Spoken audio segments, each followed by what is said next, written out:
to this beautiful Sunday morning, day number 3 of the infamous Hui Backdoor Shootout, shooting out into 2026. My name is Ezra Rodriguez, and I'll be sitting with Hawaiian Water Patrol and Hawaii Fire's finest, Mr. Clifton Botello. Aloha, gang. Aloha, Maikako. Welcome. Beautiful day here on the north side of the island, here at the Hui Backdoor Shootout Expression Session in honor of Duke Kahanamoku, one of Hawaii's most legendary watermen. Iconic. And so we are here. The waves haven't cooperated as much as the criteria that we need for the Hui Backdoor Shootout. Right. There's a lot that go into it, and so unfortunately the waves haven't produced. But we will be watching some of the best surfers in the world. Best surfers in the world here on our expression session.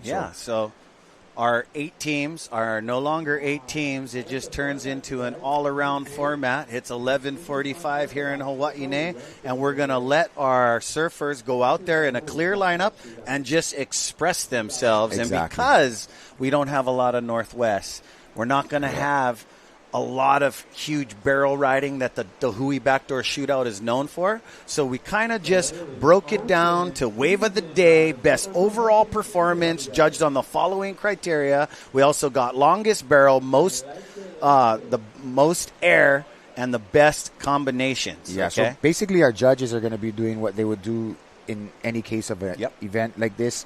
They're going to be judging the waves, just like you said, mentioning best overall performance and wave of the day. We do have a swell that's supposed to be rising, so I think we're going to be coming. I think the buoys are calling it, right, and so we're going to see some action. I believe. I know. So just be here, be mindful for you guys tuning in around the world. Let everybody know the Hui o He'enalu is a go today. The Backdoor Shootout.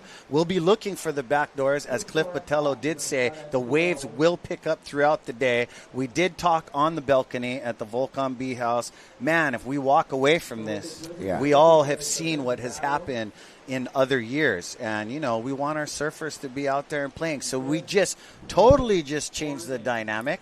We gave them a few different opportunities to pick from, but we're going for an all-around expression session. Exactly, and it is it's a surfers contest. You know what I mean? And so the surfers do have say. Yeah, they do. And so big say. These are some of the best pipe surfers, especially in the world. So. They know what it takes to ride this wave. We want it to keep its prestige, and not just run it in any type of condition. So we do have a high standard for the Hui Backdoor Shootout. And that's why I thank you for being patient with us, guys. Exactly. It ain't easy, man, with our uncles and everybody that cares. I mean, they raised us and they rooted us in this surfing culture. And the Backdoor Shootout stands for amazing, big waves, the best of the best. And sometimes you just got to play with what we're dealt with. And so it's going to be some of the best expression sessions that we've had. And so you see the Hawaiian Water Patrol clearing the lineup and making it safe for our competitors to express themselves. Super awesome. And we're just going to give you guys a camera rewind and see some action that you guys may have missed. Stay tuned.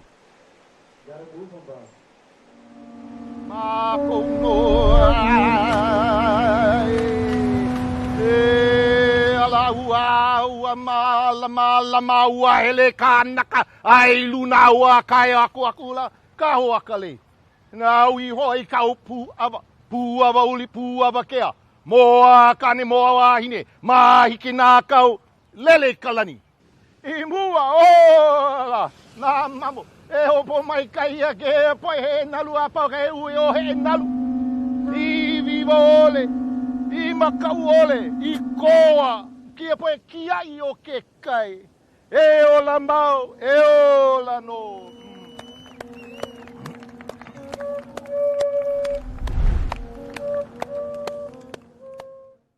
All right, so that was our opening ceremony. If you folks missed it, that's a traditional ceremony, a blessing, basically blessing our event. And so the blessing basically is to, we ask for safety first and foremost for our competitors and our behind the scenes, the folks that make this possible. We want everybody to be safe. So we pule, or we oli.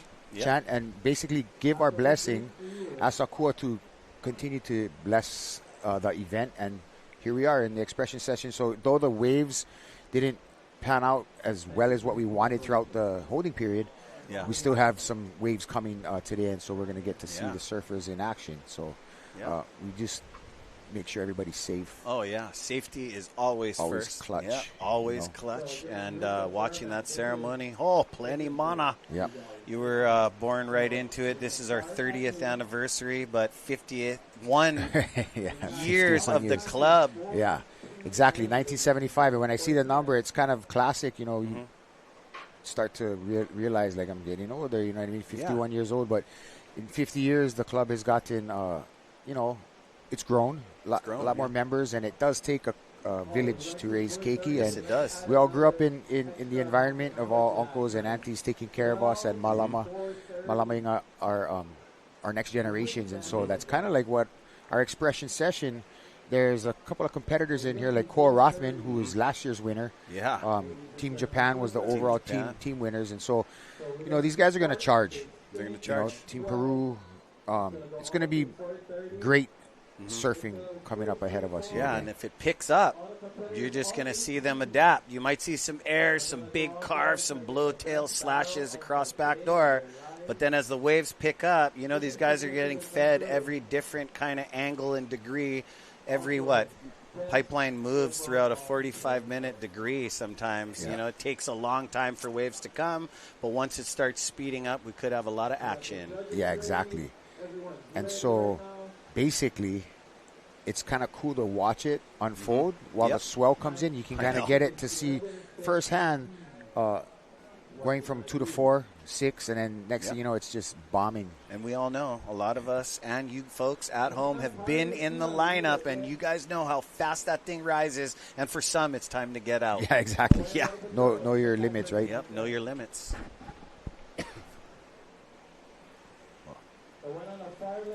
All right, so we got a little package put together for Surfline about pipeline and just the topography and the mechanics of this wave here. One of the best world-class waves you gotta know around the world. Mechanics and dynamics. Check it out, gang.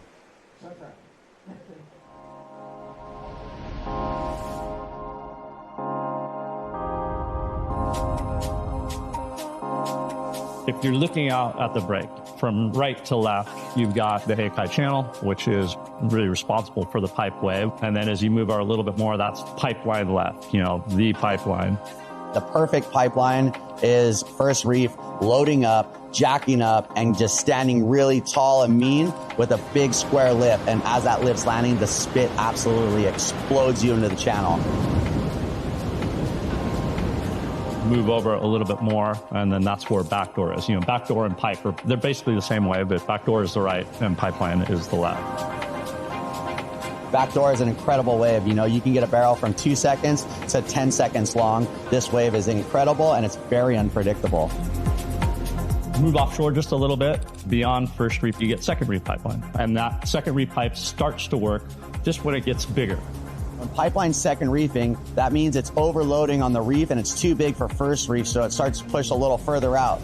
These waves stand bigger than 12-foot Hawaiian, and they stand up on the reef taller and gnarlier. Some of the heaviest photos and videos I've ever seen at pipeline have been on second reef roll-ins.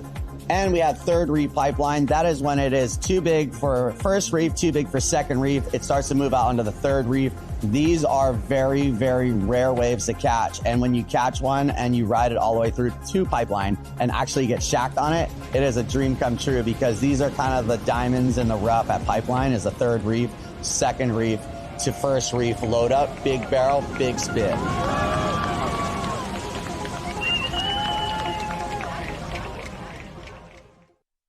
Right, so we got to that was awesome clip put together. Just to give you a little quick and down and dirty of this wave here at Ehukai. You know, you got, when you hear us say split the peak, it's basically somebody's going backdoor, somebody's going pipe, and that was a great definition of what that's like. First reef is what we want to see. Second reef, it's starting to get good, and then when it's third reef, it needs to all line up and be perfect in order for it to be surfable. You know, that's more navigation, more paddling. Exactly. Yeah.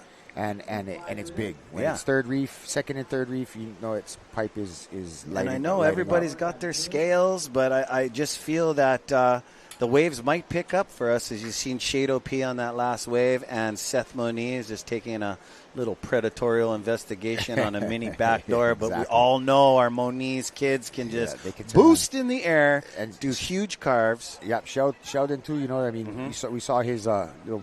Both of them had backdoor barrels the other day, and so you know they're capable, willing, and able. And so, on that clip we saw J.O.B. J.O.B.'s another one. You know that charges here, born and raised right here at Pipe, and he's what a great guy to break it down. Yeah, too, and he makes it look easy. You know, it's definitely not that easy to surf. It pipe, isn't. but And we all remember Jamie O'Brien. Shout out to you, the little boy in the Gath helmet. Yeah, exactly. I mean, he came a long way. He is a real deal freak show. His dad Miko was a long time lifeguard out here on the North Shore too. Thank you for your service, Uncle Mick. Yeah, Uncle Mick, and I'm sure J.O.B. thanks you for allowing him to grow up right here on the shores of Ehukai and Pipeline. So, shout out to Uncle Mick. We also saw John there, you know. Yeah. Another, watching them grow up, him and Nathan and Ivan. On the shores. Right here at Pipeline, you know, it kind of, you wonder why he makes it look so easy. And that's because it's like second nature to him. You know, Instead of growing up in the city, he grew up right here on the beach. Right on the beach. You know, on the sand. And so, shout out to Mama Florence for having them down here, you know, and giving them something positive and constructive to do. So, awesome. Raising that North Shore surf culture, but also can travel around the world at heavy competition. But it's always good because when you're going to the top and you want to be a world champion, you got to focus on something like this. Here we go. Backdoor right there, just as we surfer. Off the wall. Does that look like Nathan riding a weird kind of fishy board? No? Yeah, and when we were talking about him, right, the Florences, he comes in and pipe, backdoor, off the wall. This kid paddled back there. He's not kidding. I'm not sure if that's him, but I mean, he paddled back and forth this whole stretch of shoreline for pretty much his entire life. So. Oh yeah. Is that? I think that potentially could be. I don't think that's. Yeah, Nathan, no. A little bit different barrel style, but hey, bro, we was thinking you were Nate. You got to be proud of that. You just got a nice one during the backdoor shootout at off the wall. I was gonna say if that is the boys out there, Team the Boys, maybe. Yeah. You know, it's going to be tricky for us. Yeah, because they're not all going to go out as a team. They're going to go out mixed, and it's up to me and you and Rocky Cannon, along with Isaiah Walker, to call the shots. But we do have 5 prospects out there, all heavy athletes. We just need to let them get their feet in the wax, and we'll know them right away. That looks like Brenji Brand to the left, but we'll check once he gets his feet in the wax, and we'll see if he's goofy foot or regular foot. And for those of you that don't follow surfing and are a big fan, regular foot is when your left foot is forward on the board, and goofy foot is when your right foot is forward. Nothing personal, not goofy. You're not goofy. I mean, you know, hey, I snowboard regular foot, I surf goofy foot. I had to tell Rusty Kelana, you know, in the professional market of surfing and skateboarding, we're called dumbfooters, man. Well, you know, no, it's called a dumbfooter. Oh, is it? You learn different ways. See, and I learn something new every day. Yeah, see? And I just learned I definitely that want to shout out to Uncle Russ, too. Russ K, one of the best, you know, ever. Yeah. And I'm watching him switch stance. Yeah, is 3-time world champ. Yeah, you know what? It's just amazing. From the days, no flag on the play. Exactly. Like Hui Backdoor kind things. Born no rules, baby. Exactly. And we're here. We just had to adjust the rules, Cliff, and we just had to, you know, talk to our surfers. It's about the surfers. Yeah, it is about the surfers, and so. Yeah, so I'm just getting word, Cliff. Yep. Team Snap 5, this is them in the water. We're going to go to clips from them from day number 2 of competition and their first surf. Yeah, exactly.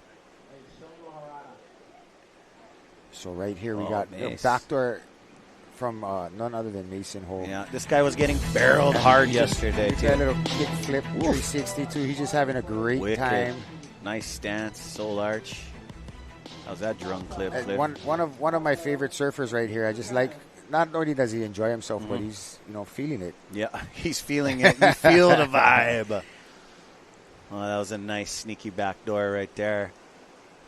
And Seth with this packer that I feel that, if we're going into the regular backdoor shootout, him and Kala had those deep drainers. They disappeared. And that was Seth's one. He was all psyched with his board on deck. Big part of the meeting this morning, too. Yeah. And so, you're going to hear these names that we're calling out through here. If you do follow surfing at all, you're going to probably kind of recognize them. They're always pretty much surf pipe. A couple of them that are on the tour as well. Some that, they're trying to chase that dream. Yep, chase that dream. This guy right here on that dream tour. And Seth taking a paddle. Never know what you can get. Taking a gander. Up. Going pipe and just ejecting. Oof. Pipe in the gums real quick. Yeah, huh? Exactly. And so you can see this drone shot here. Give you a nice shot from Kaena. All the way down the coastline here. Wailua Bay off in the distance. Kind of more northwesterly facing shoreline, and so that's why the northwests work different. Way better. And different. The north will give you a little bit more backdoor. West will give you the pipe, and the combo of a northwest gives you all kinds of action. Yep, they just haven't been dancing well with each other, and that was a bit, but we did it. We're here. Finals day. Expression session. Yeah. You see some of the surfers checking it out. Oh, the DeSoto's. Dwayne DeSoto. Hoku Velo just had his free surf session out the back. He got Kala. Kala with one of the bangers of a backdoor I think barrel so. The other day. So you can see how the boy can be let down. And, a lot of surfers out there, you surf and stuff. This guy, I've watched him do some things, Cliff. Waterman action. Definitely Waterman. And, if anyone knows, he's mentored by his dad, his Papa Dem, very, very well-known water ohana from the west side. And here's his wave. The DeSoto's. His dad's a 2010 longboard champ. And watch this guy just drive and disappear. That's the wave we just were talking about. Kala just getting shacked. Base right after that.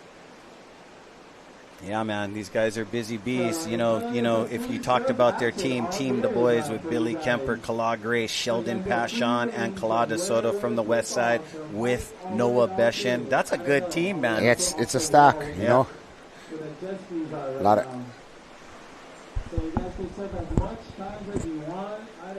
A lot of well-known names there.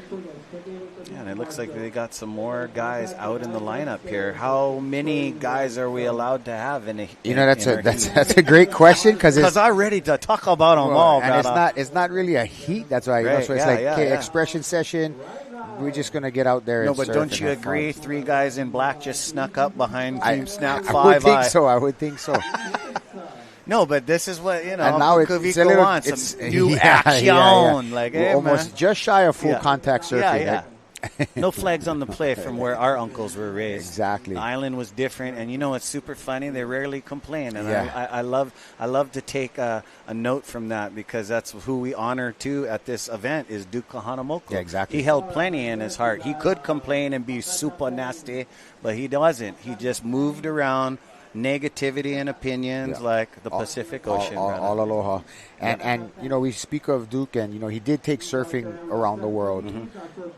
Some people don't notice about him, but he's actually an Olympic medalist. He swam for the United States. 3 times, golds, silvers, so, I mean, he's definitely a fish. And he wouldn't have got that opportunity if one other human wasn't honest. Yeah, exactly. And that's how people just take advantage of each other, people, and let's try not to do that in 2026, bro. I know we're all connected by the Kai, but for you non-surfers tuning in, feeling our aloha vibe, bro, it's time.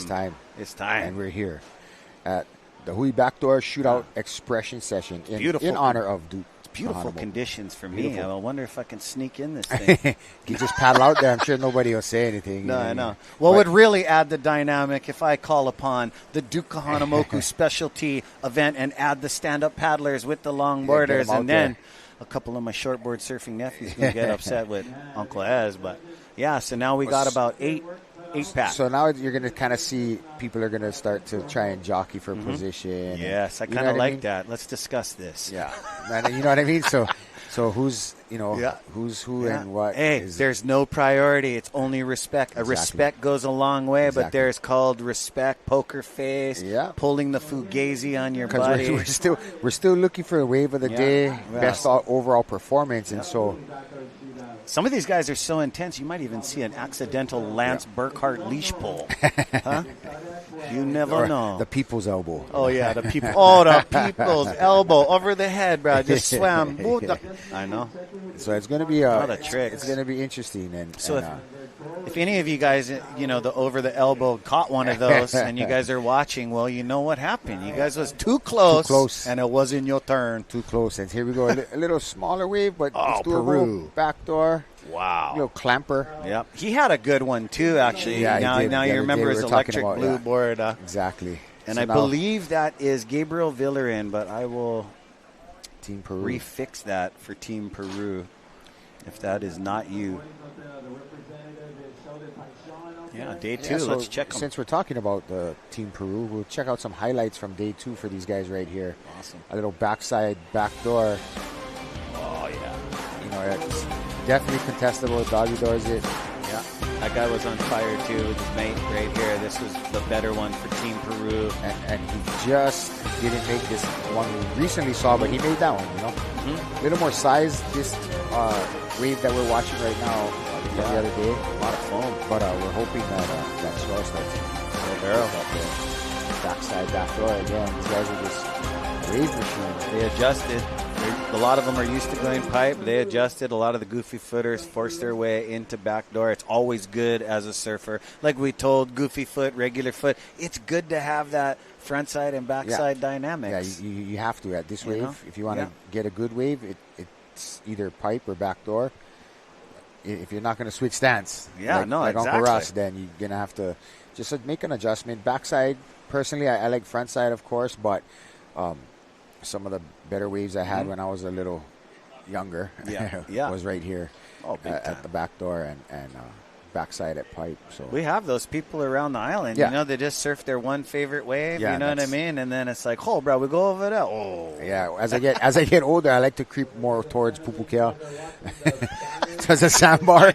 You know what I mean? It's like a little bit uncle status already. No, yeah, you got to ask nowadays, man. There's like so many amazing characters that came before us and so many mo'olelos and so much. Oh, here we go. Here we got backdoor. Team Peru late. Didn't get under the curtain. He yelled at her, too. Like, I was ready. Finesse them. Yeah, got to finesse them a little bit. But there is that little contour crease. If you don't get over it, you don't get to drive through what's offering the rhythm of the wave. Exactly. So you got a split second to either pull the trigger or what he just did. Like, maybe not. Oh, yeah. He even had a rut in front of him and a boil. Yeah. Something that, you guys always got to think of, too. Once you're on this glassy, beautiful waves, there are ruts and boils. Yeah, and the wave trapdoors. It breaks a lot quicker than you think. You know what I mean? So you don't really have much time to just figure it out. You got to kind of like see it before it happens. You are up into the vertical motion, looking straight down at those. And I know you guys have seen looking this reef Nemo. at different angles, grabbing when you're the grabber on Hawaiian Water Patrol or driving the jet ski. You guys got to, a very good visual of what's going on. You definitely have a little bit, just a little bit higher than the water, higher than water level, and it gives you a great perspective. And, I mean, you can see the reef just come alive. You can see fish. It's pretty awesome and amazing to be out there, to be honest with you. And, guys, the conditions have kind of stayed the same. We got Shayden Pacarro got a good wave. We got Gabriel Villarin with a wave and not a make. And Seth Moniz with a wave on the board. And things are just getting started, guys. So this is a no time limit, no jersey, the best of the best. Got the water cleared up, and these guys are out in the lineup. And they're making it look fun. They're catching what they can. And I know they're all excited for what's forecasted. And we wish it came yesterday, but we don't get to control Mother Nature. She has her own. What's your take from the scales that you look at? I feel that, a lot of surfers on deck, I love eavesdropping, listening to everybody's like listening to Uncle Terry and Uncle Brian talk about the buoy chains. Like, oh, no, come 3:30. No, 2:30. But they're talking about watching a camera in Kauai. It's only waist high. Probably not going to come till 4 o'clock. Yeah. Basically, it's heartbreaking, but you never know. Yeah, and it's basically now with all the technology, no matter what technology they have and stuff like that, you can kind of get an educated guess, but it still won't happen until it happens. You know what I mean? Yeah. No, I gotcha. And shout out to Keiki Beach Bungalows and I Copyright. Yeah, at Alort Aerials. Dude, I bet Keiki Beach is going off. Yes. Yeah, that's that's a pretty dangerous spot too. You know what I mean? Like, yes. We had like Clark Little made it look beautiful with his water shots, and then people think because he can, everybody can, and it's very dangerous. But he's definitely born and raised here too, and that's his backyard, so he's definitely a lot more comfortable than most. But Makana I want to say Keiki Bungalows. Yeah, shout out to Keiki Bungalows, Keiki Beach Bungalows. That is a place to unplug and just plug into that beautiful place, and you just love it. I've stayed there, and that's a beautiful place to reset, and you can be right out of the scene, and you can bike path right into the scene, no problem. Exactly. Basically, the bike path here is just, pretty much runs the whole stretch of the beach. Yeah, it does. So, you can get aboard in a bike and avoid a lot of the traffic if you'd like, and, just hop around to the different spots. It's, I like to think that we're kind of spoiled here in a sense. There's so much breaks along this 7-8 mile stretch here, and that's not even taking you over to Laniakea or Haleiwa. You know what I mean? No. So, and we're not going to tell you about the nook and crannies either, brah. Yeah, it's not for everybody. We'll keep it right here. You guys can come surf pipe. Yeah. Nah, just kidding. But if you're coming up to join us, we do have some of the amazing shirts. Thank you, Jack Soren. Amazing stuff. We got the gold chrome. We got the black with the blue trends with the surfer and backdoor. It's awesome. And thank you to our sponsors, too. North Shore Club, Dark Sport Athletics this year, Mahalo Gang, Are Tahiti, Integrative Peptides, and supported by Sinaloa, White Claw, and Saltwater Crew. Yes, mahalo. Definitely mahalo for making this happen. And we do have some folks out in Virginia Beach as well, sending a shout out. They wish that Virginia Beach looked like this. Oh, I remember being there with Bruce. One turn, step off on the beach, and his coach at the time is telling him, hey, brah, you just got to grovel. And Bruce didn't grovel. You know what I mean? It's like, dude, you can smash these guys. Yeah, exactly. You never do that.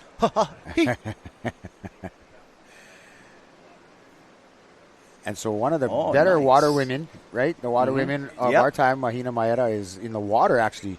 Nice. Getting her hair wet. And so she's going to take over for a little bit right here. She really needed to take a dip. There's been a lot of waiting and Exactly. hurry up and wait. And Mahina Maeda out in the water with our guys right now. Awesome.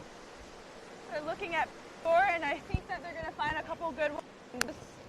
The swell is slowly rising, so hopefully they something, and I'm going to get some beach a little bit of talking in the lineup while we are streaming for the rest of the day. So back to you guys in the booth.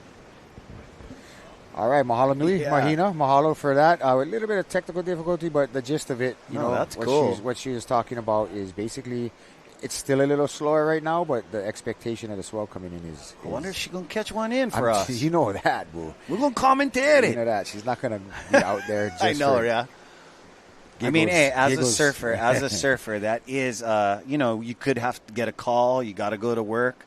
But saying it's your last wave is kind of like a juju thing, man, in surf culture. And then it's like the ocean just shuts down, and then no surfer, and I know you're raised like this, you're not going to paddle in go to work, bro. Right, you wait till it's dark. Yeah.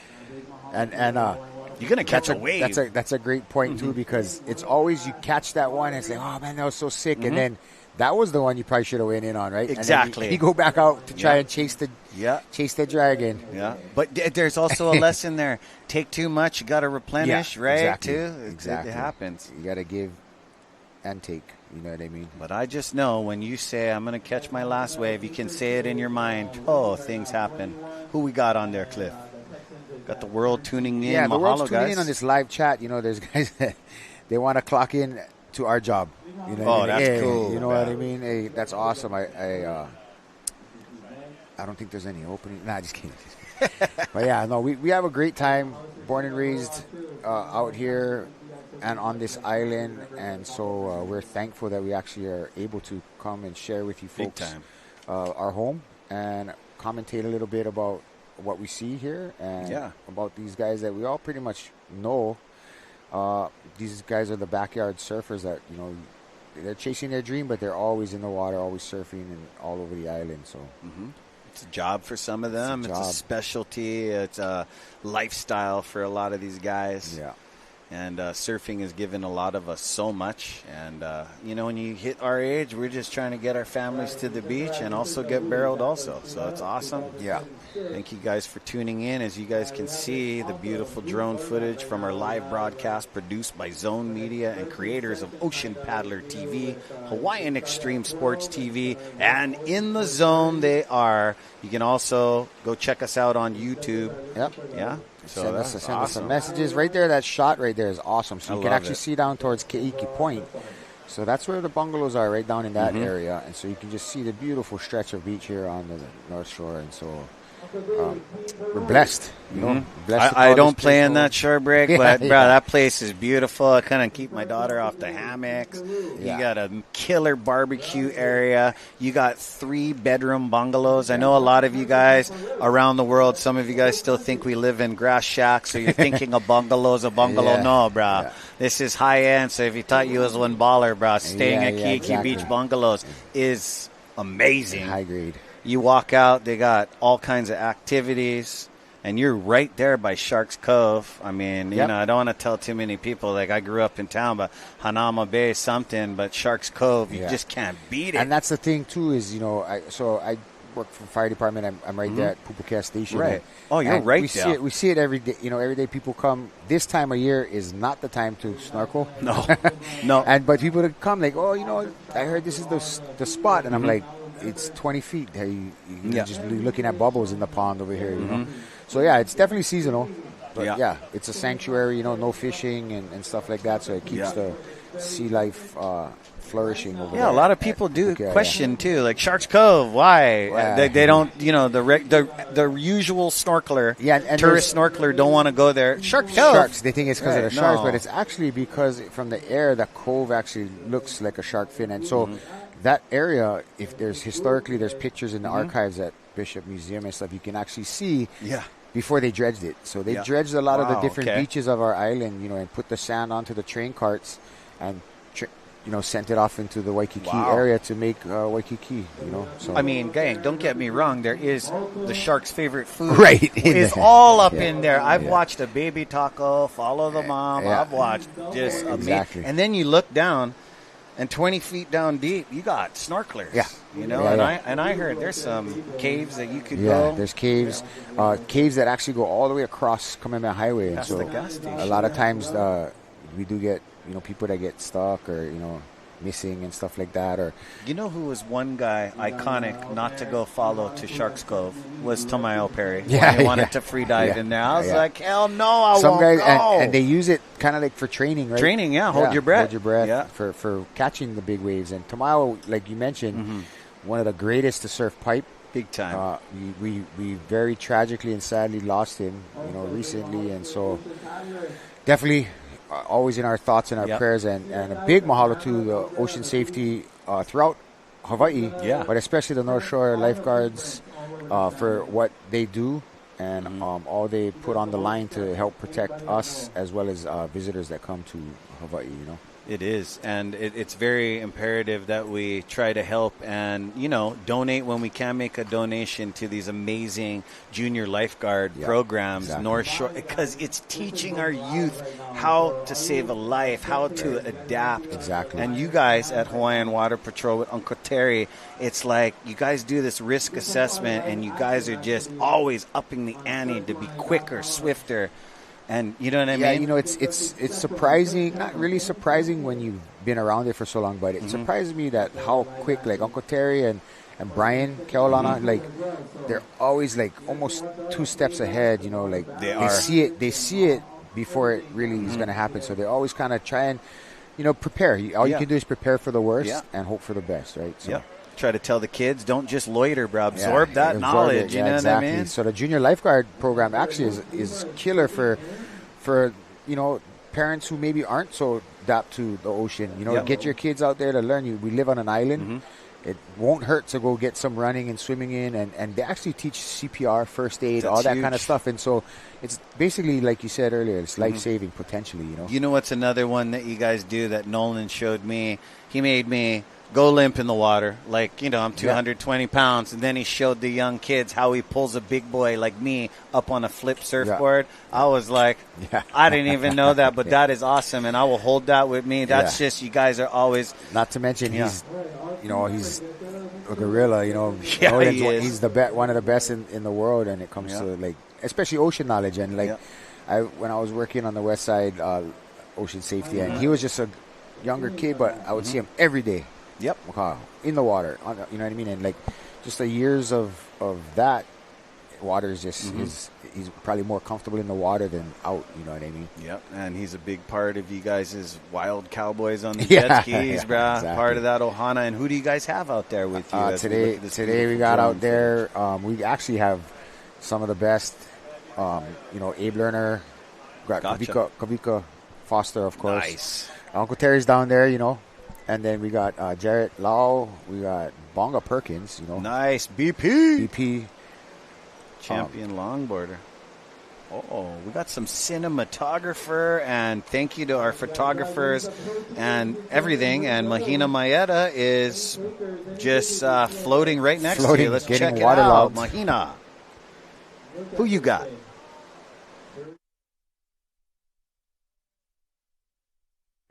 The best for the pipeline, and always have the and we always say, like, it's like the what are you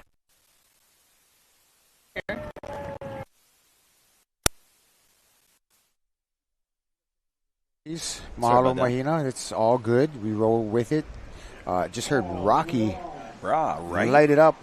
Is that Eel or Rocky? I don't think Rocky. Is that Eel? I think that was Eel, but Rocky doesn't have his voice back, unfortunately. No, but hey, he's got that jazzy, deep, sultry. He's going to be right in the booth with us real soon, and here we go. Oh, that was sick. Backside, Makana Pang. Makana Pang packing it on the backside attack. No joke, the kid get him, bro. Yeah. And I was just getting to catch up, talking about Kavika Foster. One of my favorite Fosters back in my old the Quickie days over there at the Vilseland House was Marvin Foster. Yeah, Marvin Foster. I was just talking to Kaleo Roberson about him right before I just said, hey, 10 minutes to live. Yeah, Uncle Marv. Shout out to the Fosters. Yeah, shout out to the Fosters. So, and we also have Makani Froiset as well. Yep. Another water family, everything from paddling to surfing. Angie. His dad actually was his backside on the back door right there. Sick wave. No wonder he went yell. That was a threader with a sear. Backside sear cutty. Wow, that was a sick wave. And as I mentioned, Makani Froiset, his dad was actually my captain when I was on the west side. Yeah. Love the Froisets. Yeah, awesome family. His grandpa Wally Froiset was one of the pioneers of outrigger canoe paddling and boat building and stuff like that. So, we mentioned one of the sponsors, Are Tahiti, and our production crew actually does Molokai Hoi and stuff, Ocean Paddler TV and stuff like that. So it's pretty killer to see a lot of what Hawaii is about, surfing and paddling, all showcased. They do an amazing job. And so shout out to our broadcast crew here. That's cool. You also have media, regatta, canoe surfing instilled in your DNA. No problem, bro. Unreal. We're come from the salt water, right? We're saltwater people. But, I was paddling regattas for a long time until we kept paddling out into out of the Alawai. Once I seen bulls, I said, Dad, I can't do this, man. And then we picked up the surfboard, eh? But I always tell the kids, I was surfing, but I was like, to go there and then canoe surfing. That is just a radical thing. Nice. Nice little pipe barrel there. I thought he was going to make it out of, but just got a little clamp there on the end of it. Close. Definitely surfing in the right direction. I believe that last wave and fall off, not being able to come around the berm of the falling lip, looked like Sheldon Pashon, but we shall see. We shall see on this replay right here. Split the peak. I don't know who went backdoor on that one. Okay, yeah. Oh, yeah, you're right. Hey, but that guy, like, even though it's small, you know, safety first. You've seen how that board just got dislodged. Like, things can happen so quick. You got Benji on the front side now. Makes it through that little shampoo section. And boom. Oh, he went for the traditional tail tree. He's going to do the tail tree. Yeah, but you know what? I bet you he is looking for that lip loft. Yeah. And then he was like, okay, this thing's going to make me stay connected, so I'm just going to slash out here. Hey, we always love to do those 360 kickouts, Cliff. All intense, all bro. Intense, just as long as you don't hit yourself in the forehead. Me, I tend to hit myself in the forehead every time. God, it's like, you know, once we finally get everything to the beach, we got a day off. Yeah. Things happen like that. Yeah. You know what I mean? Exactly. It's crazy, Keep it spicy. Yeah, exactly, bro. And here we go. That is our lineup. We have no jerseys. We ain't got no time limit. We're running all day. Just expressing ourselves today. Just express. And it's still private, so if you're just getting off the beach trying to express yourself, not you, bro. Yeah. You got to be in the backdoor shootout. Better waves There's down a couple the road. Details, yes. And so you see a lot of these folks with helmets on. Mm-hmm. It's actually a pretty smart move. You know, we've seen in the past few years more and more, especially in competition and things of that nature, people just try to just push the envelope more. And so this spot especially, definitely be a recommendation to have a helmet on. But here we go, pipe, front side, and just in and out. Hunting, and you know those little clampers, those things can hurt, bro. They still hurt, Yeah, they still hurt, bro. They still hurt. I mean, these guys, it's all technique, but, you know, it's like, you never hear them tell you they make a mistake. I love to watch from the drone footage. Like, the guy went duck dive that. Oh, man, he's 50 yards behind. But it's really impressive when they're not, though. They keep trucking. Yeah. The drone footage is like a game changer nowadays. Mm-hmm. Just capturing what we normally wouldn't be able to. And so the angles really make a difference. Wow, split peak, split peak, double vision, backside, backdoor, no doggy door. Wow, was that Sheldon? Because he was getting totally barreled, and the guy in the red shorts at pipe, Hulimaka flip. He normally finds that doggy door, doggy door. That's not him. He get helmet. Helmet, yeah. So body glove, Parker Coffin in the house. Oh, Makana Pang on the left. Okay. Just wondering where I seen the red shorts from. I'm not sure. Yeah, I'm not sure. But Makana Pang, when we speak of that name, we hear, he's riding for VOLCOM. Mm-hmm. He was on Team VOLCOM last year. We'll check out some highlights from last year. Yeah, Team VOLCOM always up in the top 3. You know who that is. Yeah, the queen, Moana Wong. Balaram stack here, showing you what's up with pipe. Oh, yeah, always a crowd favorite with that double grab. This guy. Oh, that's sick. Drops into oblivion dark tubes. And so you can see just with these highlights, I mean, the difference in wave height and direction and everything, just clean up on aisle 3 right here. Wow. I remember that. That wasn't just their first cleanup. It just kept coming. Yeah, Makana Pang right here. That shot coming from the water craft. That was a killer shot. I think it made Hawaiian Water Patrol putting them in the spot. He also had Maikai Burdine out there getting totally spit. And here's Jake. Jake Maki. Dad, a good friend of mine. We work together, Honolulu Fire Department. Oh, nice. Kid is charging it. Maikai Burdine. Yeah, he was the young cannon at the VOLCOM team last year, getting just those kind. So this is what, these waves right here that we're watching is what everybody wants to see today, you know what I mean? Exactly. But we had to adjust and adapt, and I hope you guys are having fun. Day's not even close to being over. No. I feel that we could see some real big ones, and you're going to just want to be in position. Yeah. And just have fun. These guys are having fun. They all agreed about it on the deck. We had a few meetings today. You know, it's about surfers. This is the only cultural run event put on by the Hui o He'enalu. The reason being is because so many surfers have been benched, not only from Duke Kahanamoku's generation, but for years. Of just like, why isn't this guy in? Why isn't Deane Kealoha or Button surfing? They're all over these surf films that were hard to get into. So why are they showing the world, like, you know what I mean? And those are all names that have paved the way for this next generation. And, you know, that's part of it is giving back to the generation that came before us, you know, like Uncle Kavika Stant, you know, his son David here, making the behind the scenes, you know, go a lot smoother than it possibly could be. Big time. Mahina Chillingworth and Rich Stevenson, you know, there's a lot of the unsung heroes that make it possible. And, you know, we've had a lot of standby days and stuff like that. A lot goes into this, the production and everything. So it's not an easy task. And so for those who came before, mahalo nui, you know, Uncle Imbert Soren and you know, Uncle George Kahawai and, you know, some of those who are no longer with us but have paved the way for us to be able to be in this position we're in today. And we're just taking it and making sure that we instill this in not just our athletes out in the water, but the Hui o He'enalu has raised past, present, and future, and still are doing amazing things. Not just the Pacific Rim Guardians, but Mauka to Makai.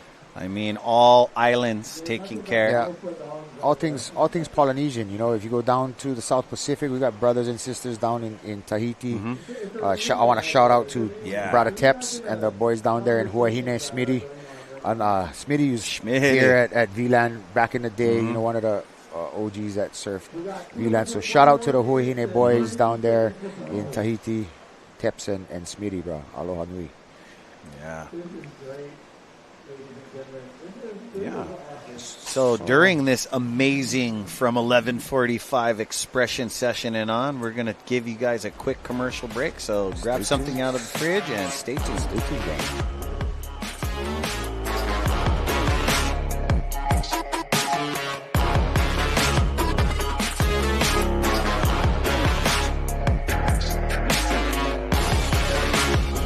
The 2026 The Hui Backdoor Shootout is brought to you by the proud members of the Hui o He'enalu.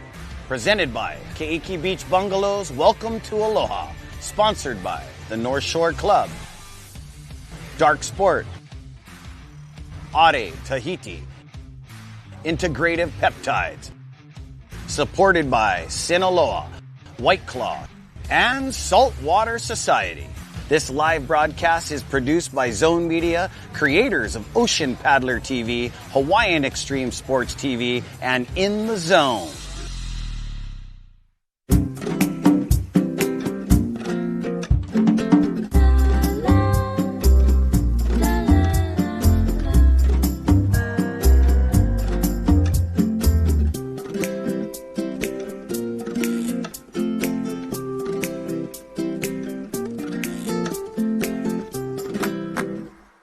How do you, Sinaloa?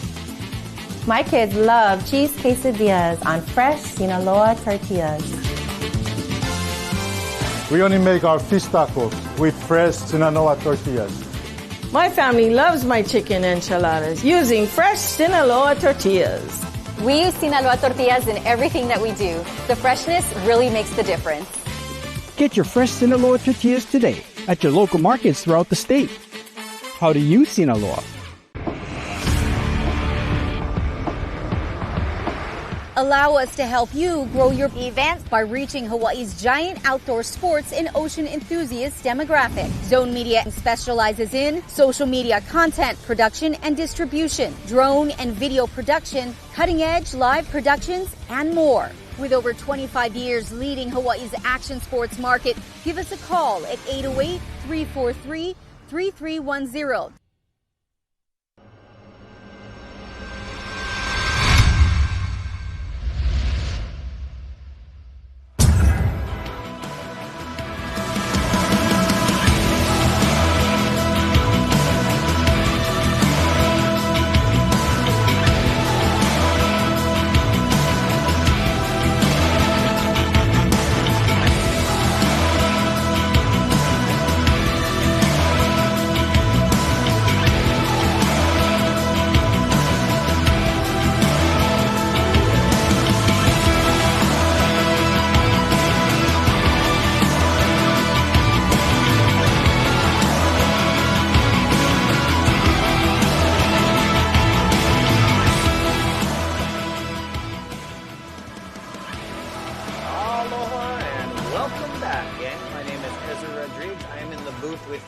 Cliff Botello just went to take a quick break, and I'm now in the booth with my brother, Isaiah Walker. Aloha. Yeah, and good morning. So we are just, we're not in a different round. We just went to a commercial break. I wanted to shout out Eric Hippel with his amazing cinematography from the years working with you. It's just been an amazing videographer, cinematographer, and very amphibious on the back of the jet ski and in the water. No, incredible. The water shots that we get from him and from our crew, from the air, in the water, and so forth. Just incredible stuff. So shout out to the whole production team and all our videographers and so forth that are showing this. Here we go. Balaram stack. He's going out. He's letting the uncles know, I'm going to go out. So there is no number, there is no maximum number. These guys can pick their session, and they have all day to surf. Looks like he's going out with Joey Johnson. This is going to be rad, and you get to see the dynamic of surfers just being surfers. It's their private lineup, but you got the best of the best all integrating with each other outside of their teams, and they're going for wave of the day, best overall performance, critical takeoffs, longest barrel, the most high in the air, critical air, and the best combination. So there is a big field, Isaiah. As you can see, these little sandbar squeakers, and then you get a little bit apex pipes, but you do have a long barreling curtain at backdoor, and that was... I gotta say, Benji Brands was sick. That beautiful backdoor wave and then a nice backside sear. I feel that was the best wave so far of the event today, so far. I got to watch that one from the beach, and I didn't think he was coming out. And when he came out, the beach erupted, so it's cool to see the waves are turning on. I know this morning we were waiting because it was a little slow, but you can see the energy, especially when you're down on the beach. Yeah. You see it, you feel it. And so it's there he is again. Benji Brown on a quick little shampoo. It's interesting, Ezra, today you wonder, because, not everyone's going to paddle out at the same time. No. So you wonder how they're strategizing, like, okay, what time do I go out? Yeah, right? You read the buoys maybe, you calculate exactly what exact time the best part of the swell is coming, but exactly. It's on the rise right now, and still not too many guys in the water, but... They're surfing as individuals now, so it's kind of like, there's probably guys on the balcony. Bro, there's like 9-10 guys out there, which is empty pipeline. And they're your brothers, you know what I mean? And you got one sister, Moana Wong Jones. And, we got the teams all listed out here, but we also have guys out in the water. Balaram Stack, Joey Johnson. We have Gabriel Villarin in the water with a nice wave, no make so far. You got a lot of Makana Pang's been busy out there. Yeah, I saw Makana on a few. Couple makes. Parker Coffin with a nice one, but not coming out. Sheldon Pashan is also out there. So kind of waiting for Team Japan to pick their session. And, No, I love it. I love the format. That's the beauty of the backdoor shootout. We adjusted. How flexible. We didn't flex them. It's interesting. I was talking about innovation, right? And it's cool that the backdoor shootout, you can, be innovative. And I love that. We're not married to or forced to be following a particular format to get things done. So I love the fact that we're making those adjustments today. Yeah, there was beautiful scores on day one, but because there wasn't, we kind of had a feeble forecast. There was so much adjusting, and you can never manipulate the Pacific Ocean, but just dance nicely. So our uncles have come up with a few different formats, had meetings with all the surfers, and we came up with this. At first, the first idea was 4 teams out in the water, but if you think about Anti-Fate from, the ASP, you can't do that on the computer, have 20 guys out in the lineup. The numbers and breakdown, the judges. This looks like Jake Maki just catching a little insider. Saw him out here just paddling out a second ago. He was excited. He said, it's finally turning on, so we're excited. Oh, he's quick. He snuck through the cameras. I did see him waxing up over here. And we got a new adjustment on. Oh, we got Sol Aguirre Aguirre. Aguirre? Sol Aguirre. From Peru. Welcome. I think she's a female surfer. Yes, another female. Looking forward to that. You also got the Roberson legacy over here, Stevie Roberson, and he was with New Earth Project. I haven't seen him much at the houses lately, but this guy is one ripper, Taro Watanabe. Oh, yeah. And, a lot of people, they always have opinions with these young surfers coming up. Oh, can he surf pipe? Can he surf backdoor? And that's, one of these events. He got invited, so it would really be stoked to see him do that. But we all know he tears into the lip real hard and does amazing airs. Like a lot of our athletes, as they're going to start paddling around each other, you're going to see a lot of funny dynamic, Isaiah, because they're all friends. They have a lot of respect, but they are going to get aggressive with each other at a certain point here when me and you are talking story.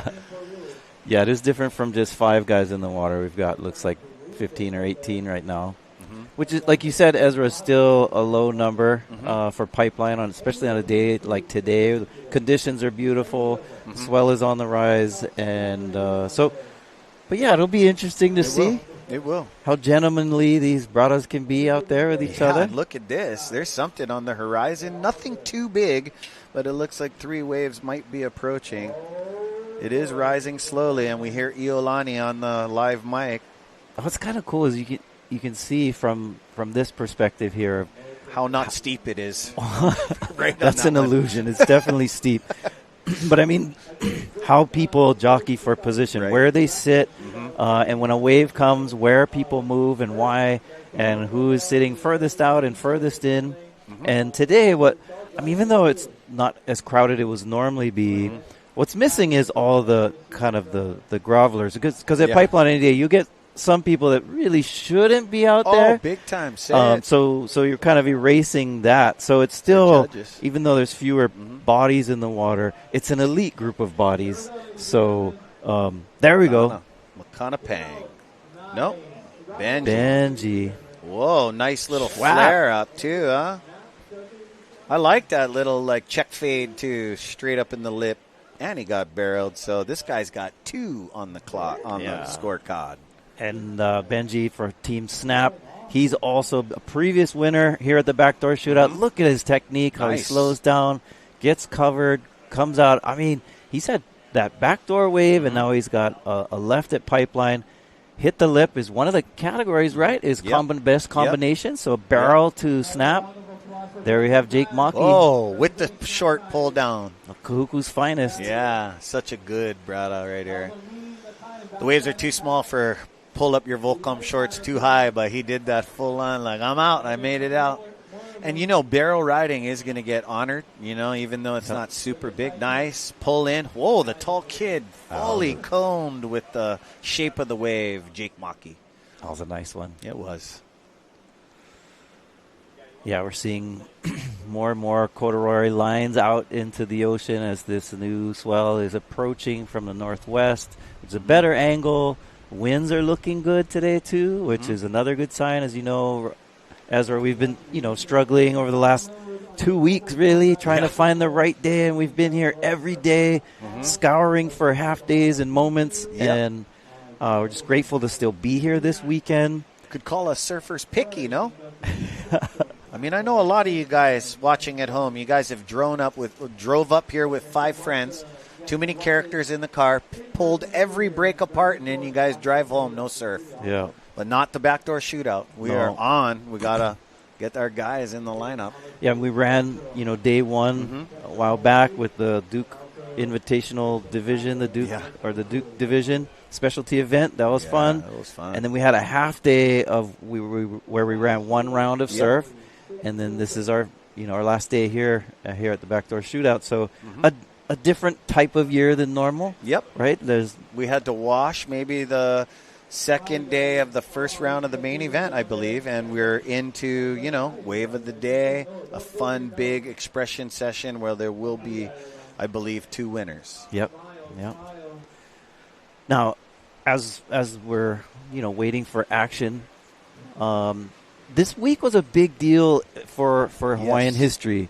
And historians actually, I believe next month is Hawaiian History Month, but January is a big deal for us here in Hawaii with, and we've talked about this a little bit, but that week of January 14th to the 17th is a very pivotal moment for Hawaii and the Hawaiian Kingdom and Hawaii's history, from the 14th to the 17th.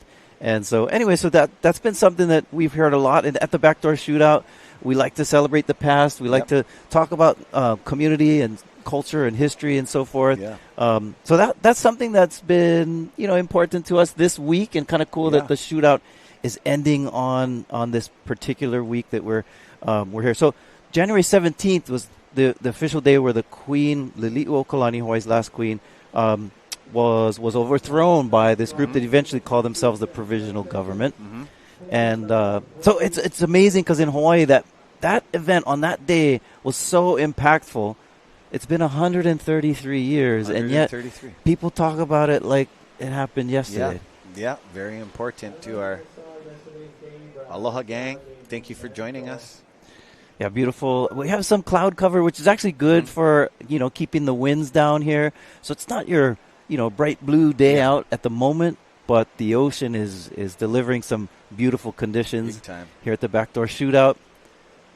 Oh, I like that. Look at that. Got the best of the best out there. They adjusted, and here we go. We got a paddler. Jake Maki. Yeah, Jake getting steezy, not finding anything. He's just going to do a little chop hop. Hey, surfing is surfing, man. That felt good. You got to, it's not going to go up to the thing, but these guys are surfing together, and we all know how that is, He took that page out of Mason Ho's book. No, but that guy's a huge grom. Mason Ho already got, well, actually, we didn't see him out here today. You'll be seeing him come out here with his yellow board. But it was interesting, like Cliff was saying, like, I wonder how the surfers are going to pick the time they're going to come out. Right. Like, I haven't seen any Team Japan. Not yet. They're saving it. They're saving it, possibly. I feel exactly what you're saying. I feel that other guys are going to be like, wow, I'm going to wait till like 1:30, get totally barreled and spit out. You wonder, are they allowed to surf twice? Like, we just saw Benji Brand get 2 barrels and then go in. I think he's allowed to come back out. All right. I think it's just a free-for-all, but that is a really good question. Kind of cool. For Benji, that's a good strategy. He got 2 good waves. Might as well go in, have lunch. No, exactly. Take a Kanaka attack. And they're killing it in the back. The Cow crew, Huio He'enalu, you got Mr. Butterball Jerome with Trent Pauahi, and they've been making amazing delicious grinds. lunch. They made this, and I really love cooking with breadfruit or ulu. And I didn't even know they have this dish. I thought it was cornbread. He's like, no, bro, that's ulu. I was like, broke the mouth. That is, we're so 2 scoops rice, maybe 3, but it's better to eat the ulu. All right. Looks like we have Mahina Maera with Shado. Oh, nice. Take it away, Mahina. Far in, I'm a little deep, but I feel like when the swell comes, like all of this is going to change. So, just kind of doing what the ocean tells me to do. So, obviously, we have everyone out here. It's a completely different format. Is this probably one of the harder lineups to kind of navigate today compared to usual? Yes and no, because this is like a normal session, but without a lot of unqualified surfers. So, I think if the waves are pumping, we shouldn't have a problem, because we're all really great surfers, and I think we can get along. But who knows? We'll see what this turns out to. Either way, super thankful and blessed to be out at Pipeline with all my friends. Okay, one last question. Who would you scrap out here today for the best wave? Bruh, I fear no one. The gnarliest scrap is the ocean. Like, any of these guys, like, if it really came down to it, I would, whoever. Seriously. I guess Shades will scrap whoever. No. I'm not trying to create any beef. I just wanted to spice things up. But thank you so much, and see you guys in the booth.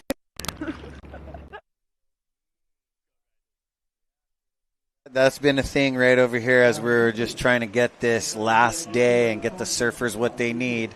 We were talking about, all this, getting these guys together, who will get on who. It's just real funny camaraderie. As you can see in the background, you got Balaram Stack, you got Koa Smith, and Mahina. Don't get on the ski, bro. You was in the heat with these guys. Shayden not scared of you either. Yeah, I love that she's trying to spice things up, as she says. She's like, who'd you scrap for this? And she's a spicy surfer, man, ready to make things interesting at the, And I love his answer. He's like, bro, not scared of nobody. Yeah, no, he's ready. And he's sitting super deep. Like if the swell does come, he's in position. You never know. I know guys that think about that a lot of times. They'll sit out at their spot all day long and not catch anything, and they'll paddle in, but it's their thing. Every surfer is different. Right on, yeah, so kind of cool. And he actually said what I was thinking earlier that I was trying to articulate, that even though there's fewer guys in the water, the people who are missing are the ones that perhaps aren't the ones that should, you know what I mean? You get folks that want to come to Hawaii and make a name for themselves, or they're like, oh, I've heard of this place, Pipeline, I'm going to paddle out. So anyway, it was kind of cool that he articulated that as well, that this is a elite crew that's out there today, and they all know each other. In fact, Shayden has lots of words of wisdom. Yeah, we hear a little bit about what he had to say to us earlier.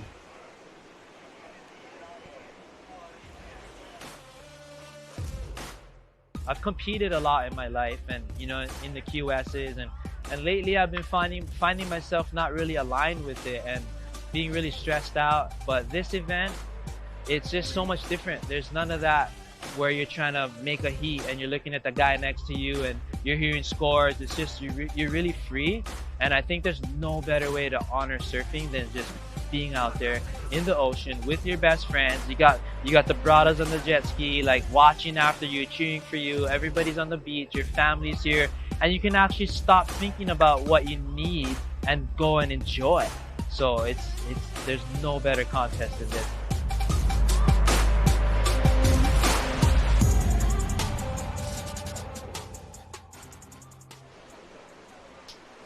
I love that. No better contest than this. He had an amazing year last year. How he said he lined up. He had anxiety. Last year, New Earth Project, boom. What was he, an alternate for Kelly Slater? Boom, came out, got like 9.8s. He got like almost a perfect 10. Shayden had a great heat, and that's why he's ready. You know what I mean? Yep. He's ready. The thing adapted, and shout out to everybody tuning in the Big Island.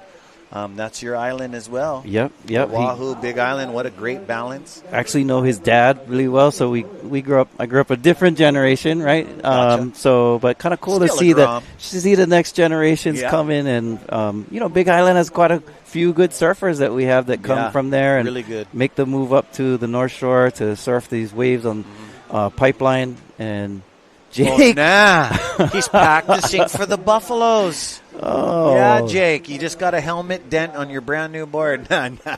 Yeah, Jake Maki, man. You can tell the young ones, right? Yeah. So we've got Jake having a blast on the sandbar over here, doing some headstands. Look like a mean Brett surfboard he's got, too. We're going to replay this one just to show you. No barrel? Well, I can do all kinds of things, my friends. Ezra, this event is dedicated to Duke Hanamoku, and that was kind of a Duke type of move, right? Yeah, it was. Like, hey, man, nothing's coming in. Oh, now he's going switcher. He's just having a blast on this inside sandbar at Pipeline. I wonder if the uncles in the heat are kind of telling him, bro, you go sit on the sandbar. You go play in there. Oh, man. And shout out to VOLCOM for having us, VOLCOM A House, VOLCOM B. Yeah, I seen Ty Van Dyke, Kaimana Henry this morning, some legends from down this side right here.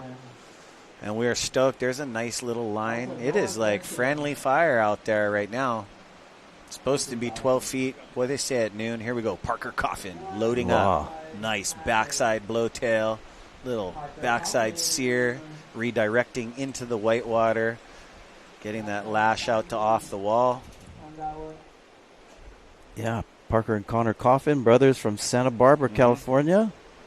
It's cool. I was at the beach the other day with my family and saw Connor. Looked like he had a little family of his own cruising at the beach. So it was kind of cool. It's super cool. Mananalu and Kala Grace going out. Here's Noah Deane slamming the straight up stopper. A lot of little Sonny Garcia-esque, but he put a little bit too much sit down on that turn, Isaiah. Here we go.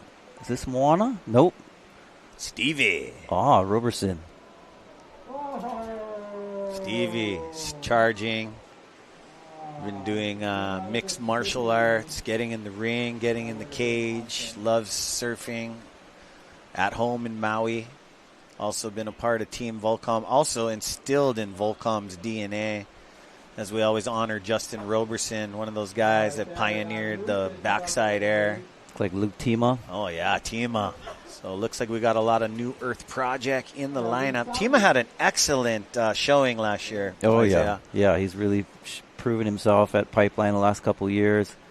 And, you know, that's what happens when you go from being a junior to the real men's event. You got to prove yourself, and he's done pressure. That. He did. And it's cool. The New Earth Project has put together really good teams over the years. I think we're going to check one of those highlights out. Yeah. Right here. You know, a lot of, when you get to where he's at, a lot of opinions, can he surf it? He did just that. Beautiful water camera angle. Comes out after the spit. That's what we want to see here. The shootout. Late drops. Super. Almost getting bucked off, Isaiah, but holding it. He can't believe it. That was a rodeo ride. Koa Smith on this backhand at backdoor. Nice. And here's Koa again pulling into nice wave at pipe grower. Yeah. Riding a wider nose board, and I believe that. Who was that? Oh, it looks like Kaulana All-Pole style. Pole. Yeah. Oh, yeah, yes. Bethany Hamilton was on this too. Oh. This one's gnarly. She just gets clipped right there by a massive wave.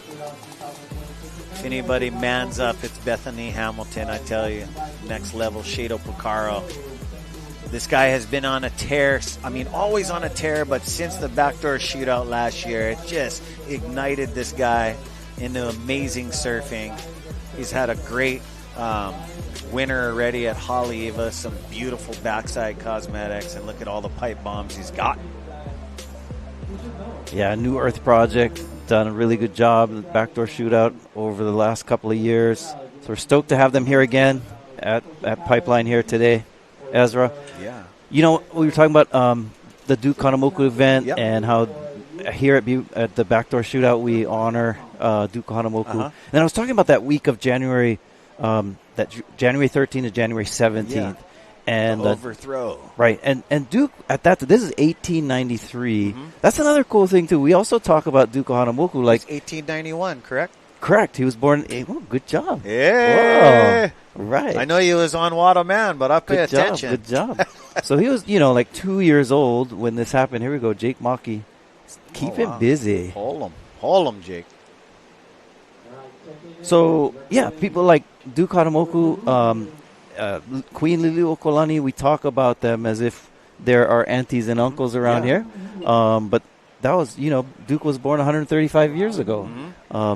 He was born right into basically right into the Kingdom of Hawaii. Yep. And so as a young child, also they said that he could swim when he was very young too. Yeah. So already he was in the water from a very young age, and so yeah, this event. It's cool that we talk about Duke, and we can talk more a bit about what happened in that week of January 13th to 17th. But we're going to take a commercial break and get back to you in a moment.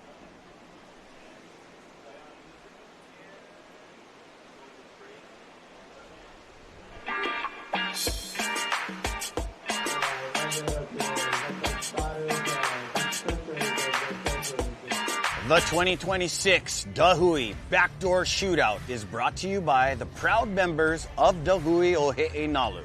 Presented by Keiki Beach Bungalows, Welcome to Aloha. Sponsored by the North Shore Club, Dark Sport, Are Tahiti, Integrative Peptides. Supported by Sinaloa, White Claw, and Saltwater Society. This live broadcast is produced by Zone Media, creators of Ocean Paddler TV, Hawaiian Extreme Sports TV, and In the Zone.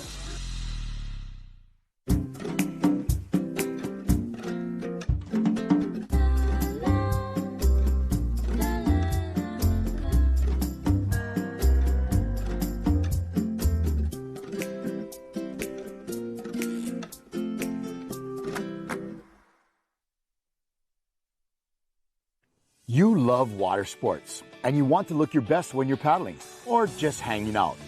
Ade Tahiti has just what a paddler needs. Long sleeve hoodies, tank tops, and women's Razorback tanks. Short sleeve shirts, gray cotton hoodies, and 100% cotton shirts for women and men. And cap it off with a custom Ade Tahiti cap. Get everything you need at shopoutrigger.com, your one-stop paddling shop.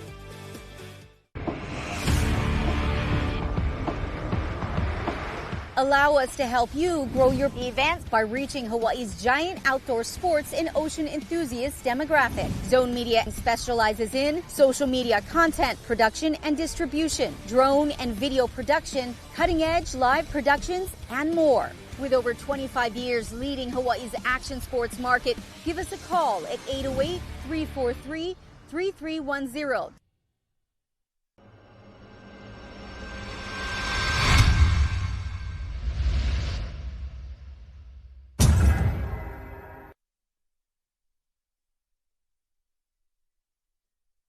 Aloha everyone, this is Jack Soren from the North Shore of Oahu, this year's the Hui Backdoor Shootout artist. I'm stoked to share my artwork with the North Shore and around the world for such a legendary contest. This contest means a lot to me, being that my uncle Imbert Soren and my dad Henry Soren were some of the original members back when the Hui first started. So the club has really been around me my entire life. My dad was a Hawaiian jeweler, and when McCool Rothman won the 2003 Big Wave Award, he gifted him this pendant of the Petroman logo. And this design right here is inspired by some of those gold pendants and chains that you see some of the club members wearing so proudly. This design is of a surfer pulling into a backdoor wave, representing power surfing and the Hawaiian roots that make this contest so special. So come check out the Hui Backdoor Shootout or watch the live stream. Hope to see you there. Aloha.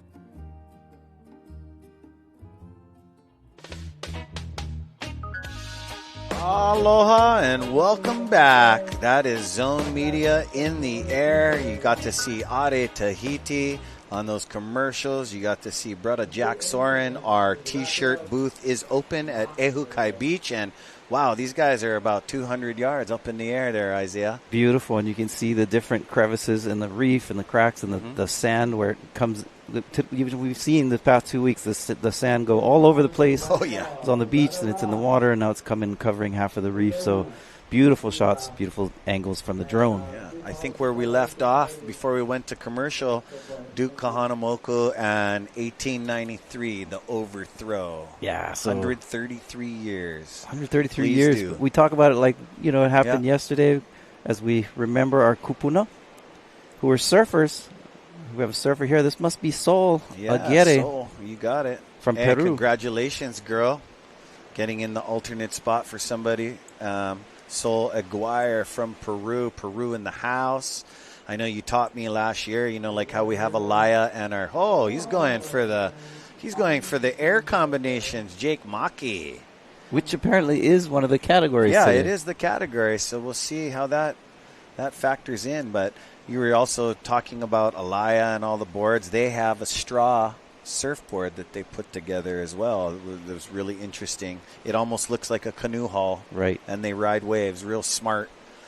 If you're living in the old days, you can see how that created. Almost like leeks, right? Like little leeks and grass. Made out of reeds, yep. Yeah, reeds. So the Backdoor Shootout, we're celebrating Duke Kahanamoku, and we're talking about when in 1893, Duke Kahanamoku was a year and a half in January, years old, so he's a toddler. Mm-hmm. His auntie, Lili'u Okalani, was... Here we go. We have a write-up. On January 13th, she was going to promulgate a new constitution, which essentially is she was rewriting this constitution that was forced on her brother 5 years earlier in 1887. Hang on, here's another wave. That looks almost like one of our Team Japan, but I'm going to have to... Noah Beshin's out there. I was way off. Noah Besh, what's up? That's what I thought. But Shogo, he has a black wetsuit like that, but he's a bit taller than Noah. Yeah, so on January 13th, she tries she says she's going to promulgate this new constitution. But unfortunately, and a lot of this had to do with she was she was forced to have certain cabinet members on her to approve it, and she wasn't able to select all those individuals. Some of those individuals opposed her restoring kind of the authority of of the monarchy, even though the monarchy still existed, but under that new constitution that we call the Bayonet Constitution, it restricted a lot of voting rights to Hawaiians, a lot of executive authority to the Queen, and so she announced that she was going to adopt a new constitution. But unfortunately for her, she didn't get the required signatures that she needed. And here we go. Jake is really busy on the inside here. Well, signatures in that day were,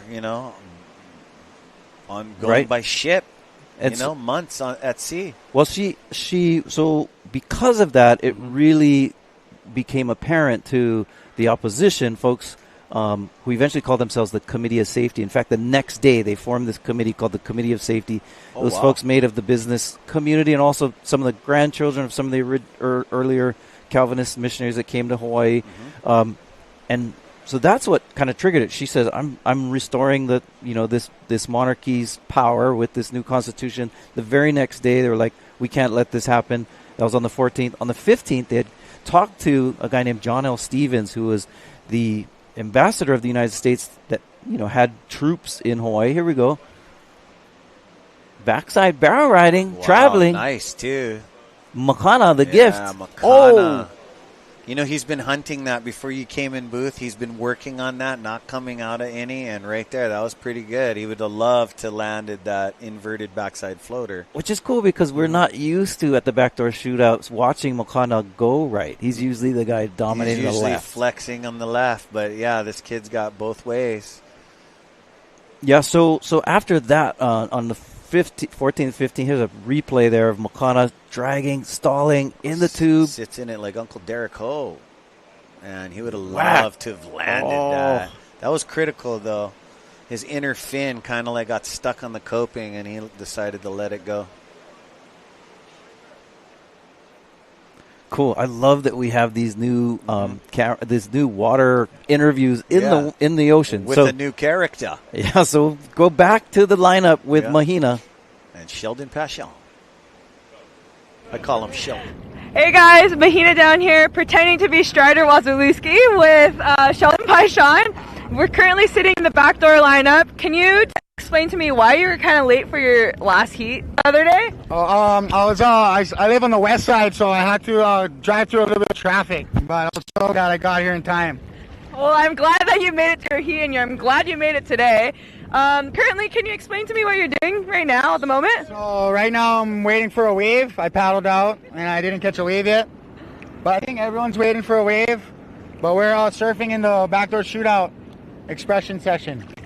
So he's dropping anchor, sitting in the backdoor lineup. It seems like you're kind of shivering your butt off right now. But we're happy to be here in Wahine and trying to get some awesome waves out here, and hopefully you'll get a bunch of barrels out there. Yeah, thank you. Yeah, stay tuned. Everybody's going to be getting barreled.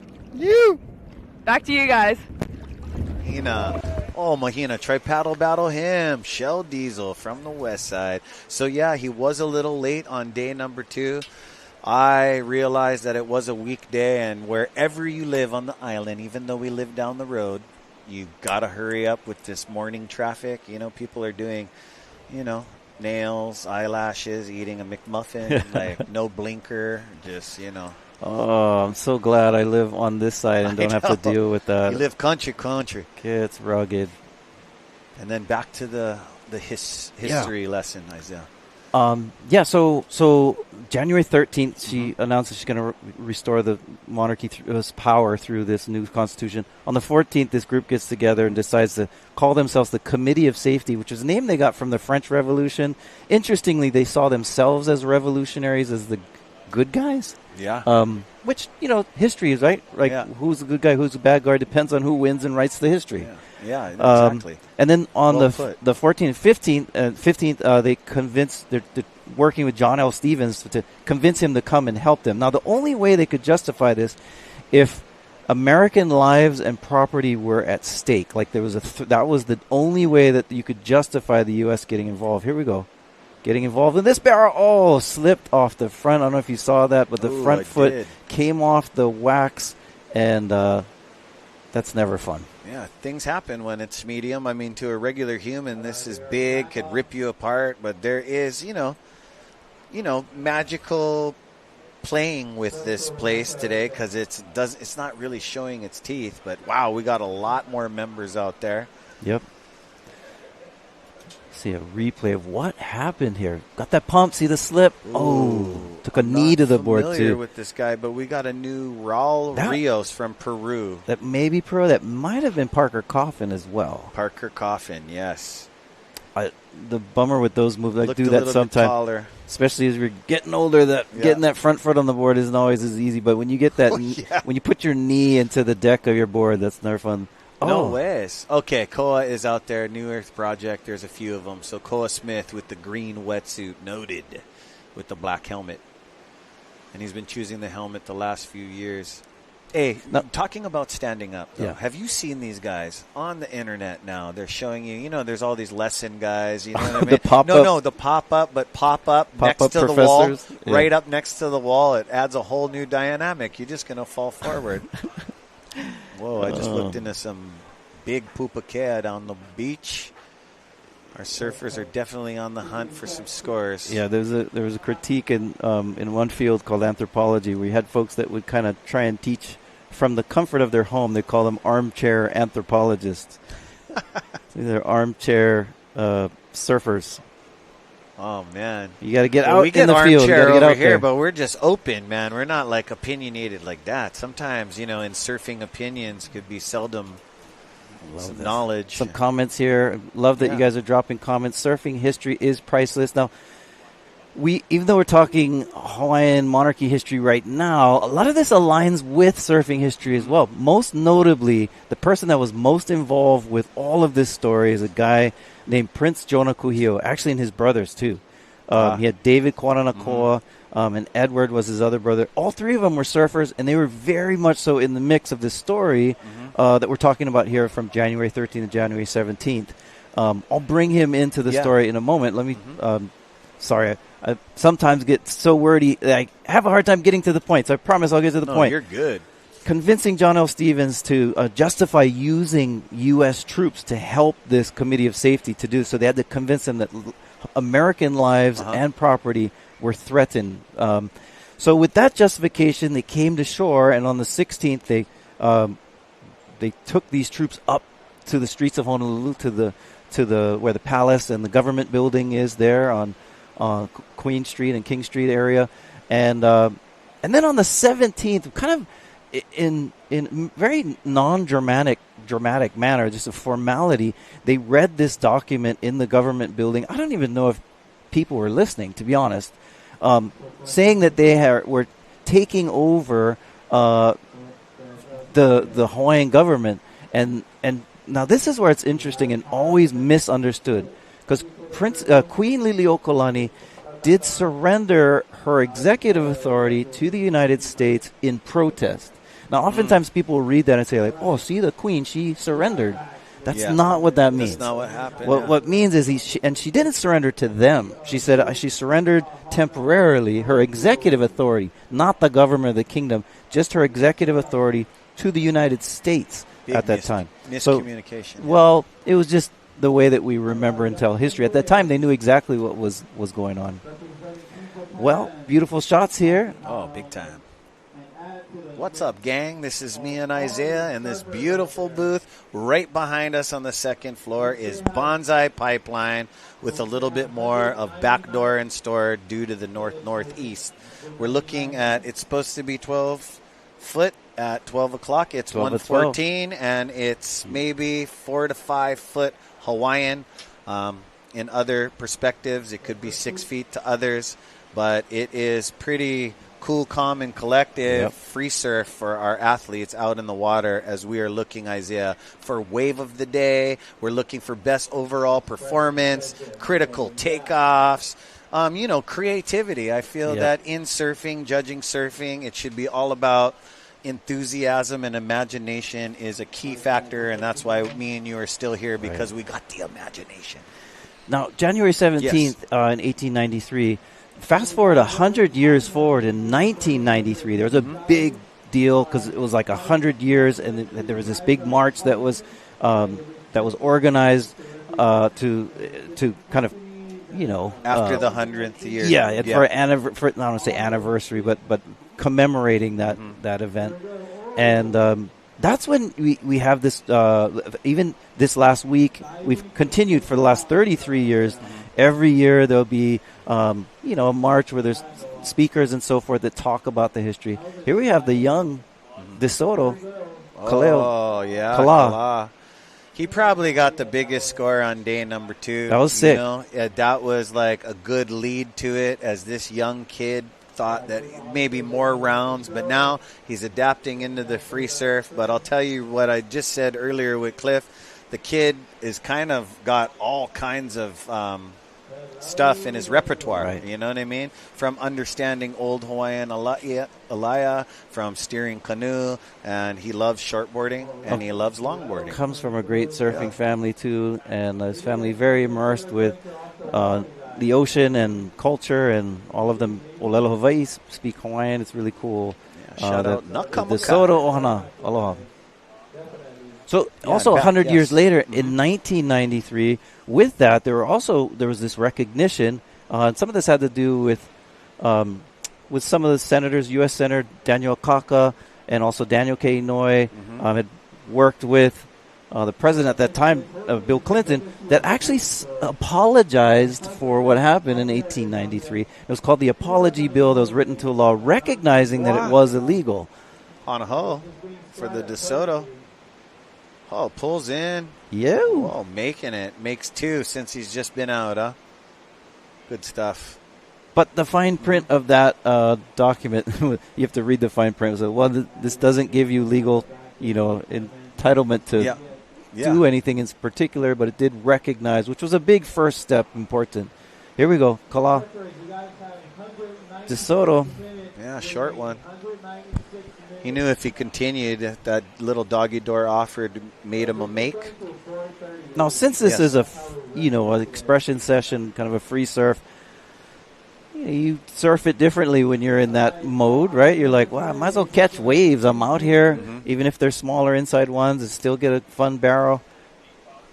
Whereas folks like Sheldon Paishan and Shayden, Pacarro, they're talking about dropping anchor, sitting out there waiting for those bigger sets to come. That's cool. They're still kind of over there. They're not way out at the Wakita. Here's Noah Besh. Paulson Bowl. Oh, Noah Besh. And this guy, in these kind of conditions, this guy's got the class act. Noah Beshin doesn't just charge, but he understands airs, blowtails, downward carves. Air game is incredible, too. And his dad is with us in this amazing event, too. The guy had an amazing career. Shout out to Shane Beshin. Jake Maki, will he go for the tube? He does. Yeah, gets a little lip lopped right there. But let's rewind back again to 1893, and I talked about how surfing ties in with this. And Prince Jonah Kuhio was obviously he was upset about this. He would have been how old he was in line to become the king at this time. Yeah, in 1893, he was in his late teens. I don't know the exact age. He's probably like 19, 20. Okay, wow, and so much. So he was importance, and he had his cousin actually Kaiulani, Victoria Kaiulani was the heir that was designated by Lili'uokalani to be next in line. But then he and his brothers were next after her. Also a surfer, her. Right? Yep. He doesn't have a sister. That was his cousin. That was his cousin. Gotcha. Yeah. And so they were all surfers, especially that generation, especially with him, Prince Kuhio. He's the guy that surfs in California while he's in school in 1885. Here we go. Parker. Little backside steez, a little tag, just feeling the wave. He's got a wetsuit on. Oh, he's coming in. It's like, I'll wait for the next round. Yeah, so Parker Coffin. So these guys, I mean, that's why I love history, and especially in this time period, and also the overlap that is with surfing. Yeah, I love you teaching me history. And oftentimes we think that surfing is just something that you do for fun, and which is true, but there's so much more connection. to it. Thank you. Especially when we come to Hawaii. So much. Very cool. Yeah, like where did it come from? Who are the players? Like all of that stuff needs to be known. Like I can see that in kids nowadays too. As a coach, a scout, a mentor, I look into that too. Like, oh man, you don't want to be a doorknob, you know what I mean? You want to be an educated surfer. And oh yeah, we got Mahina Maeda with the young and newcomer Kala De Soto. Hey guys, I have Kala De Soto out here out in the lineup. You're kind of sitting the farthest one out. Can you kind of explain to me why you're the farthest one out? We got 3 hours, so I'm just gonna wait. Wait for the wave of the day. That's the whole goal. So. Are you gonna throw a little bit more pigeon to me next time on this, like this whole session? Are you gonna try to say more yesa words, or are you gonna say a little bit more different kind of like pigeon? Yeah, I guarantee. We can talk more pigeon. If you come out of the barrel, if it's a pipe wave, would you say yesa, or would you go and say yesa? Is it a different vocabulary? No. If it's a yesa moment, I just say yesa. Well, hopefully you get more yesa barrel out here, and obviously we're so blessed to be here in Hawaii. And do you have anything to add to that? Thank you to Hui for this amazing event. Yesa. More yesas coming to you guys. So back to you guys in the booth. Saw Kala boy in the house, an amazing young and upcomer, and not just a surfer. This guy goes for the all-around waterman package. Got Hawaiian Water Patrol, and we got whistling, Isaiah. Whistles, that's the sign. Back to our history lesson, but we might have a couple vertical paddlers. Yes, we just got the word from our orchestrator, the guy behind Connor all Coffin. the screens. Oh, Connor Coffin. Loved watching this guy on tour. His style really suits in the barrel. Also good at Jeffreys Bay. And here with his brother on this amazing winter trip of 2026. Oh, here we go. Some man-sized waves, Isaiah. Good sign here. Groomed, look how beautiful. We've had so many rugged days of weather, and this is what we've been waiting for. Going left, grabbing rail. Oh, late. But, good take. Is that Sheldon? Kind of looked like it, didn't it? I kind of thought I seen the loss when he kicked the board out, but we'll see. He was taking a nice alligator paddle into it, when you get the shoulders moving. I call it like it's a Sion Malowski. Raw, like shout out to you, brah. Live like Sion. We're, only fitting. We're over here at the Pipe House. And you've competed at such a high level here, but with us in the professional longboarding and what I've seen you do at Puerto Escondido and here at the Bonsai Pipeline. And man, it looks real overcast out there. Which is good for us for the wind. It is. But to all you tourists on the beach, man, put sunblock. Sunblock only lasts 60 minutes. And shout out to Auntie Lolo's Cookies. Shout out to you, girl. This is the North Shore, Oahu-based micro bakery started in 2020, handcrafted in small batches and baked with aloha. Find Auntie Lolo's Cookies at Stonefish Grill in Haleiwa, Nani's Cafe in Wailua, and North Shore Macadamia Nut Farm in Haleiwa, plus local markets and events across the North Shore. Follow us on Instagram at Auntie Lolo's Cookies, gang. And, brother, these look onolicious. Bro, this bugger is fat. Check that Super brownie. Fat. How's how's your brownie, bro? Bugger's Why thick. don't you get one brownie over there for me? What else is Bro, in you the get bag? your own bag over there. Some mean ones. Yes, look at these cookies. These cookies are fat. I mean, you go into Kahala, you see these little cookie corner thingies. These things are made with aloha, action-packed, gluten-free chocolate chip. This is chocolate chip. Boom. And boom, Auntie. Thank you for this amazing stuff and packaging. So support local guys. You guys know where to find them. You can also find her at the Stonefish Grill, Nani's Cafe, Wailua, North Shore Macadamian Farm, and many more to come. Give her a like and a follow, Auntie Lolo's Cookies, at Auntie Lolo's Cookies. Also give us a follow at Huio He'enalu North Shore. And here we go. In the red trunks is...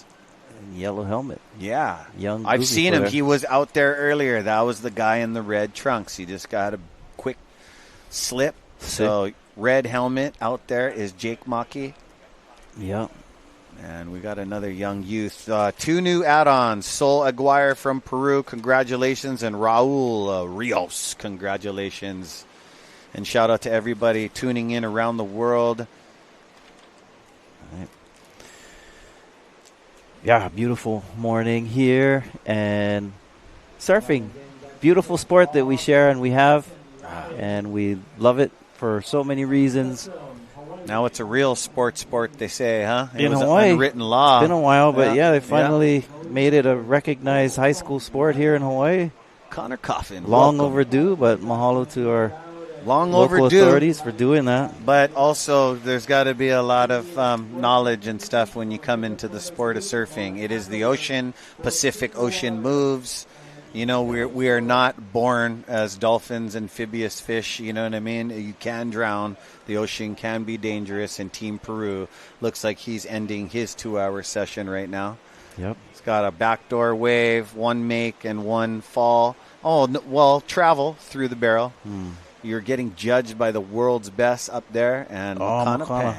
Oh, what happened? Bacalito. Oh. Yeah, that's what happens when... You know, that probably happened on that inverted floater. He never landed, but it's critical. Oh, yeah. Makana, he's been in this event for a few years now, even though he's Big a time. young gun. But let's hear what he has to say about winning, what it would mean to him to win this event. Oh, he's come close. Let's go.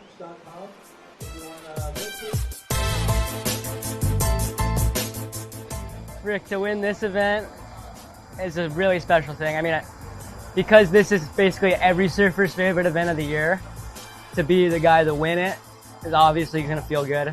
And yeah, you get the bragging rights, I guess, at least for the year till the next one comes around.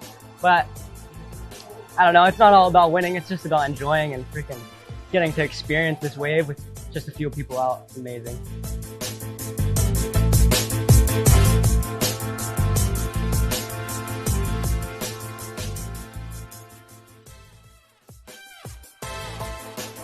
Oh, double grab banger from Makana Pang. That looked amazing. Makana Pang has been very close to winning this thing.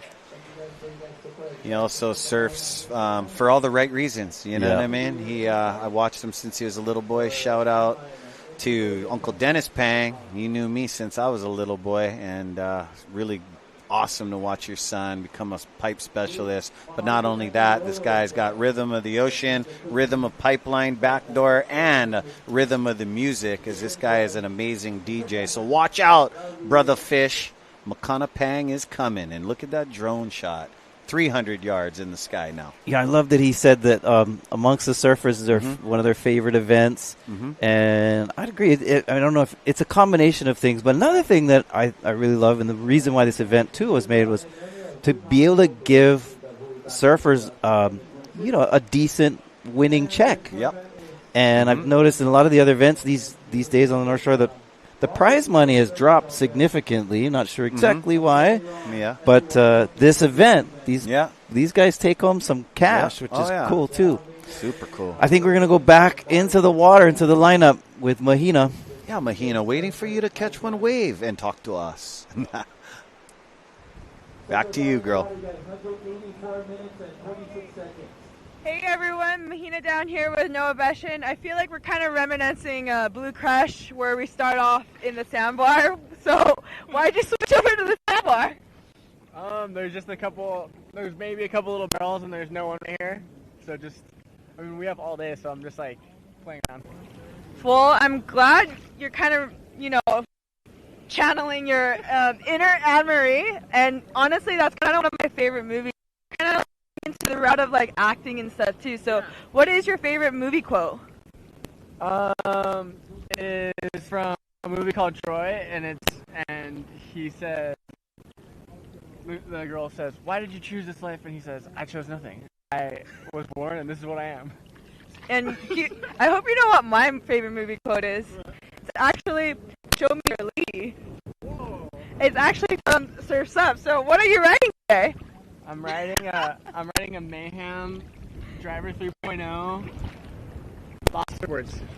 So that's his lady. It's a Mayhem 3.0 driver, or whatever it is. but hopefully you'll find your unicorn out in the soundbar. And back to you guys in the booth. Noah Beshin. So, yeah, uncharacteristic. Noah's has been out there for about an hour and 45 minutes, and that is reality of surfing. Things don't just happen. That's edits and our amazing team of cinematographers and videographers and photographers. They get that stuff for us. But now you get to see live action expression session, guys opening up their accounts. Here we go. That was nice stall. Traveling. Yeah. And who's that? Maikai. Maikai. Yeah, nice by Maikai. He's been out there for a while in the orange helmet, so it's really cool to see. Noah Beshin, he hasn't gotten started yet, so look for the guy in the black wetsuit and the black mayhem board because these guys are going to take to the air. We're also honoring that today. Best wave overall performance, critical takeoffs, longest barrel, biggest air, like critical, best combinations. And back to the overthrow, Isaiah. And while we were talking about Hawaiian history. Oh, my grief. Jake Maki is mocking around. Yeah, brah. Oh, you got to do the reverse dead cockroach. A little bit dangerous with the leash, but shout out to all the boys at Makaha. Jake Maki is catching small sandbars. Being patient. I think when it really does hit 8 to 9 feet, when it does, Jake's going to just go, brah. Yeah, I like to see him headstand in the barrel. Yeah, I'm mad, dude. Call him out. Let's see it. Check 1, 2. Holler if you ever hear me. Woodchuck the Squirrel, please tell Woodchuck the Squirrel, come in over. Please tell Jake Maki on the next 8-foot barrel that comes in. I want to see that. Boom, bang, bing. Historic. JOB would be losing his stuff. I can't believe this guy just did that in a tube. So, I guess, back to those dates of January 17th, 1893, when that happened, and the Queen in protest. So, when in protest, and she sends that to the United States. And meanwhile, while her protest is making its way to the United States, is another important document as well. Because that was just stage one to this Committee of Safety guy was to like proclaim that they're temporarily taking over the government. And then their step 2 was to write basically a treaty where they wanted to, as the so-called acting government in Hawaii, ask the United States to acquire them as a territory, big shakas. And when it, on its way to, it, back then you didn't have airplanes and stuff, so it took a little while for it to get there, and the weeks that it was getting there, here we go. He's getting there in the barrel. Did the flamingo. That's a free surfer and off the wall. That Grom over there trying to break into the competition. Getting into the show. It is. You guys know as surfers when there's a competition, you think the judges are watching. Everybody wants to go out. Now, the President of the United States at that time in January of 1893, his name was Benjamin Harrison, but he just lost the election to Grover Cleveland. And Grover Cleveland was actually president earlier, but now he's reelected into office. And so it's right in that transitional moment. And so by the time the treaty gets into to Congress and it's being debated, and honestly they said they probably didn't even have the votes at that time, but when it changed hands in March, one of the first things that President Grover Cleveland did was he put that on hold. So he put that bill on hold, of that request to become part of the United States of Hawaii by this government. They're calling themselves a provisional government. And he said, no, we have to investigate this. So he sends a guy named James Blount, senator from the South, to go and investigate. And he goes through, and one of the things he does is he witnesses a surfing competition on the Big Island where I'm from in Hilo. Nice. Really cool story. His wife was there. They were touring around, and he was interviewing people and looking at the historical records, trying to, what happened from January 13th to 17th. And he puts together this 1,500-page document. It becomes one of the most primary sources for us at that time period, because he had interviewed all these people, and his conclusion was, this was unlawful. Take the American flag down. We shouldn't have done this. This wasn't something that was authorized to do. So anyway, that's huge, though. Kind of a big deal, and for so him to say that, for him to write that, and then when it came back, and then President Grover Cleveland addresses Congress with this new information, and he says, "This was an act of war against a friendly nation that we have former treaties with, right? So and then the story becomes even more dramatic for the next 4 years while he's in term. That it doesn't really go away because there's still some people that are proponents of it, mainly because of Pearl Harbor. Here we go, Connor Coffin. Kana Coffin driving, getting that little extra extension at the back door, Isaiah.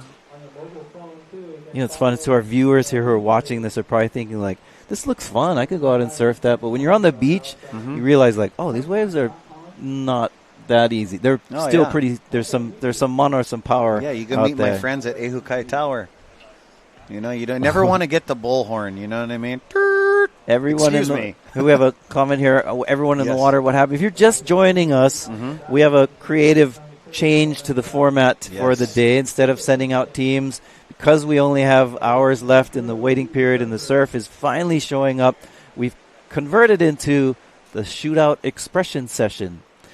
And meaning the surfers will be able to express themselves. We'll be giving out awards for best wave, best barrel, best in the air, best combination, a few different categories. Combinations. But we were fortunate at the Backdoor Shootout to be able to adapt and be a little more flexible, and that's what our flexible plan has brought us to today. Yeah, we didn't want to just tell you, you know what, we're not going to run. We already had some talent get barreled on day number 2, and we got scratchers, and that's awesome. And scratching in surfing means that everybody's taking a significant paddle out to the break, and a little bit late for this guy here. Shucks. Oh, somebody's on the back door. Oh.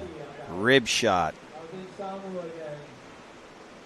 Yeah, but I know Iolani Adams from the 3rd tower, he definitely sees it. So that is awesome. That is a good sign that we're seeing bigger waves coming in. I don't know if that was Tema, I'm not sure. Yeah, no, Red Bull helmet, huh? Or no? No, team. That's not teams. Nope. It's fine. Yeah. But yeah, here we go. Little clapper on the inside. These guys are going to reposition themselves, and it is like a pipeline free surf with, the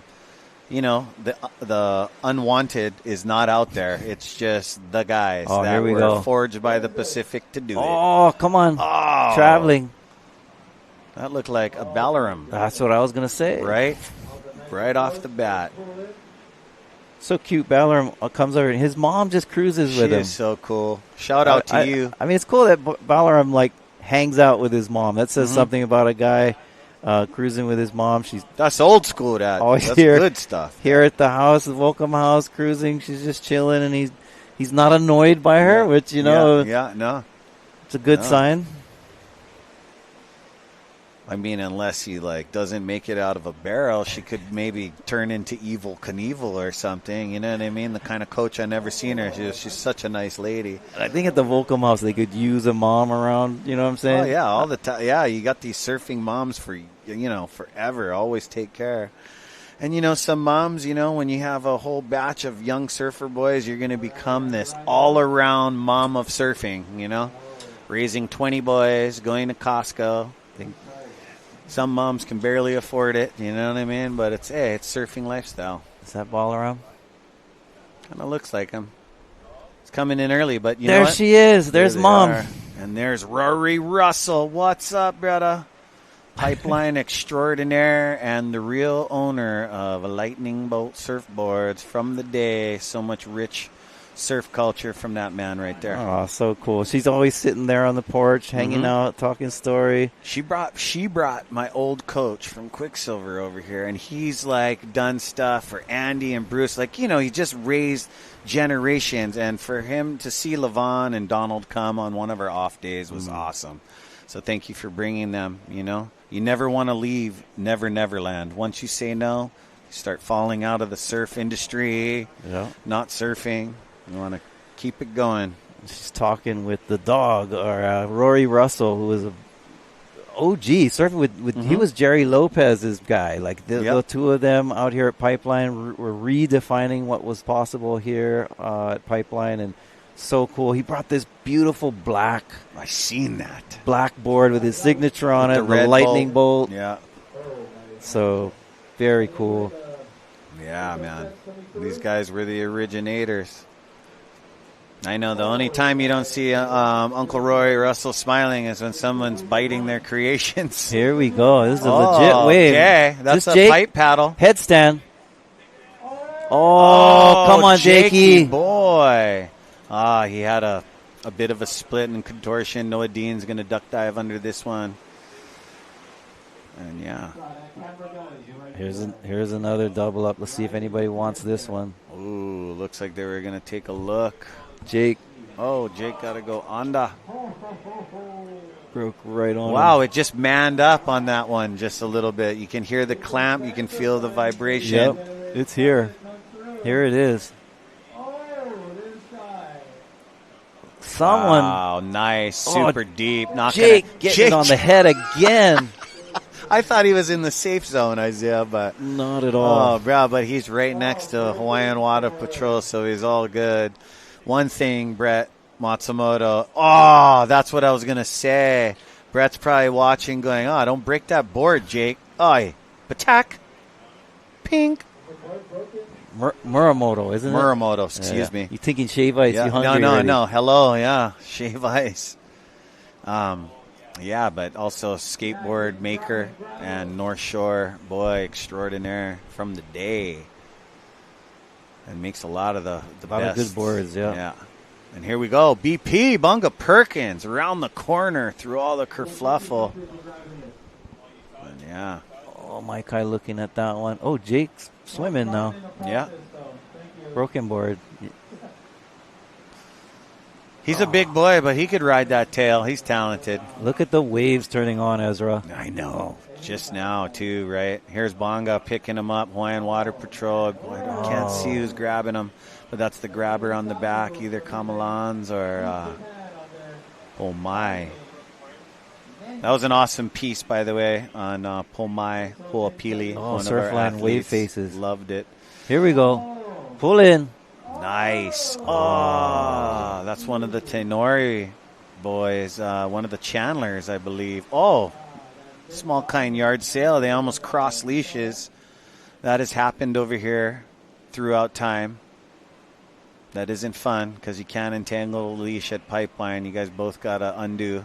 Oh, so that's Tema and a Chandler, I believe. I think the swell has arrived. Yeah, and it's getting crowded out there, boss, with Pipeline and Backdoor's Jake. best. Watch this board. Oh, boom. Axe Nation. Broke it right in half. Yeah. Fiberglass cavitation. Yep. That was the first real set we've seen, and a lot of energy, broken board, and so exciting that the waves are turning on for us now.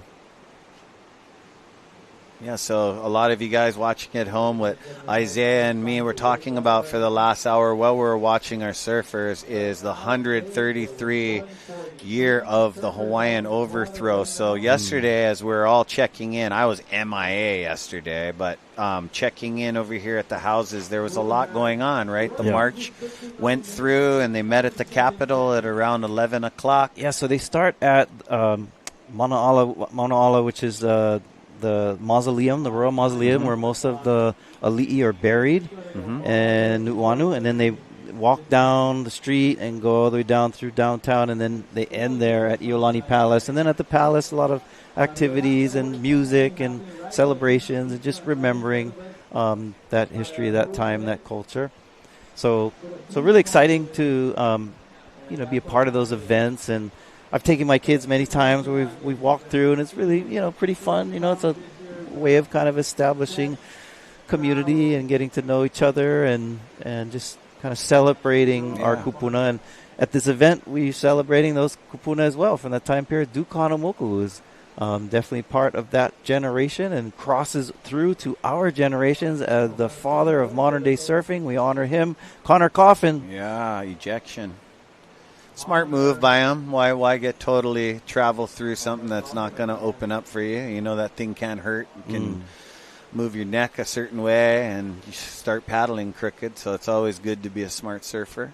But I had no idea when you guys marched from the mausoleum, a lot of the ali'i and are buried up there. Buried in the mausoleum. I've done some slate tile and memorial over there. Oh, wow. And I've also watched, I have a building over there. I've watched them march a few years. I was stuck at work, but it's amazing. Yellow, black, red, like, you know, the Hui colors, but everybody's just in it, and you guys walk from that mausoleum all the way through to the Capitol, right? Yep. To the Iolani Palace, and then the Capitol is also right next door. Gotcha. Been doing a bunch of renovations to it lately, but so some fences up, but... Were they able to get through the fence yesterday and stuff? I believe I was here at the event, okay. so I wasn't able to go. Oh, here we that's go. a nice shot. That was a pipe cone with a chandelier on the end, 5 yards from it. But now nice on the day before, they had a lot of activity down there too. On the 16th, which usually it's on the 17th, but on the 16th was a Friday, because in Hawaii right now. Oh, here we go. Replay. Not able to sneak out that doggy door. I don't know if that was Shell doggy door trying to get out the doggy door. Might have been Parker Coffin. That was Luke Tema, I think.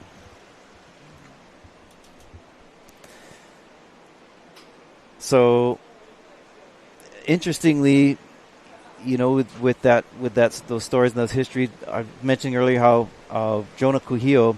So Prince Jonah Kuhio was not happy about those events that took place, and he was actually, brother. He was. I mean, we're talking today. Like Mahina was talking to some folks about like who would you scrap with and so forth. A lot of these surfers on the North Shore, including Mahina, are really skilled at training in jiu-jitsu and other MMA type of stuff. And in Hawaii, we had a martial art called the Lua, and Jonah Kuhio was a Lua master. I remember you telling me this. Yeah. So something that nobody really knew, because we talk surfing about him a lot, but that is some mastery, because that is a brutal martial arts, so I think Hawaiian style. If he was around today, people would really relate, especially around this event. You know what I mean? Because surfer, fighter, and he wasn't a huge Hawaiian, was he? Like he wasn't very tall. He wasn't. Stature. Yeah, he wasn't that tall. He wasn't a massive, but strong, and he has a definitely. statue. In Waikiki, right there. In fact, the beach there is named after him, Kuhio Beach. He had a house right there. He surfed there a lot. Was he the ripple shredder over there? He was. Huh? He was the guy. Yeah. So we got. I mean, so he was a great surfer and a great person. We're gonna continue on with some of these stories. We're gonna take a break. Thank you for the story. Thank you for sticking with us here at the Backdoor Shootout. Yeah, it looks like Benji Brand is back out there. Blam. Oh, beautiful. Come back. We'll be here. Aloha. Aloha.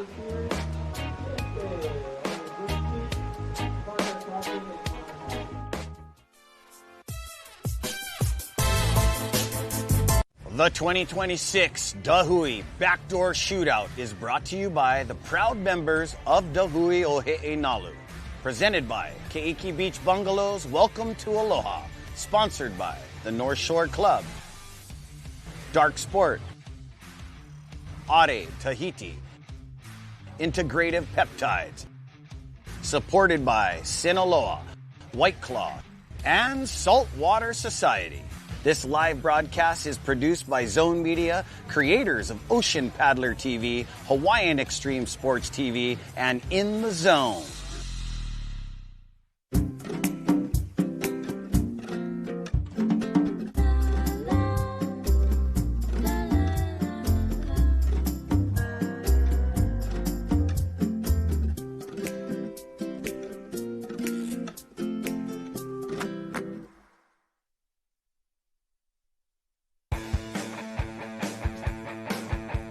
Magical thing when you surf pipeline. If I'm just not thinking and everything inside of me, my intuition and the wave and I'm just connected, like naturally connected, then that's the wave.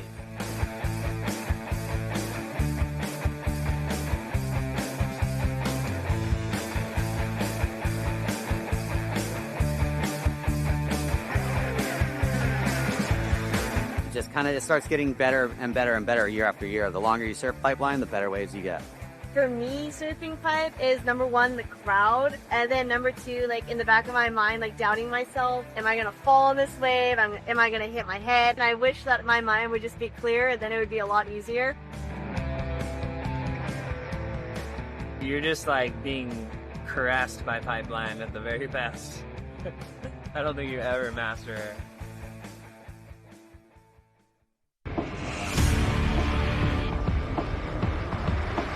Allow us to help you grow your events by reaching Hawaii's giant outdoor sports and ocean enthusiast demographic. Zone Media specializes in social media content production and distribution, drone and video production, cutting-edge live productions, and more. With over 25 years leading Hawaii's action sports market, give us a call at 808-343-3310.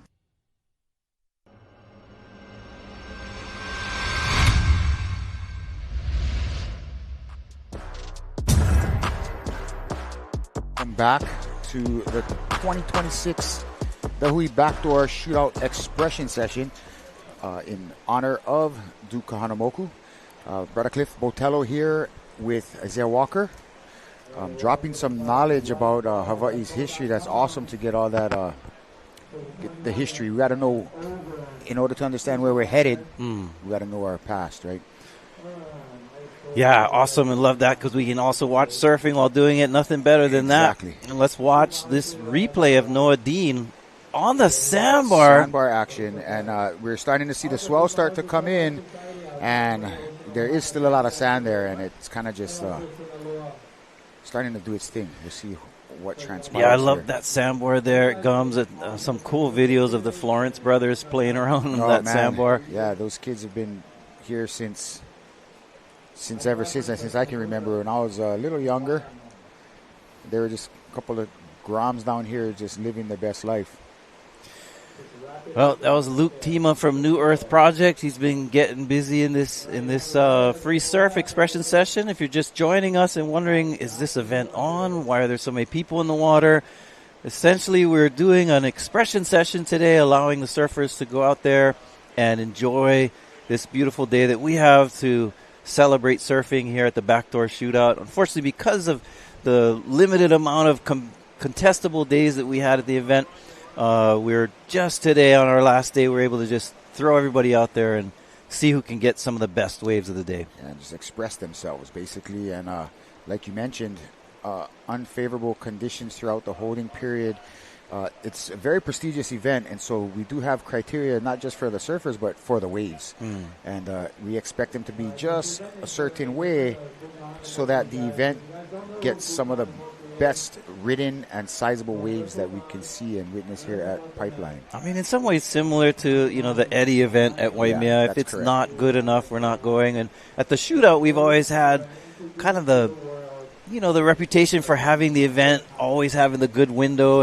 And this year it's been a struggle, but the way we did have, 2 days where the waves were decent, and today we're watching a rising swell, and the surf is very clean. So the conditions are great out there today. Not really the scary stuff that we used to see here at the Shootout, but nonetheless, great waves out there today. Yeah, most definitely. They still got a lot of sand to move around and things of that nature. It's hit or miss. Basically, we're at the mercy of Akua and whatever they decide to bless us with. And so it is what it is today.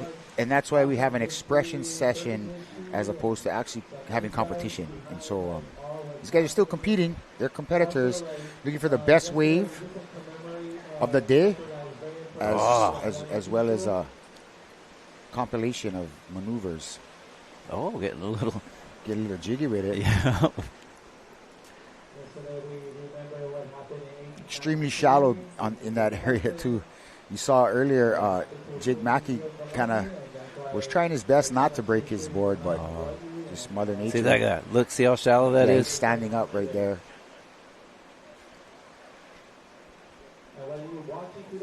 That's over at Backdoor where you got like reef, where most of the sand you see over towards the left at Pipeline and Gums and so forth. But this is Legend Chandler. That's who that is. That's who that is. Another one that's blessed to be kind of growing up right here as well. You see him working down the line there, stalling in there for a barrel. Little backdoor shootout action right there. Yeah, Legend and his brother Mananalu definitely spending a lot of time out here at Pipeline. Yeah, they're living right here. Living their best life, for sure. Oh, little hop there. Chop hop. Off of the backwash, but this is Noah Beshin. Noah Beshin on the little snap off the top, going backdoor. That swell we're expecting. You saw a couple of the sets come through a little earlier, and so the energy is on. You know, it's here. It's just going to get more consistent. Yeah. So we were talking about the 1893 and some of the events that took place there. I mentioned that there was an attempt by the provisional government, the folks who called themselves the Committee of Safety, to submit a treaty to Washington, D.C., and as that treaty was submitted, there was a change in presidents in the United States. Went from Benjamin Harrison to Grover Cleveland in his second term, although it wasn't consecutive. But Grover Cleveland then put this bill on hold to investigate. Talked about how there was a senator named James Blount that went to investigate. Oh, Shinpei on a bomb. Yeah, that's. Oh man, I thought he might sneak it, but got shot in the shootout. Oh, man. And I was talking to Ezra about how this overlaps with our surfing history because a lot of these folks were surfers. Right. Here we go, Noah Beshin looking for an air. Air. Nice. Pretty nice. Well played. Noah's air game and his barrel riding skills are top-notch. So yeah, he showed up. You know, you got to work with what you get. Yep. And he made the best of that wave. You know, it's not always going to be the biggest wave selection, but you know, there is more folks out there than normal heat, so he's just keeping active. Yeah, and why not? You know, a day like today, it's just exclusive group out there. Might as well keep busy. Yeah, exactly. And so back to a little bit of our Hawaiian history. I like to, you know, get the refresher course. Right. You know, you're well versed in it, so he put it on hold, and then they sent an investigator to come out, and that investigator and his wife, when they're out interviewing people, saw a surfing competition in Hilo, which is really cool. Nice. It's where I was from. Surfing's all a part of that. I talked about how also another person who was the nephew of Queen Liliuokalani was Prince Jonah Kuhio, and how he was, you know, not very happy with how things went down then, and was adamant actually about restoring the Queen back to power. His auntie kept telling him, calm down, I know you and Warrior and you like scrap this over, but our instructions right now is to wait, because they knew that Washington D.C. wasn't really prepared to support what had happened. Right. So they're hoping that the U.S. would fix that. And so it was sort of in limbo for a few years. Eventually, Kuhio, who's the surfer, him and a guy named John Henry Wise and Sam Nolan and a few other Hawaiians who were tired of just waiting. Yeah. They tried to smuggle in some guns to restore the Queen back to power by force. Now, the Queen wasn't super on board with that because she knew that, like, if you escalate the violence, that, you know, she didn't want any blood on her hands, and she also didn't want the U.S. to be forced to get involved because it'd be a big task. Right. And so anyway, so it's a very lengthy story, but we'll get back to that. But in the meantime, let's go back to see what Mahina is doing in the lineup. She's got a friend in Noah Deane out there. Let's go ahead, Mahina. What's up? Everyone, I have Noah Deane out in the lineup. He got one sick one over at the sandbar. What was your mindset change on that one? I was just getting cold sitting out here waiting for one, so I went over there. I kind of got a shortboard and it worked. It was pretty sick, that little wave. Yeah, it was a pretty sick one. We were kind of actually surprised to actually see you get one, like a little spitter, and then we had that little dramatic effect too. Obviously, we're kind of literally in the danger zone. So what is your hopeful manifestation going into the next couple minutes? Hopefully one more wave maybe, and then go put a wetsuit on because it's pretty cold out here. But I think there's definitely sets coming. And, like it. Anyway. And one last thing, since you are an Australian citizen, what is your number one thing to get at Foodland? Special spicy poke bowl. Well, he definitely wants a spicy poke bowl. Maybe you'll get the spicy poke bowl after the next wave. So hopefully we'll see more waves out in the future. And back to you guys in the booth. Mahina and great foresight there in the lineup. There, she's putting herself in danger. Yeah. So it's funny. She's like, we're definitely in the danger zone right here. Yeah. With a smile on her face. She's tough, though. She's exactly. She's an amazing surfer. Was a professional surfer, and I think she's now working to get involved with production and also directing and things of that nature. Yeah, she's speaking of spicy poke. She's spicy. She trains jiu-jitsu and stuff too with Kid Peligro and some of the folks over at the Boar's Nest. So she's definitely not a pushover. Yeah, awesome. Yeah, so surfing, we're celebrating surfing, Dukanamoku, and the history here of Hawaii and the North Shore and surfing history and how that all overlaps. So hopefully you're enjoying our time learning these things here at the Backdoor Shootout. Prince Jonah Kuhio, as I mentioned earlier, was trying to restore his ante to power, and unfortunately it didn't work out. Unfortunately for them, it didn't work out to his benefit. He was imprisoned for a little while for that rebellion that they put together, but they weren't convicted, because when they went to trial and there was the jury of Hawaiians, they released him right away. Yeah, no, exactly. It's they're like that. No, that's not his. He's good. Yeah, and that's basically a very important part of Hawaii's history, and as well as like this competition ties all in together with Duka Hanamoku as well as Huio He'enalu. You know, they were formed back in 1975, which isn't the same time frame, but still significant in the sense that these were surfers. It was formed by surfers. Oh, let's watch his backdoor real quick. Traveling. Little shut down on that one, but the swell is coming in.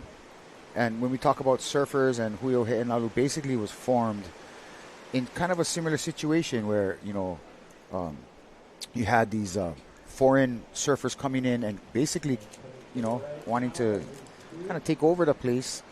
And so we had folks like, you know, Squiddy Sanchez, Uncle Squiddy, and Uncle Kavika Stant Sr., you know, Uncle Embert Sorin, and Imua Pai'aina, and as well as, you know, Teria Hui and Eddie Rothman and all these other folks that were here surfing, enjoying it, kind of had to, in a sense, like regulate, you know, and so that's kind of like almost like we've always been trying to fight for something, you know? Always. That's the sad thing. Like the Hawaiians are always fighting. Yeah, and just like today, you know, we're fighting for just being able to stay here in the islands is a priced out of paradise is a big thing these days for us. And it's a true story, you know. It's like very, very hard to survive here as Native Hawaiians.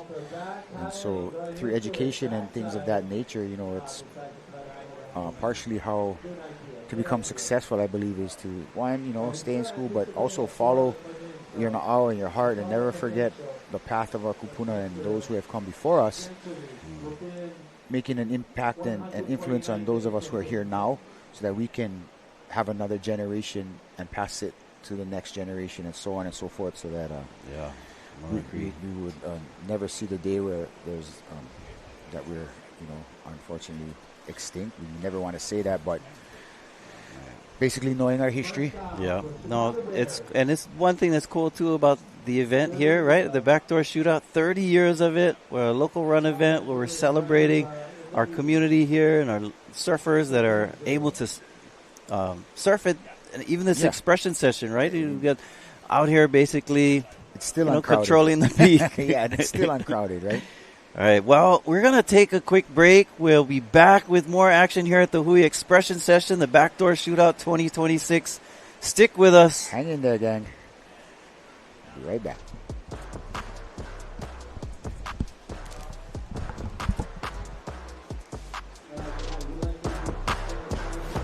The 2026 Hui Backdoor Shootout is brought to you by the proud members of Hui o He'enalu. Presented by Keiki Beach Bungalows, Welcome to Aloha. Sponsored by the North Shore Club, Dark Sport, Are Tahiti, integrative peptides. Supported by Sinaloa, White Claw, and Saltwater Society. This live broadcast is produced by Zone Media, creators of Ocean Paddler TV, Hawaiian Extreme Sports TV, and In the Zone.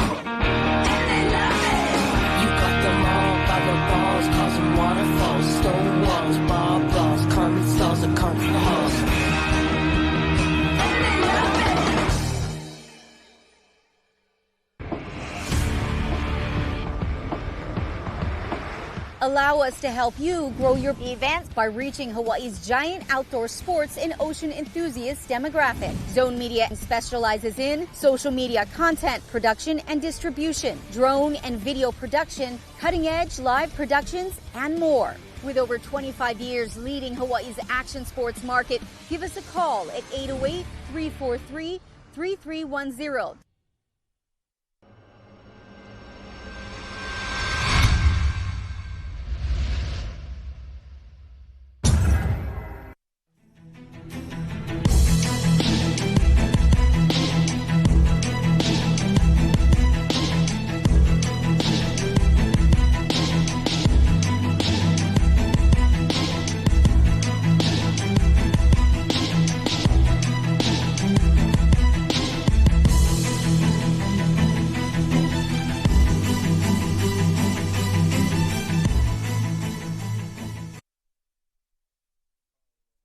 To joining us, thank you for returning to the Backdoor Shootout 2026. We are here at Bonsai Pipeline in our expression session. So we've made a little bit of adjustments to our format due to the limited amount of days to run. We are today having this expression session as we have a building northwest swell coming to us here on the North Shore. So we're stoked to be here.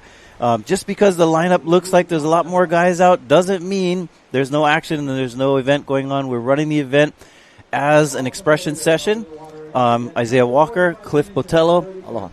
Stoked to be here on this beautiful day here in Hawaii.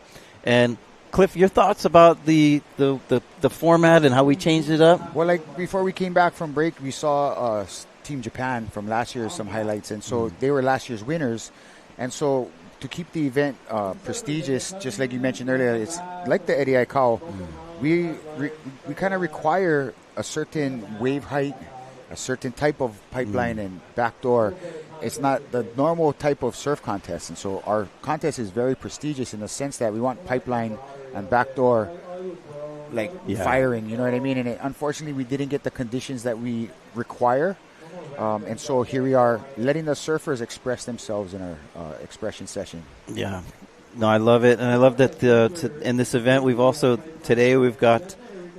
all sort of camera angles. We even have Mahino's interviewing people in the water. There's we've heard from a lot of surfers out there in the lineup. And so I think it's exciting for them too to be in a little different format, and they're chasing new types of awards in this one. So that we're looking for the best barrel, the best combination on a wave. Yeah. Even aerial is one of the categories that we're looking for in today's expression session. This looks like Luke Tema. I was going to say, he looked like he wanted to try and get some speed so he could boost some sort of an air.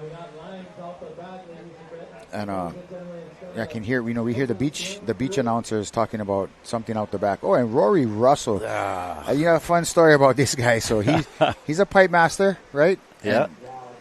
And I think he missed his heat by about 45 years. I'm just kidding. But fun story about Rory. He's actually my Little League baseball coach. Rory coached me and my sister and I actually in our Little League back in the day. Little did we know that he was actually charging pipe right across the street, under our noses. But yeah, Rory Russell, legend. Oh, it was a beautiful surfboard that he brought, and you can see his signature on it, all black. I was talking about how I saw that board the other day. Cool that he comes in and he's showing us, bringing that history to this place. Also, I'm sure, this was Jerry Lopez's house before, and Roy Russell and Jerry Lopez were, tag team partners here at Pipeline back in the days, the 70s and 80s, and awesome guys. Yeah, and you can see still doesn't rock a leash, right? Right. Back in those days, there was no such thing as a leash. You actually had to swim. And so we get to watch these guys here with their expression session on a back door right here. Just ejected. He didn't like what he saw down that line. So the swell is trying to do its thing, but like we mentioned, it's Mother Nature, Whatever Akua sends us, like these lines you see coming in, you think it's not just about the size, right? It's swell direction, also the topography of the ocean floor. Like there's lots of sand still, which creates a situation where when you start coming out towards gums, if you're going pipe, it just closes out on the sandbar. Here's a wave. This looks like Cala de Soto. So it's a bit tricky as the swell feels, the wave selection is going to be a huge factor because it's not the normal wave machine like we saw last year, Yeah, you can see right there to the right of the screen is that sandbar, some sand still there. That's where we saw Noah Deane get a barrel. Yeah. And so there's kind of a wider playing field today. In fact, some of the events we've had earlier on the North Shore, they had the entire event at Gums. At Gums, yeah. Here we go. Look at this. So that's kind of towards the back door. Is he going to make this? Come out. Oh, he's right there. That totally looked like he took off from like Gums, you know what I mean? So it's just really, really tricky out there today. Here we have grabbing rail. Backside. And a little too much of a runner, but great effort. So I love you were reading earlier about some of the original Hui founders who are, in memorial that are no longer with us. Squiddy Sanchez and Imuapai Aina and others that were part of that founding of the Hui He'enalu 1975. The list goes on. Marvin Foster. Oh, yeah. It runs deep. So many folks that have contributed. One that I wanted to highlight, I've mentioned this guy's name before, and as we're looking towards Sunset Beach, it's appropriate. Hey, aloha. Oh, aloha. A lot of smiles. Shinpei from Team Japan. Team Japan. Always smiling. Last year's team winners. Lots of aloha. So one that came to my mind was Kealoha Ka'io, who is a resident of Laie, a surfer that surfed on the North Shore in the early times, early 1960s.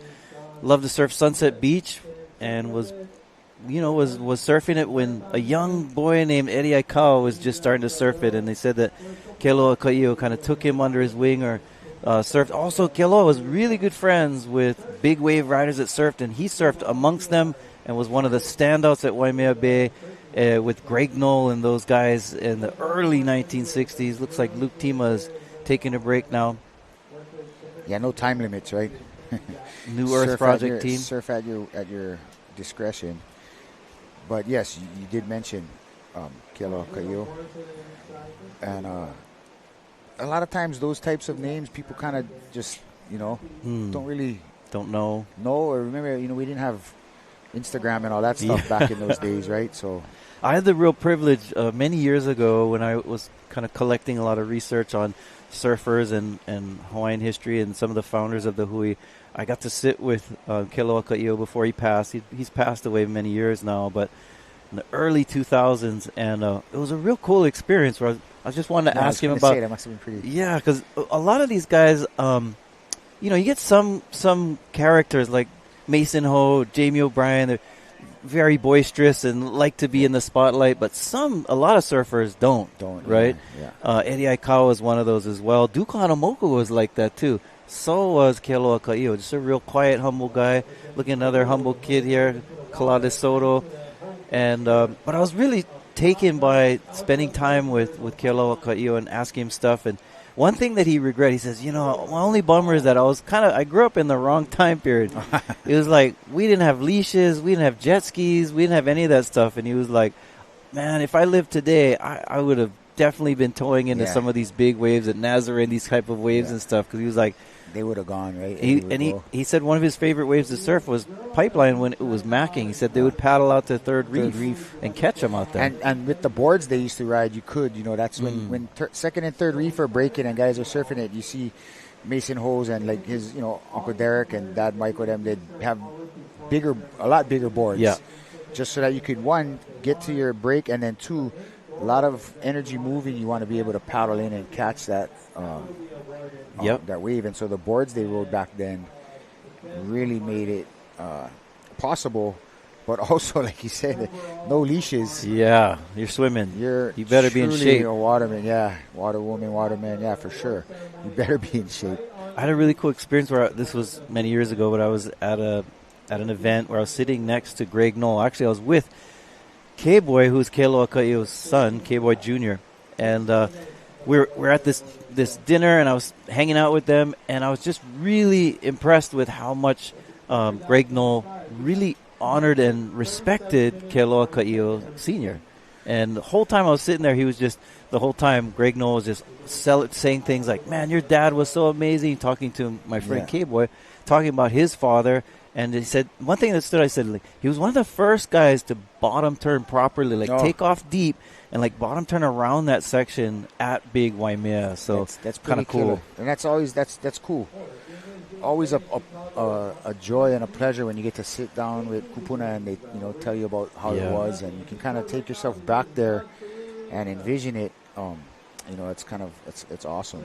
And we've got, this is a shot of us. We're in that house, this historic house. It used to belong to Jerry Lopez, who built this place, and now it's a VOLCOM here. VOLCOM house. So much. If walls could talk. Yeah, if walls could talk, it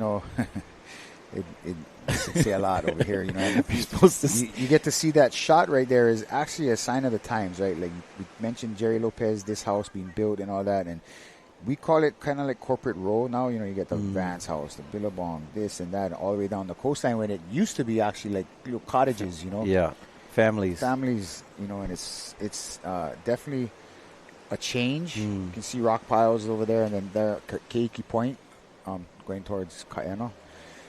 Yeah. And that's where the Keiki Beach bungalows are, right there at that stretch of beach. Yeah, I mean, that's, mentioning the hardship of surviving here, especially for Kanaka, our native peoples. You also mentioned Pomai Hopili and the story that was done on him. One of the Hawaiians still holding it down here, living on the North Shore and from here. And trying to keep it in the family, and a lot of us struggle, my ohana has, it's actually beachfront, and people think, where did your family live? It's high, it's a lot of money and whatnot. But realistically, for us, it's priceless because, that's the hardest part, is having a plot of land to just raise your family on. So those are captains over there. I was gonna say these young studs right there. Who actually won last year, Cole Boy Rothman, Billy Kemper, another one that's no stranger to bombs. Right. He's got a couple of Piahi championships under his belt. His brother-in-law, Bruno Mars. Yeah, exactly. Just released a new song. Stoked on that. And unfortunately, Hawaii doesn't have a venue that's capable of holding a crowd that would want to come and watch him, because that would be killer. We had Aloha Stadium. I think it was the last time he played here. But yeah, Billy Kemper. Nowadays, these guys, they do everything to keep their bodies healthy, from yoga to working out to, it's just trying to push the limit, because, it's such a small percentage that can actually make a living with surfing. And so, these guys are all chasing that dream. Yeah, I was saying that to Ezra too, how cool at the Backdoor Shootout. Like, it is also to help fund our surfers, right? Like I know Eddie Rothman has always been proud of being able to give enough, money, pretty high purse monies to help support our local surfers, because it's expensive. Yeah, and that's actually one of the reasons why we do have that criteria of wave heights and everything like that, because it's a substantial chunk, and you got to be up to the standards of perfect bombing pipeline, which, Pipe or Backdoor, they're equally dangerous, especially when the heights get up there. And so, yeah, the surfers have no problem trying to chase the purse. But unfortunately, Akua, Mother Nature, did not produce it enough during our holding period to make a full competition out of it. And so here we are with our Expression Session 2026. Thanks for chiming in on our chat here. People saying aloha, and feel free to send some questions our way if you want. If you have questions about the Backdoor Shootout or about any of the stories we're bringing to you about surfing, history, and other things, culture. And so we're grateful to be here today and sharing this time with you and bringing it to you as realistic as possible. We want to bring it as if you're in the lineup. That's why you have mojito in the water and other places. Shout out to the organizer, it says on the screen here, who waited patiently all week. And that you're right, there were a lot of the organizers, participants, all the volunteers, and all the people here making it happen. You don't see that on screen, but there's a lot of people involved. I was just going to say that. It's such a, it looks like it's an easy task, but it is by far, Mahina Chillingworth and Rich Stevenson and Uncle Dave Stant Jr., they, along with all the other members of Hui Backdoor, to come together to make this happen. It's just definitely, words can't even be put to how much thanks that we have for them to put this together for the surfers, for us, and we have standby times, we're all here ready, we got to stand by and we just got to see what the ocean has to offer us. And unfortunately, it gets frustrating sometimes, but it's also a very prestigious event. And so our criteria is our criteria. And although we didn't get to get the full competition, we still get to watch some Expression Session. And, we're still praying the swell does its thing. It's still coming in and whatnot. And so we have a few hours more of Expression Session and competition. So, you never know what you're going to get here at the Backdoor Shootout. And so what we're going to do is we're going to go check out Cole Rothman. I got some highlights from last year. He was the winner last year. Team Japan was the team winner, but let's check out what Cole had to do last year to get the championship.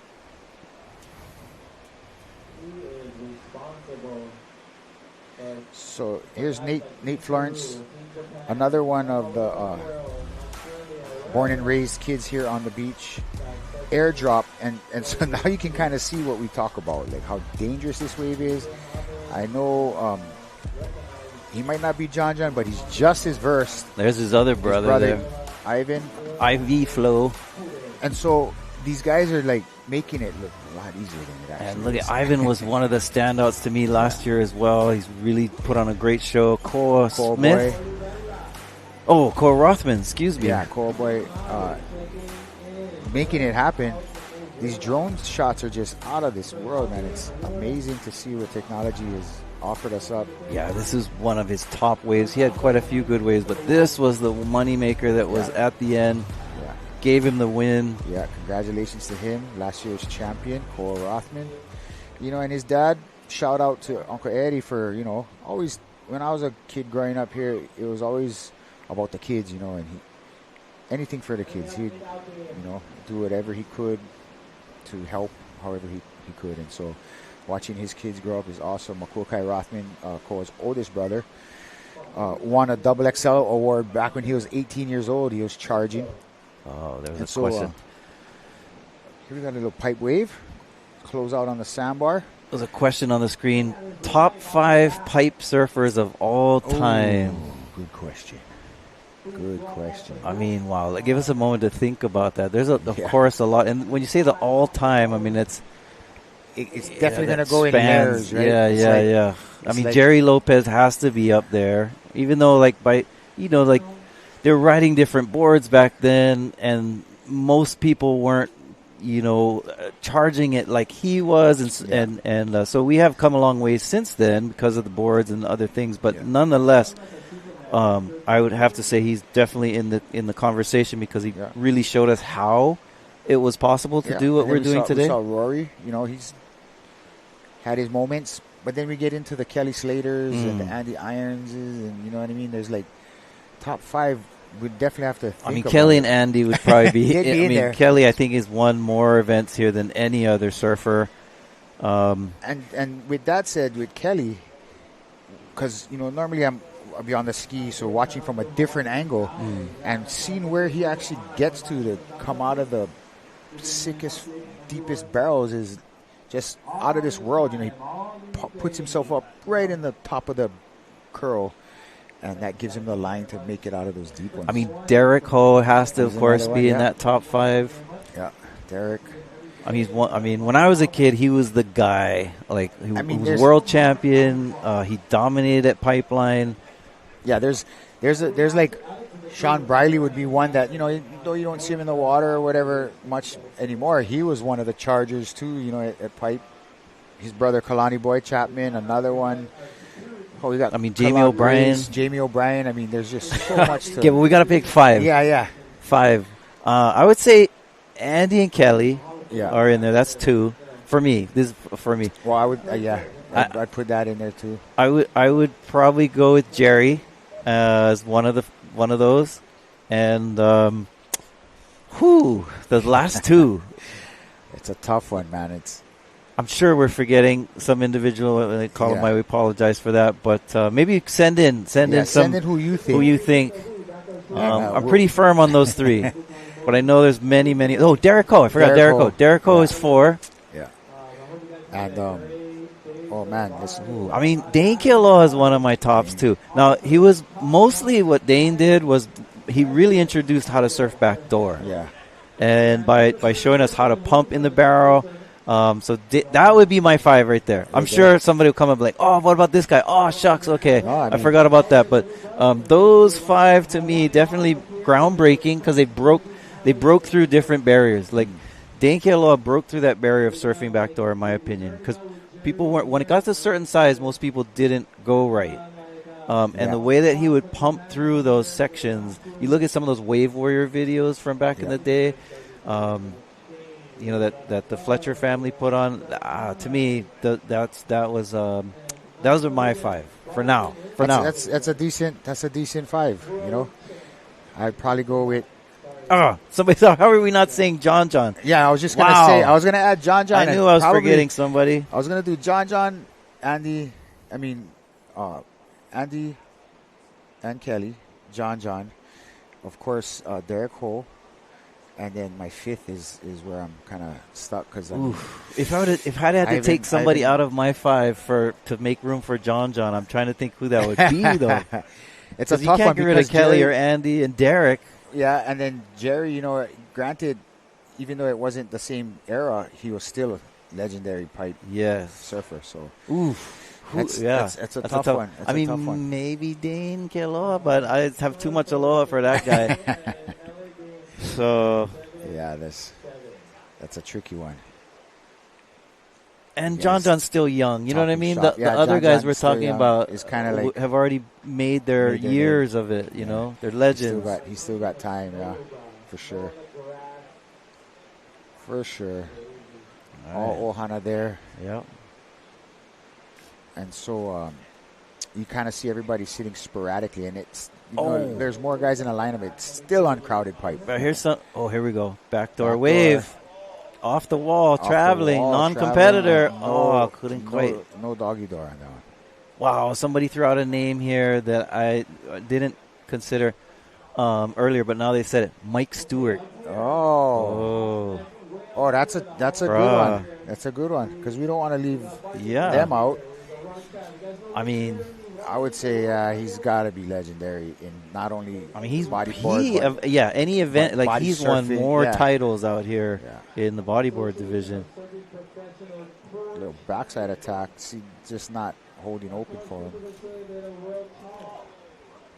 Ronnie Burns, somebody threw out. That's another good one, and he was gone way too soon. For sure.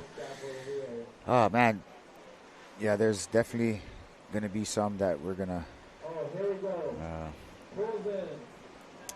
Look over. Yeah, Mike Stewart. I mean, it depends on the question, right? Yeah. When they say surfer, they're talking about stand-up surfer, like standing up on a board. But if surfer, we talk pipe charger, then we could go. Then I mean, maybe you throw in like Mark Cunningham as a body surfer. Is another one, legendary. Actually, though, Mike Stewart is a body surfer that like dominated too in body surfing. So, oof. It's a tough one. Aloha from the west coast of Washington State. Aloha, lots of Hawaiians up there too, and Polynesians. They got Ho'olaulea and everything on the west coast. Somebody's talking Tom Carroll throwing out. Oh, that's a good one. TC was definitely a good. I mean, here we go. Some highlight replay. When whoa, Noah going for the air. They're making do with what's being placed in their lap here at Pipeline. So get the air show. We get a little bit of this, a little bit of that. You know, this drone shot is nice. We also have some quiet warriors, right? Like Takiki Wakita. He charges big too. Like even if you go back to the Pipe Posse originals, like Braden Diaz. You know, he was one of my favorites. Uncle Beto, if you're listening. Max Medeiros. Yep, Max Medeiros. Brian Pacheco is another West Side warrior. You know, Marvin Foster. Marvin to the list. It's kind of try not to be too impartial, but yeah, man, Uncle Marv was also another one that would go left at Waimea. yeah. Kind of is built from a different cloth. Oh, here we have a we paddle. Got some sets coming through. Oh, we got some sets rolling in. Let's see. That one held open actually decently. Yep. Oh, here we go. Shoot, this one's got too much over. wall. Yeah, you see it swing over into the camera, into where the camera guys are dipping. Is that just because there's too much sand, or is there still some north left over in this swell? It's a little bit of both. You know, the sand and the swell direction on some of these sets are just not ideal for today. It still doesn't really do it justice unless you're in the water, like our camera guys and the surfers. Like, it's there's size to it. It's just, I don't know. We had a little bit of a late season, maybe, I think. So the sand didn't really get a chance to do its thing. Yeah. Well, beautiful waves nonetheless. Yeah. And hoping to see, we saw, surprisingly earlier this morning, we saw some pretty decent, we saw a couple surfers get some deep barrels. And let's see what happened here. So this is called taking it on the head. Even though you see him duck dive under that, dude, that thing goes all the way, penetrates to the sand. And so you're like pinned up against the sand. Yeah, like yard sail. Hopefully you come up with your camera still intact. Now, as a Hawaiian Water Patrol guy, you said you're usually on the ski, do you guys also pay attention to the photographers? Yeah, so for us, safety is paramount, and so anybody affiliated with the competition is our responsibility, whether it's camera people or surfers and competitors, even free surfers, you know. So we try our best to keep the lineup clear. But yeah, the camera people, you know, there's majority of them can handle, they can swim out, but when it gets big, they have no problem accepting a ride. You know, it's like, why wouldn't you? You know, it's. Yeah. But yeah, we watch over the camera folks as well as the competitors for sure. All right. So if you're just joining us, we're at the Backdoor Shootout here, and we have a little different format today. We had to adapt a little bit to the conditions of the surf during our holding period. We were grateful to get a little longer time here. Got the weekend added to us, so we didn't want to squander this beautiful day. And although it was, you know, the swell was on the rise and is on the rise, and so we had limited amount of time, we, instead of going through each of the teams in a round as with normal format that goes, we decided to change it up a bit, to do this expression session to give everyone a chance to be in the water.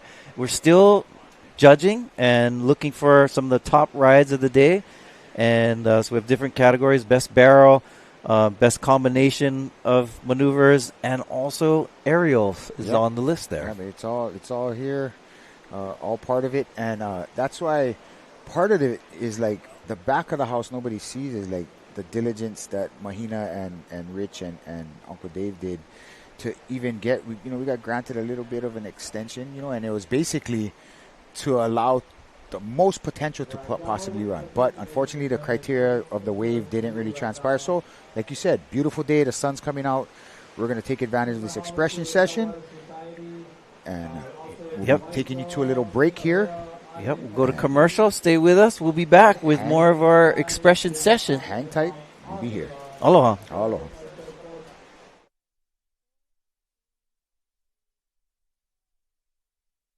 The 2026 Hui Backdoor Shootout is brought to you by the proud members of Hui Nalu.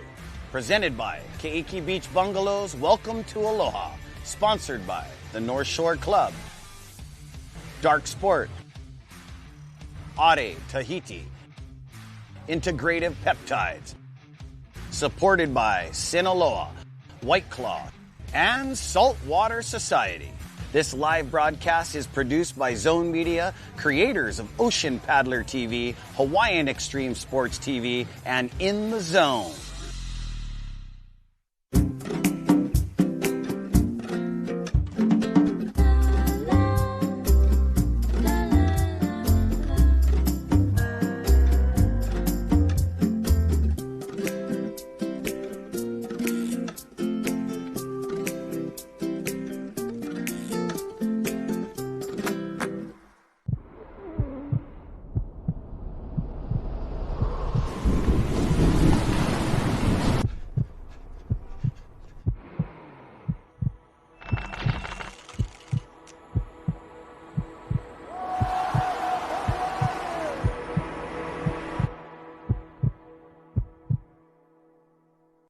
We live for the water, the adventure, the speed, the freedom. But nothing matters more than staying safe out there. That's why we trust Voga Va'a flotation vests. Available now at shopoutrigger.com.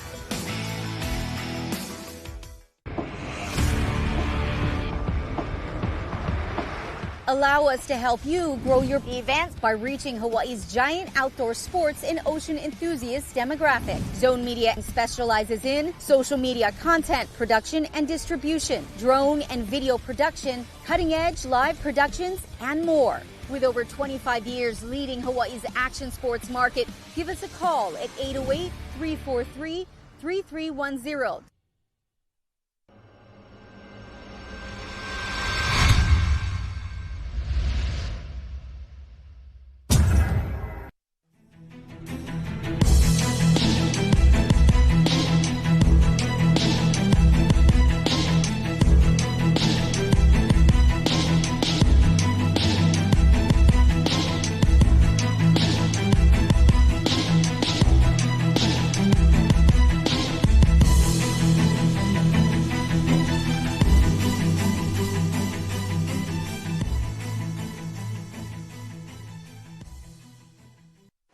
We're back, and Team Du Bois, you just watched an amazing replay. If you were to look at everything, you would see that young guy coming out of the deep back door was probably one of the better waves of the first day of the main event, but second day of competition. And to let all of you guys know out there watching us live, this is not the Hui Nalu Backdoor Shootout. This is the Hui Backdoor Shootout Expression Session. Exactly. We have just totally have had to adjust like water species. You got to roll with the punches, right? And so unfortunately, we weren't able to make the competition how we wanted, but still got beautiful waves, beautiful waves for some sort of competition. And so the boys and competitors, because they're some Wahine too, I believe, in here, and they didn't mind at all paddling out in pipe with a handful of their friends and express themselves. Yeah, just express yourselves, imagination, enthusiasm, like I like to say, and just pour your feelings into the wave.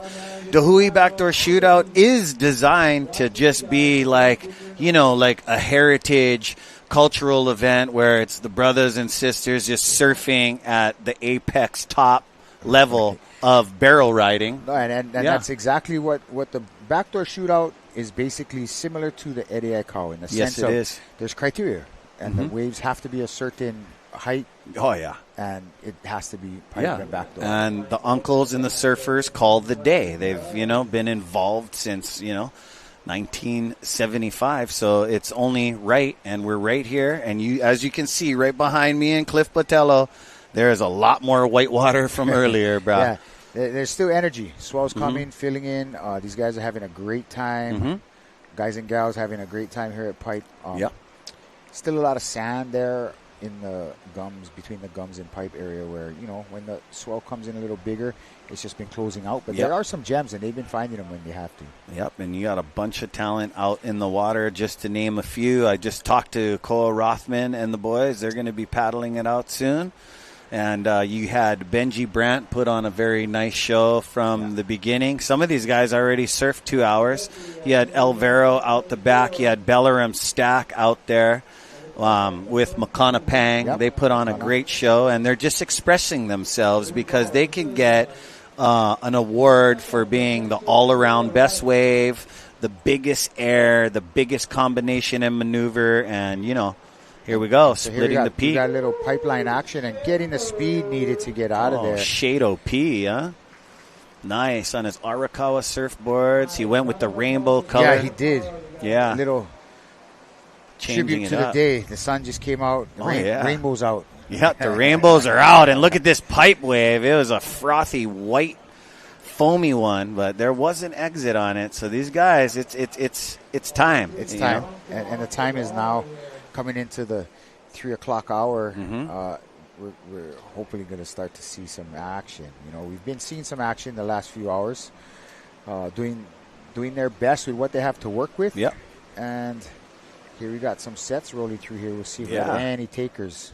Yeah, and this is history being made. We had to adapt from the backdoor shootout into the expression session. Koa Smith, little late, but this kid ain't scared. Yeah, but he definitely did the right thing. It's like, I'm going to go. I might not want to break my board right now. It really reminds me when I see him. I watched this kid at a young age, and he was a really good competitor. A lot of these pipe surfers can put on a jersey in a small wave event and do a lot of damage. Koa Smith, just to honor an amazing, not just my coach, many of you guys' coach out there, always want to remember this icon is Uncle Benji, Ben Aipa.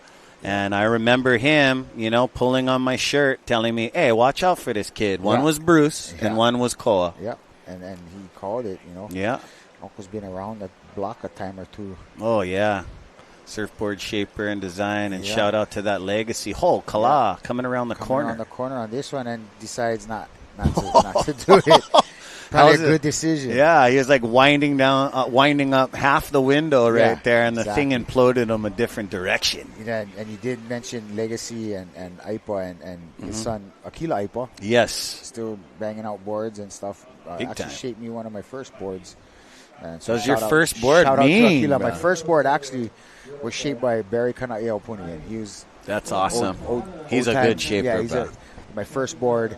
And then Akila got my first actually shortboard, I believe. You can still see some Uncle Barry Kanaipuni guns around here. They're extra yellow, some brown spots, but some of them are in the museum. Oh or on eBay. Oh, there's Makamai de Soto, Ula boys in the house. Makamai talking story with his nephew. Yeah, so proud uncle. Sharing the knowledge.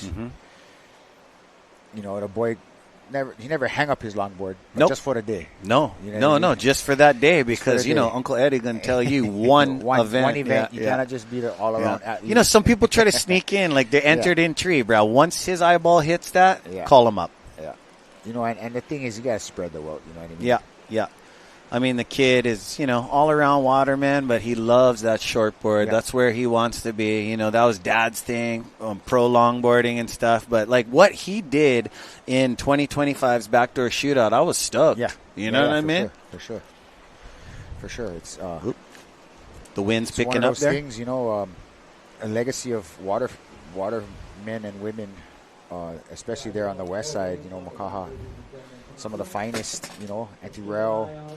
Yeah. You know, anti-rail, Uncle Buff yeah. and the Keolanas, you got the DeSotos, you know. Big time. There's just so many. Like, Uncle Buff's contest is probably one of the most fun. Yeah. February 14th, guys. Tune in. And so that's like when you win the Waterman of that event, you're like, you have to do it all, you know. You can get gassed out. Here we go. Joey Johnston. Johnston making it happen. And Red Rocket. You know what I noticed about Joey Johnston? We know that he pipe bombs, backdoor. Guy comes to town, bus airs at Kiwalos. I just love a well-rounded surfer. It just excites me. Well, you got to adjust to your place, right? And Kiwalos, you know how that is like a lot of some of the best actually grew up surfing there. You know, you got like the Zeke Laos and of that nature. Like, bro, used to be was always kind of a Grom spot, like unhidden. I mean, little different now. It's like, you know, you got moms turning in real good surfers. Oh, he dropped in on my son. That stuff's got to stop, bro. My dad used to have to use the dial phone and call Kurt Apelle. Hey, the boys are coming down. My son and some of his friends. Like, it's wild down there. So you guys are all spoiled. Right on, guys. But just keep the respect. And that's the thing about, like, this event and just Hui Backdoor in general, if you think about the history of it and how it was formed and everything, and some of the uncles like Uncle Squiddy, you know, Uncle Kavika Sr., you know, and Uncle Imbert Soren. His son actually, my good friend, classmate, I know him, you know, and it's kind of like without them being in place to kind of protect for the next generation, it'll turn into what it's today. And if you go out to VLAN at all, it's 150 people out. And it's crazy. Never been like that back when we were growing up. And so that's where it's hard to get back to there. But, you know, if everybody just learns how to fight nicely. Yeah, I know, exactly. Yeah, shake hands afterward. Enough already. But seriously, on a serious note, guys, like, you know, to captivate and keep surfing, like, I've got, like, you know, legendary surfers that I grew up looking up to. Like, this, you know, some of them negative. Oh, surfing sucks already. But it's like, it really doesn't. I want to do it so badly, but there's a way. If you got to play chess in the ocean, you got to play chess. But being an iconic surfer and being respectful, sometimes it gets, you know, it doesn't catalyze as good as it did in the days. Well, shout out. One good little. And we all seen that thing go viral. I really feel, because, you know, our boy Barca, Backdoor Barca, got a shout out to you. I read his comment. He's like, this kid is squealing like a sow. You're talking heavy to Uncle. That's one Kanaka Uncle, too. You know, I don't know him, but that was a good one. Dude, Barca is a good friend of mine, good brother. I just saw him last night, too, down at He's here for the AI's. Onipa'a? Well, he was and AI's tribute last night and Water Patrol video.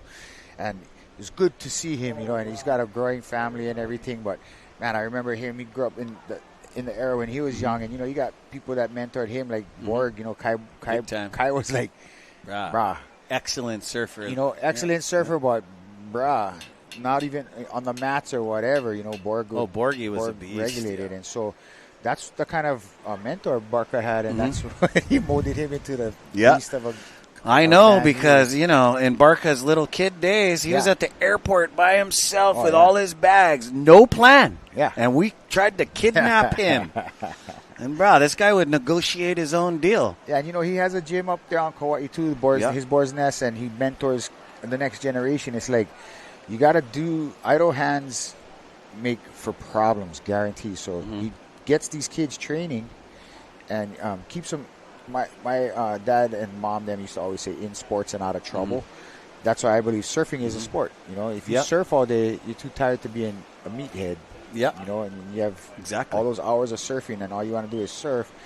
And then maybe you won't be such a menace to society. You know what I mean? Because you've exuberated so much goodness. There's no place for badness. Exactly. So, you know, shout out to Barca and what he's doing up there on and all your mentoring. And, you know, we miss you pumping down the line on your quad over here. Here's Shado P taking a predatorial, like, brother, don't touch this. This is mine.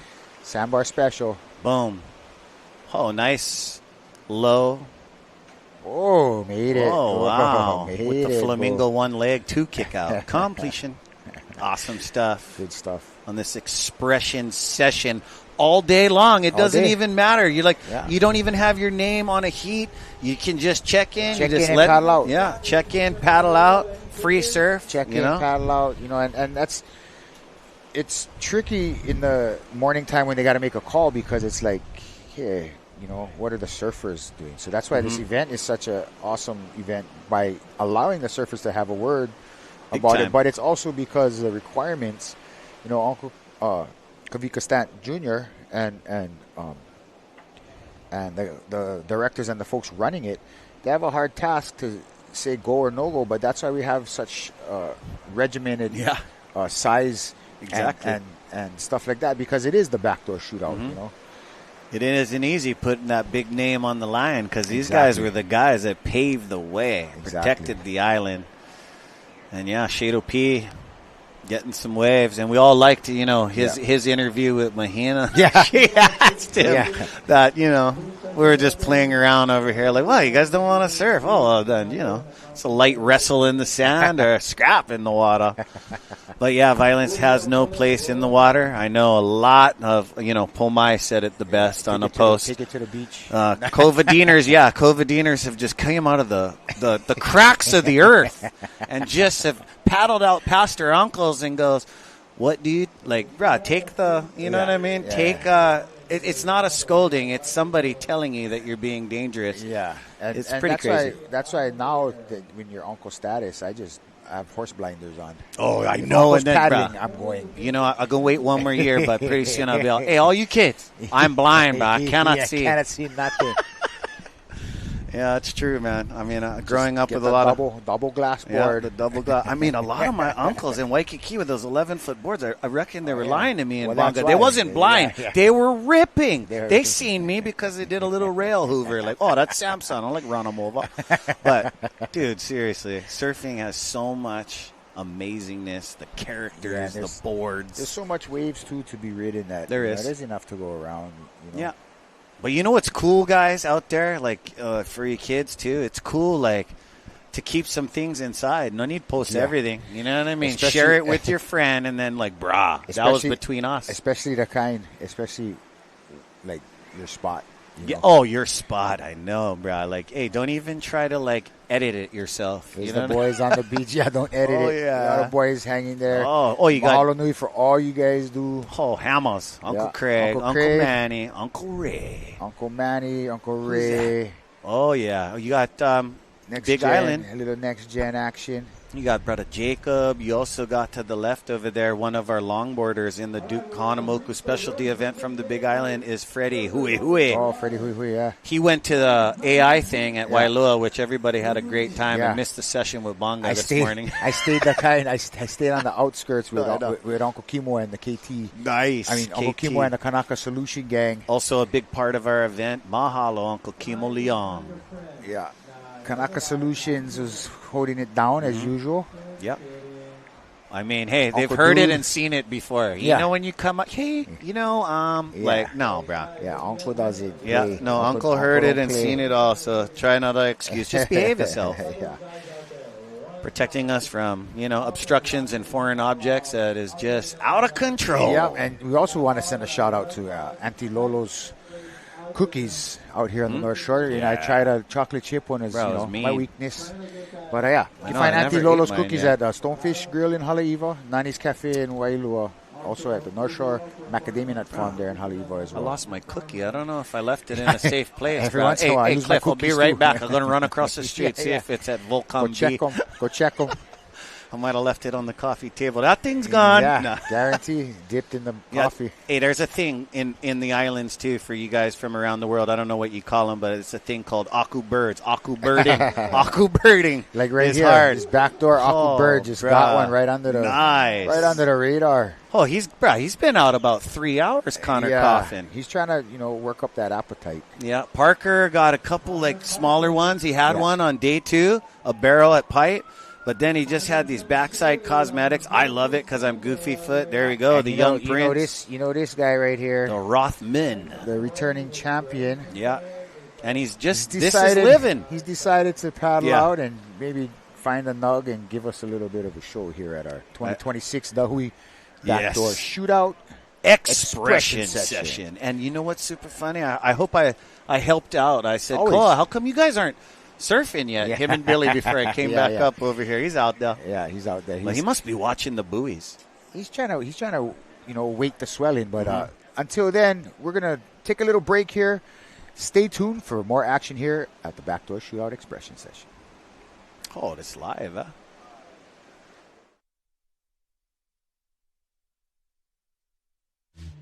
The 2026 Hui Backdoor Shootout is brought to you by the proud members of Hui Ohe'enalu. Presented by Keiki Beach Bungalows, Welcome to Aloha. Sponsored by the North Shore Club, Dark Sport, Are Tahiti, Integrative Peptides. Supported by Sinaloa, White Claw, and Saltwater Society. This live broadcast is produced by Zone Media, creators of Ocean Paddler TV, Hawaiian Extreme Sports TV, and In the Zone.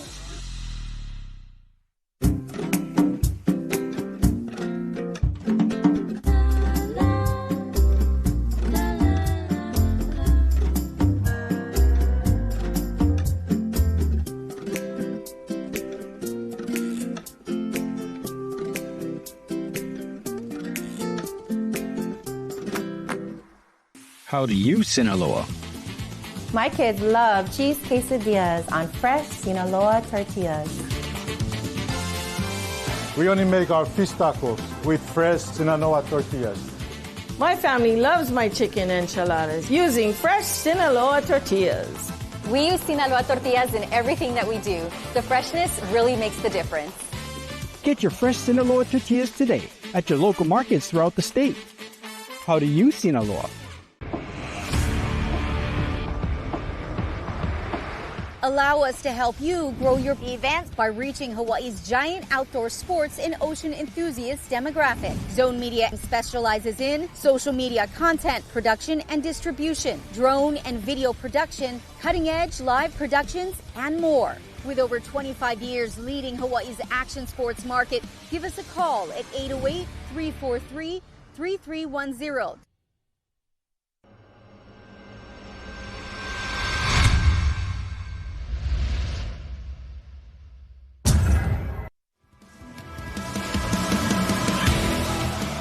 Yeah, pipeline is pipeline. 2 feet, 12 feet, whatever it is. You can't compare it to other waves around the world. And even when you look at heavy water waves, Waimea, Jaws, it's just different. It's more intimidating on the fear factor of breaking on such a shallow reef and how intense and how fast the ride is. It's not a long wave, but it's really intense. It's really powerful. And that's what makes it so special. It's just like that split second of, is it going to take your life or reward you with the greatest gift you've ever had in your life? And that's what keeps bringing me back to pipeline. It's just that addiction of overcoming your fear and, coming out of the best barrel of your life. It continues to provide for all of us, and that's why we'll probably never leave it alone. We'll keep coming back.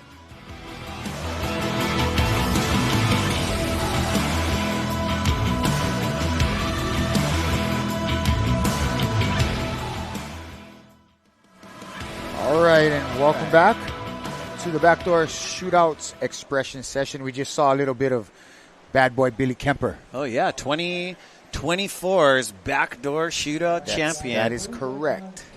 And he just gave you a little bit of mana'o into exactly the differences between Pipe and some other places that he surfed. He is a big wave champ at Yahi as well. 3 times, I reckon. Yeah. And he surfed the Eddie Aikau. So these are three of the most prestigious events, right? And so Piahi and Waimea Bay has to be a certain size.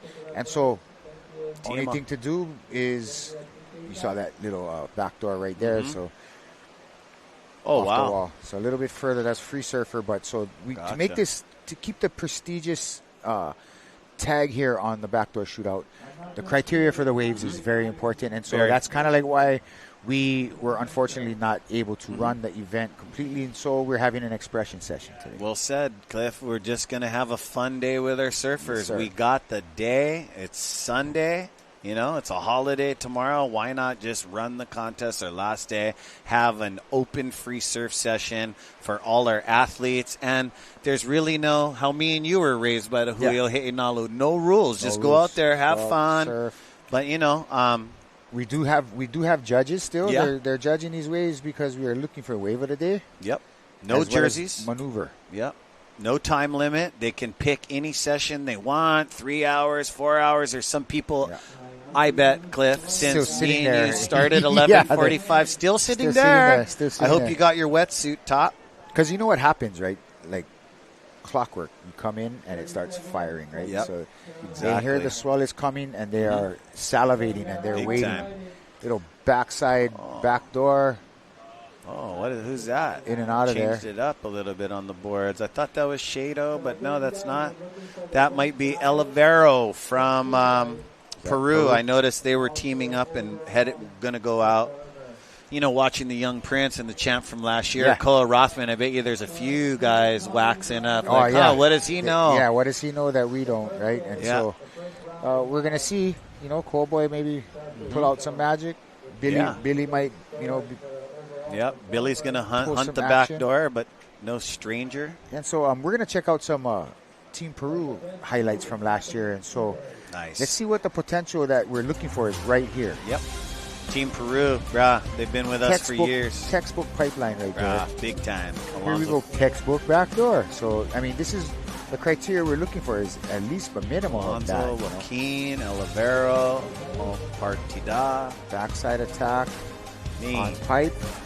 This is a good shot right here from the channel. Oh, that was a Water good Patrol one. Cam. Joaquin, I believe, Castillo. Another one. So they Crystal Ball. These are just wave machine Me. Of a year we had last year. Yeah, how's his hands behind the back? He's really feeling that one, adding some points, soul. Points for, there you go. Yeah, because, even in the regular backdoor shootout, you express yourself at the most, because that's what it's about. Sometimes, if you guys are just joining us for this first year, the contest is designed about Hawaiian power barrel riding surfing. It's about getting underneath the hood, whether it be at pipeline or getting that freight train shack that's a longer, more double sip barrel on the right backdoor. At backdoor, and you get shot out over there. You accumulate these scores, and we usually get scores from 1 to 10. This event is honoring an 11 and 12 if that waves have the huge X factor. Jake Maki back over out here there with his helmet. His kid's a ball of laughs. He's pretty classic, enjoying life. Good kid, man. Good kid, good stock, great parents. Dad broke a board. He's got a new board. Got a new board. Luckily, he has the quiver restocked in the winter. But Dad works fire department with me. Yeah. Nice. First responder. So, the kid is just living his dream. Yep, big time. And this guy has gotten close, Team VOLCOM, but you got to know now, because we're in Expression Session, these guys are still on the same kind of teams, but they're all kind of on their own now, it's individual. Now every person for themselves, almost, because it's wave of the day, not a team. There's no team effort right now. It's just...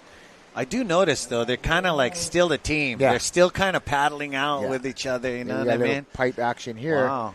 Clamper. Traveler, but a clamper. And you see everybody looking in usually on a regular backdoor shootout day. Nobody's looking in.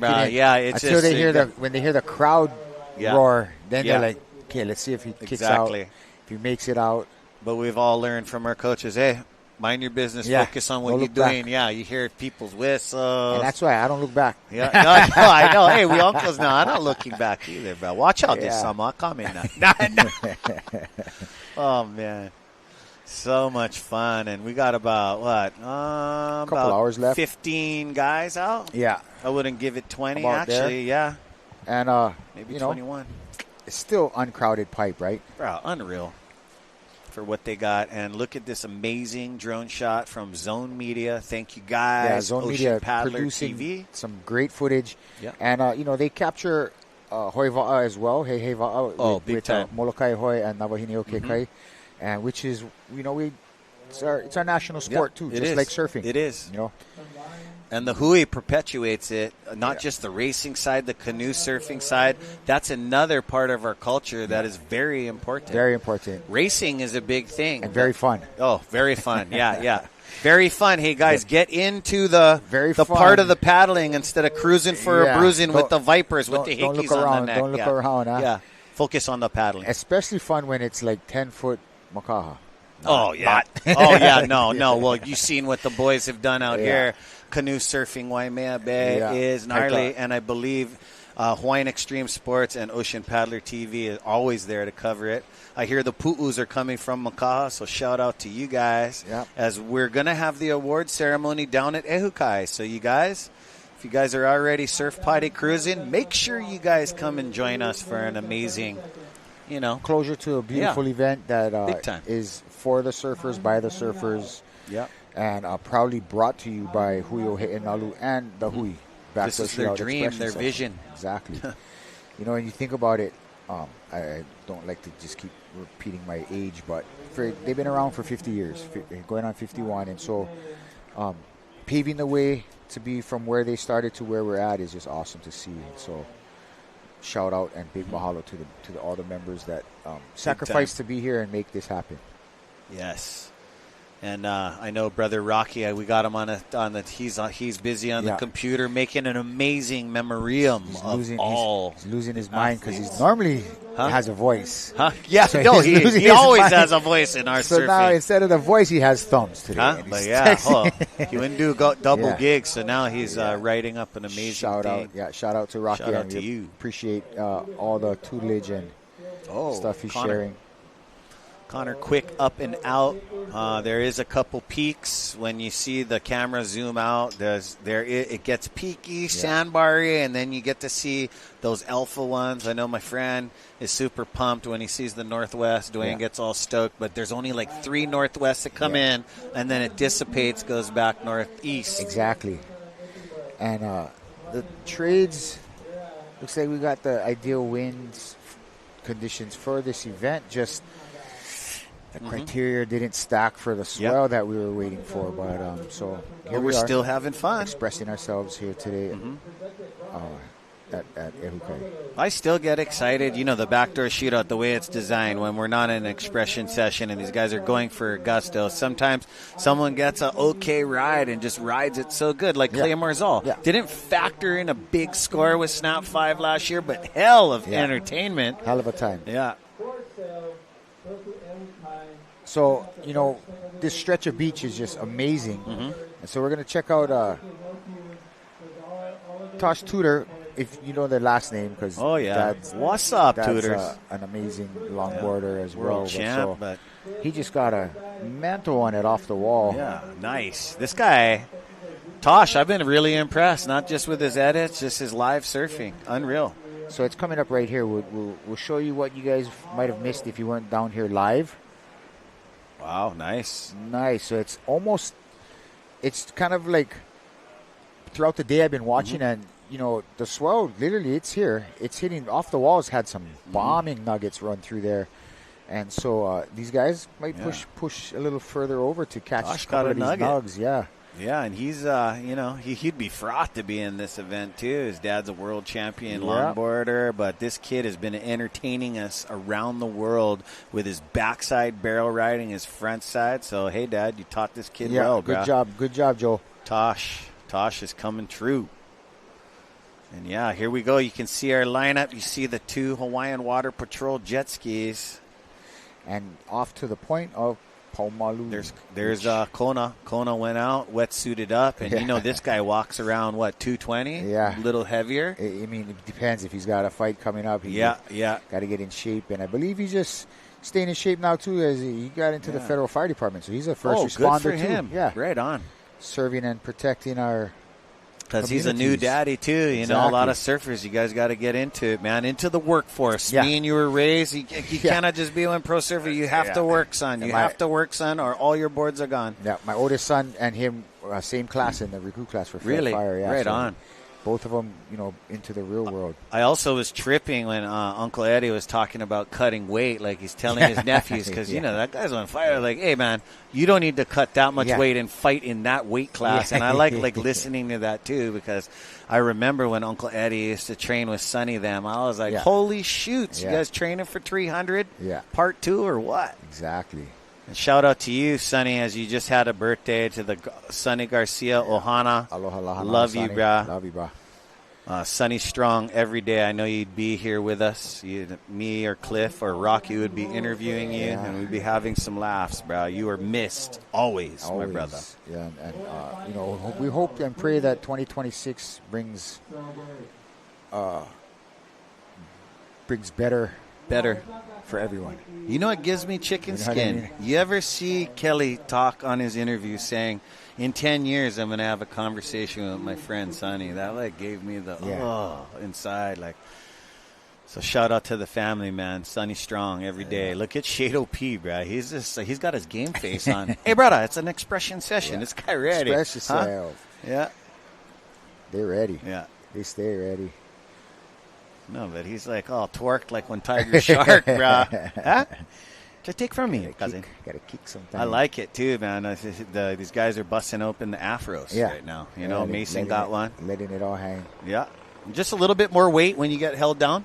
Oh, and we got this is HFD's finest right here. If you guys hear in the background, Air One. They're just checking on your drone zone media. I think we have we probably have an injured. It looks like a rescue text. We got injured hiker.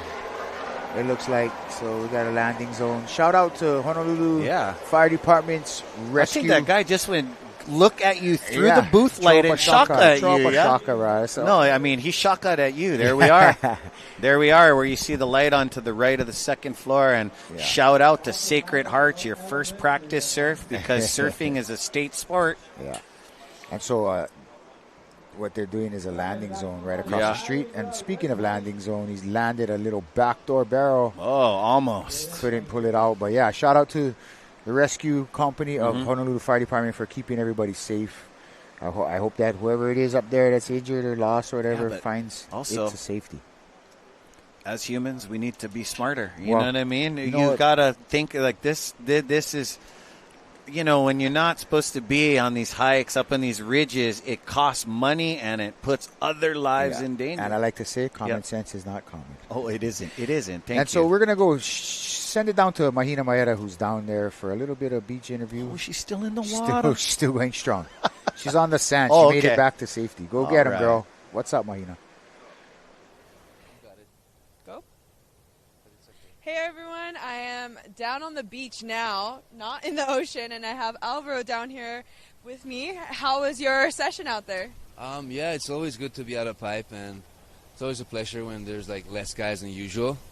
Not really what I was looking for, like finding a good nugget, but yeah, I got a barrel and it just feels good to get wet, and it was always a pleasure to hang with the boys and have a nice day at the beach. I think everyone involved in the contest has made the best effort they can, and it's all about pipeline to deliver, and this time it was kind of fickle, but we're looking for the next time, you know? Always on the hunt for magic. Of course, I mean, it's always important to be well representing like your country here in Peru, for Peru here in Hawaii, and it's such a special event, and it's such a great event because of the camaraderie and stuff, and I love the camaraderie that you guys always show for this event specifically. Obviously the format is a little bit different just because it wasn't just a team aspect, it's the whole contest. So how was the vibe out there? Yeah, the vibe was good. It was a lot of waiting and kind of hoping, and you know, because it's like meant to happen, and you know, people were kind of waiting, and in the end, I kind of took a bigger board than what I would take out there, but it's just kind of for like hoping to get that bomb, you know, that one wave that would have made the day. But still, I think you know, it's really good to get 2 more days of the waiting period, and it's very important that you know, the organization made such a great effort, and you know, applause to everyone involved, lifesavers, you know, the media crew, the guys in the water surfing, the photographers, all the Hui, and all the water patrol, of course. Well, I know that you're freezing, and it was pretty freezing out there, so I'm going to let you go. And mahalo to Hui and the whole team over here, and as well as the Hawaiian Water Patrol, and back to you guys in the booth. Yeah, great job, Mahina. Yeah, and that was girl. Alvaro Partida. I Good always job with butcher the name, his last Boo. name, Good job but with it. bro, Better that's you a than hard me. last name. Better but you than me, this Boo. guy is the team captain of Team Peru. He was injured 2024. I'm stoked that he's back with us. Pumped. Yeah, pumped is right. These guys are stoked that they actually get to surf. I know for sure that they, wish that it was the true pipe backdoor action. Oh, of course. But, it is what it is at this point, and they're still out there getting some nugs here and there, and it looks like we got a couple of lines rolling through here to see what this is going to offer us here on the yeah, we also have the back door. Rico and Riado Ito, I believe, out there.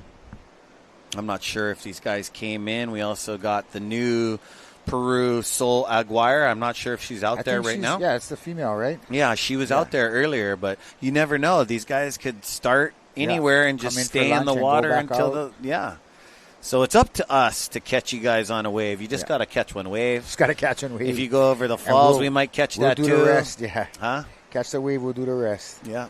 If you make a valiant mistake, we're going to call you out on it. Nah. Yeah, exactly. In the most positive way. We're just keeping it real public. Most likely positive. And then I was just on the table here, and I was just going through the professor's iPad here. Yeah. No. You got an A. You got an A for... You got an A. This thing is just loaded with stuff and knowledge right here. And here we go. We got Jake Maki taking an aggressive paddle in on his new Brett board. Oh, no break one, auto one. And earlier, this kid's having fun out there. He's doing the headstands and all that cool kind of stuff. It's like getting ready for February. He's come right around the corner. Ever since I became a commentator at the Backdoor Shootout, I watched this kid early in the morning borrowing boards because he snapped his own boards, and watching him come to now part of VOLCOM, got his own boards. I love it. Yeah. And still breaking them. Yeah. Yeah, no, of course. Yeah, no, I mean, you can be super talented, but for any business company, like, oh, bro, this kid might be a little bit expensive. But, bro, at the end of it, bro, like, yeah, Luke Tema in the house. We'll see his wave on this next replay here. Nice little backdoor specialist. Nice front leg drop, with confidence. Got to make those adjustments. Yeah, surfing above his years. Been with HIC, riding Kerry Takoro surfboards for some time now. And I watched his dad and mom train this guy from a young age. I've watched him surf all nooks and crannies in town. And coming out here, living out here, just upping the ante. Yeah, that's the whole thing is, never forget where you came from, you know what I mean? And I believe we got... our cameraman, Thomas, taught him how to drop in on a quarter pipe. Wow, that's super cool. Oh, that's Thomas, the big guy, who's been out there with the camera all morning. That's awesome. Making the magic happen. A lot of the North Shore surfers, they start skateboarding, bodyboarding, and here we go. Oh, opted out. Red helmet. I got to just take another look at this guy. That was kind of quick. Hey, get one on a longer ride, bro. Yeah, I see a VOLCOM sticker. Oh, yeah, that's Steve. I believe this guy's got a birthday coming up. Oh, he made it on the diamond, dude. Nothing like your dad flies in. You know what I mean? You live at the VOLCOM B house, bro. You're a Charger. And, we were just joking around like, oh, who likes scrap? This kid. Yeah. Bruh. Get action. No act with a young youth out here, bro. They're super disciplined and very humble. Yeah, and here we go, Shado P. He's paddling over for this bad boy. Yeah, he's like, na-na-na-na. And he might be a little bit, Maki, no, yeah. Oh, here we go. Jake Maki back.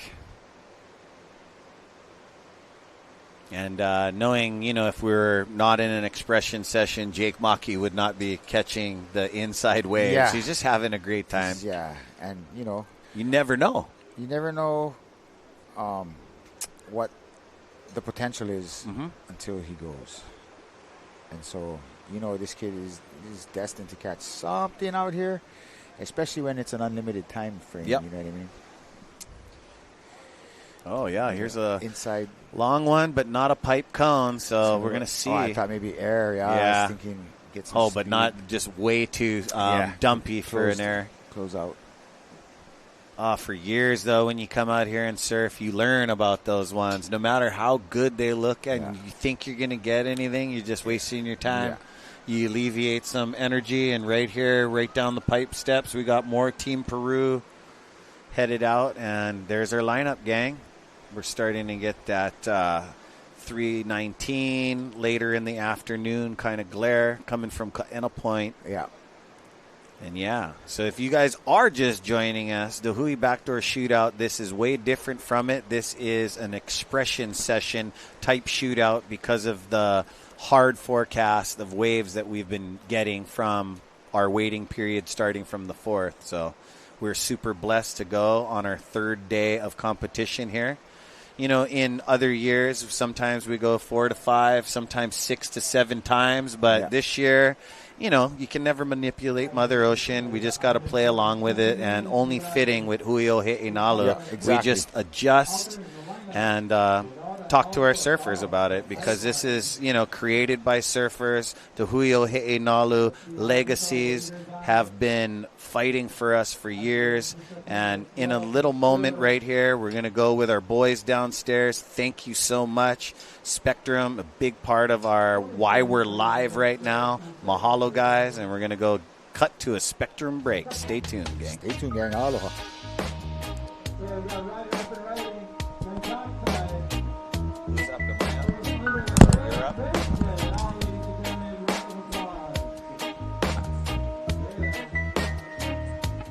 The 2026 Hui Backdoor Shootout is brought to you by the proud members of Hui o He'inalu.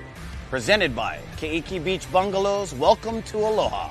Sponsored by the North Shore Club, Dark Sport, Ade Tahiti, Integrative Peptides. Supported by Sinaloa, White Claw, and Saltwater Society. This live broadcast is produced by Zone Media, creators of Ocean Paddler TV, Hawaiian Extreme Sports TV, and In the Zone.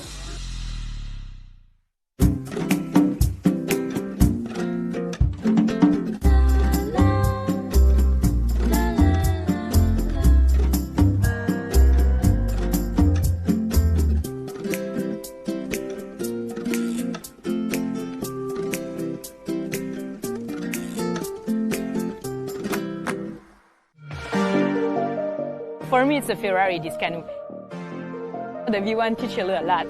It can be a boat for beginner, because when you're beginner, you don't expect nothing from a boat. You will learn with the boat. So the Marara is a boat for everyone. It's a boat who can increase the glide like very high. You can, in 2 or 3 strokes, you can improve like 1 or 2 kilometers. So that's why I love the Marara.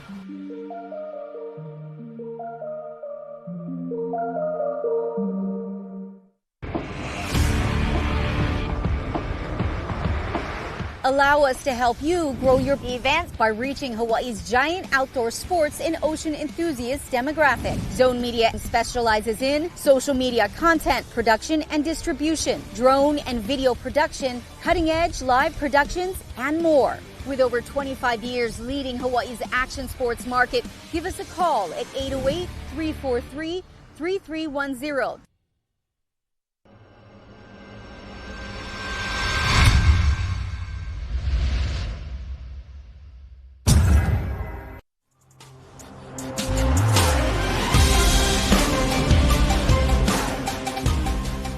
One of the most prestigious events in the world for surfing, barrel riding and charging. It's basically the most important contest in my point of view. The format is unique. The wave is absolutely the most incredible barrel in the world. It's just like one of the most beautiful things you can ever experience, being out there with your friends. And I just cannot think about anything else when it comes to contests in my mind.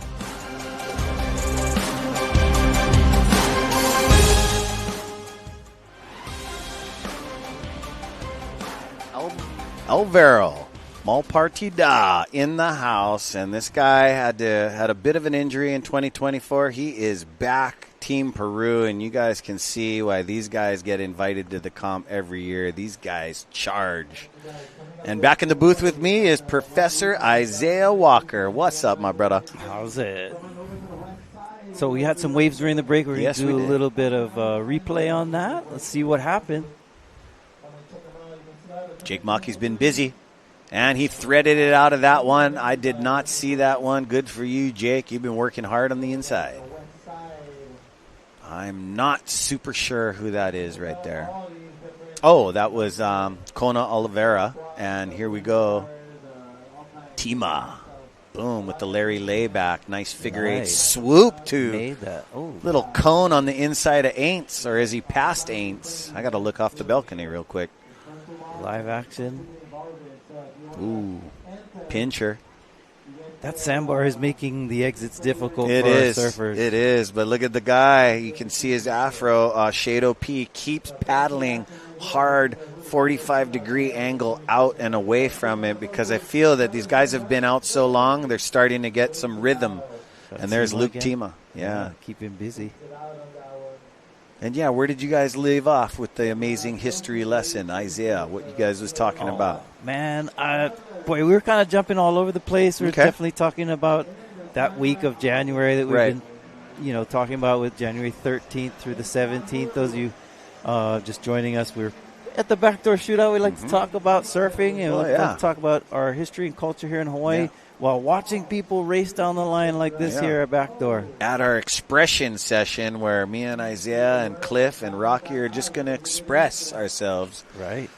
And all the knowledge this band to my left holds, as you guys can. Here we go. Kona. Little late. Oh, no, that's, But, yeah, man, we all know how that feels. It takes a lot of energy to grab on and harness the energy of the Pacific. And then once you're up, to get a curtain folding in front of you, there's a lot of, you just got to suck it up. You got to, take it positive and get back out there, because, once you start thinking negative in surfing and, that didn't work out, well, the ocean can take advantage of you right there at that split second. Maki again. Oh, his board was coming out, but he wasn't on it. Yeah. Maki's been entertaining. I don't know if Makana Pang grabbed another board. These two guys are from Team VOLCOM, and Makana had a real nice buckle, as you can see it over the rail here. He was charging. Good thing the Fada make surfboards. Oh, yeah, man. Yeah, I did see his dad downstairs. And then for those of you that think that Dennis and Glenn Pang are brothers, they are not. Yeah, I know. I even had to learn that years ago, too. Just assuming. Facts before feelings, guys. You know the kind. Yeah. Glenn Pang's actually basically an uncle of mine. He helped take care of me when I was a kid surfing. I was from Hilo, right? So, and he sponsored me as he was surfing. He made those boards called Performance Hawaii Surfboards by Glenn Pang. He's been with Town and Country for many years now. Yes, I remember, in Wahiwa. But both Pangs make great boards, so aloha to all of our Pang ohana. Yeah, and here we go. We got some new contenders paddling in the lineup. I believe that's one of our guys from Team Japan. So you've been seeing the likes of Kala DeSoto. We had Kala Grace. Jake Maki's been out there along with Shayden Pacarro for some time now. Sheldon Pashon, Seth Moniz in the earlier from 11:45 into the 1 o'clock hour.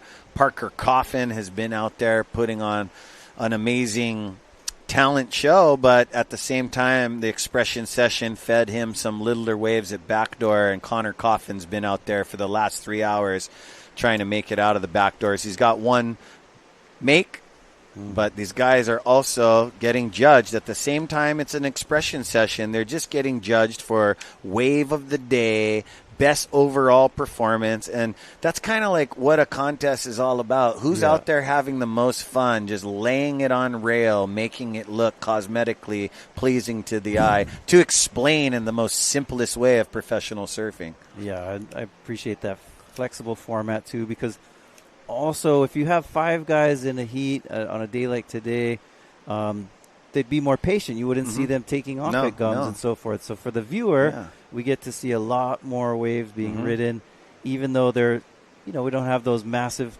12-foot sets coming in just yet, but we have a whole different variety of waves, from lefts and rights, sandbar to shallow And I'm going to reef. say it. There is no kooks in the way today, my friends. No kooks, no kooks. It's awesome. I love it. I mean, hey, man, I stay at home sometimes. I think about a kook, and I just stay indoors. And that's not for a surfer. He's not supposed to do that. And then shout out to Surfline, because then I just slide that bar on Surfline. And they've always been taking care of us, but you can check out all their cameras from around the island, and you can really dissect. But I'll tell you, as a surfer, you never really know until you show up at the beach. Here we go. Shayden Pacarro. Boom. From Big Island. Backside reel. Throw a stall spray on the kick out. Stall spray. And I've been really liking him and his new board sponsor. It's been really awesome. I mean, it really looks like they're jiving and dancing together. Yeah, Shayden Pacarro, great surfer. Surfing for New Earth Project. New Earth Project has been with us at the Backdoor Shootout for a couple years now. And good team, good crew. They've put on quite a show over the last couple years. So glad they're still here Their with us. Their crew has Kelly Slater, Jamie O'Brien, Koa Smith, Moana Jones Wong, Shayden Pacarro, and Luke Tema. Right. I mean, that's all of them. 2 alternates now. And what's interesting is here we go. Got the flags here. Peruvian flag. Showing aloha to Peru. Even the dog's wagging the tail in this shot. Yeah, look at him. Oh, I'm on camera. Let's go. Huh? A sweep in the sand. All right. Awesome. Hey, Team Peru, aren't you supposed to be up on the 3rd floor making sure you're scouting for the team? Nah. We also got Team Japan, Shinpei Horiguchi, Ryaru Ito, Kenshin Matsunaga, Isamu Sumi, Riku Matsumoto, and Shogo Horada out for Team VOLCOM, and we're not surfing as a team anymore. I'm just telling you, about the Backdoor Shootout, and now these athletes are let loose on our 4-hour session is Makana Pang, Noah Deane, Balaram Stack, Jake Maki, Maikai Burdine, and Stevie Roberson. And, got Snapped 5, too. Snapped 5, one of my favorite teams. Mason Ho, Benji Brand. We saw Benji this morning get Killing a couple really good ones. Parker Coffin, Seth Moniz. Seth Moniz on the first day that we ran had, in my opinion, one of the best waves of the day. Yeah. So I felt that, I would say he'd be kind of in the running for that if we're counting that one. Connor Coffin, we saw him catch quite a few little backdoor nuggets this morning. And have an alternate Taro Watanabe. Now, if you assume Taro was on Team Japan, you were wrong. It was Snap. I really wanted to watch this guy surf. So, hey, get out there, man. Expression Session. Here we go, Jake. Oh, a little nice pump into it. Not going to come out, but Jake is, he's just been doing his thing. You can't knock surfing, Expression Session surfing, having fun. Never know what you're going to come up with. Here we go. Looks like we're going to get an aerial here. You can just tell from the body language. No, Stevie's going to, or is that, that's Luke. Seems like Luke and Jake are just catching lots of waves. Yep, lots of waves, but it's also like a thing of respect. There's probably some athletes out there really serious, have been sitting out there for an hour, and just it's different. It's an expression session, but there's like some awards at stake here. Yep. Everybody wants to win the best wave overall, and here we go. Oh, Koa, here we go. The young prince, the champ from last year. This is living. And if you guys haven't seen him, you guys can check him out on YouTube, and bringing his amazing sponsor and company to us this year, Dark Sport Athletics. Mahalo, gentlemen. Thank you for being here on board. Thank you for the amazing shirts this year by Jack Soren. And you guys can find these shirts at Ehukai. I know a lot of you guys are messaging me about shirts and stuff, but that's out of my control. These things are going to be sold out by the time it's 4:30. And, crazy stuff. Long sleeve, short sleeve, 2 versions. And thank you to our sponsors and our presenting sponsor, always, Elon, Keiki Beach Bungalows. And here we go. Luke again. Luke Tema wants to win this thing and stay at Keiki Beach Bungalows. Welcome to Aloha. Also, North Shore Club with us once again. Dark Sport Athletics, Are Tahiti. And thank you for the Hui Backdoor Canoe, integrative peptides in the house. And we're also supported by Sinaloa White Claw and Saltwater Society. I know you guys seen that Sinaloa commercial at home. It made me and Cliff Botello's mouth water. Here we go. From way back. Let's see if they can come out of this. Yes. Sheldon. That was Sheldon. Doggy He worked door. 2 times. That was him on the back door. Has never worked out. Kicking out on his mayhem look at weapon. this backdoor wave standing here tall. Here we go. Kala de Soto. Yeah, Kala. West side on west side answering each other. Awesome. Short one for Kala, but Kala is holding. He also had, on day one, had one of the best barrels of the that day, one, too. I believe, was the biggest score, and then Seth. But, you know, it's up to the judges. You know, a lot of traveling. So cool that he's got, that wave just now is decent scoring wave. So we'll see how. And we'll see if, day number 2 gets to be a part of today. Yeah, you know what I'm saying? And here's some replays for the audience here. Yeah, so Shell Doggy Door traveling from way back. He comes out He would claiming pull it. up high, Isaiah. You Look at seen how that high he went? I love dismount. it. Yeah. He also had one of those. I can't tell you where it was. It's somewhere on the mainland yesterday. He pulled out of a nice one in front of my lifeguard buddy, and he was like upside down kick out like that, which is scary because Easy Kill Lau just had one of those injuries like he did from Backdoor Shootout. It was like about a month ago. You know, when you free fly out of a pipe wave, the board follows you, just boom, right in the head. Oof. Yeah, Sheldon Paishan from the west side. Yeah. If you haven't seen the movie they made on his life, him Awesome. and Mason Ho, through a doggy door, check it out. It's really true good story. stuff. And you're also on a cameo of there too. You're also I help. you're they asked me introducing. You're the host. I'm not the host, but they did ask me to talk a little Love it. history, and so I got to be part of that. So it was really cool. Him and Mason Ho worked long and hard on that one, and Alani Media. So Yeah, cool Alani stuff. them. Shout out to you guys. I know you guys are tuned in watching Shell Diesel, Doggy Door. I like to call him Shell Diesel. I've watched him come from the bottom and getting to the top. The guy's frothing. This guy sometimes underrated on how much barrels this kid gets. Well, he he showed kids. some barrels on his social media yesterday, and that's where he's saying like, Oh, yeah, on the yeah. mainland That or was whatever. like, no go over Don't there. say where that is, Yeah. but it looked like not a normal wave. You know, Oh, what I mean? yeah, It was yeah. like breaking on rocks, and he always finds brah. those waves that no one else would want to surf. Him and Mason go to spooky pooky areas where you just, you know what I mean? You got big striped goldfish, plenty rocks. Nobody wants to take it, but they turn it into magic. Yeah. And that is something, with our photographers, our videographers. Shout out to you guys for making this thing happen. Just like Zone Media, the creators of Ocean Paddler TV, Hawaiian Extreme Sports, and you can also, if you guys are tuning in on YouTube, aloha YouTube, ohana, mahalo. Pumped. Beautiful. A little bit of a lull. Look at Shado. Hey, what? You got a good one. How was that one? Telling Sheldon. Like all stoked. You could tell, like, if you mic these guys up. And shout out to Mahina Maeda. We loved you being in the lineup with the microphone. I cannot believe you never drop in on one boy. Yeah, she's would have been awesome. Great surfer, They wouldn't too. have said nothing. Look at Shelds. What you see, Shelds? Stroking No, he was just psyching out Maki. What's He's up, like, brother? what? Huh? West side, brother. West side. What? Tiki bad. Bro. And then shout out to Kahuku, bro. The guy that always keeps us, is our coach all the time. It's my Uncle Kavika Stant, Oh, yeah. Coach. And this guy's always wearing red and black and yellow, but now he's part of the Red Raiders. Shout out to you, boss man.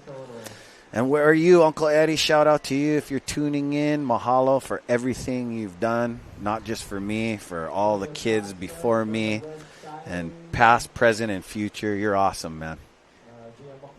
And here we go. That looks like Kala de Soto paddling back out. Yeah, seems like these young guys are catching all the good ones. We've seen a lot of waves ridden by Jake Maki and Kala de Soto and It's on. And Luke Tema. It is on. And, I really loved listening to all the surfers dissect. A lot of surfers are quiet when the uncles ask, hey, speak up. This is about surfers for surfers. Everybody has their opinions, but, some people just whisper, and you don't get heard when you're whispering. So you got to let them know You know, every surfer has adapted, has been raised by their parents differently on a different side of the island, you know. But all in all, we are all connected by the Kai, and we all strive to do amazing things in the ocean because that is our outlet. That is where we pour out all of our emotions and wash off our day. And here we go, Sheldon Pashan taking an aggressive paddle into this inside back door. And that thing's not going to materialize for these guys. At this point in the competition and expression session, it's like you got to start moving around, you know. If you want to get the best wave award, you got to catch the best wave.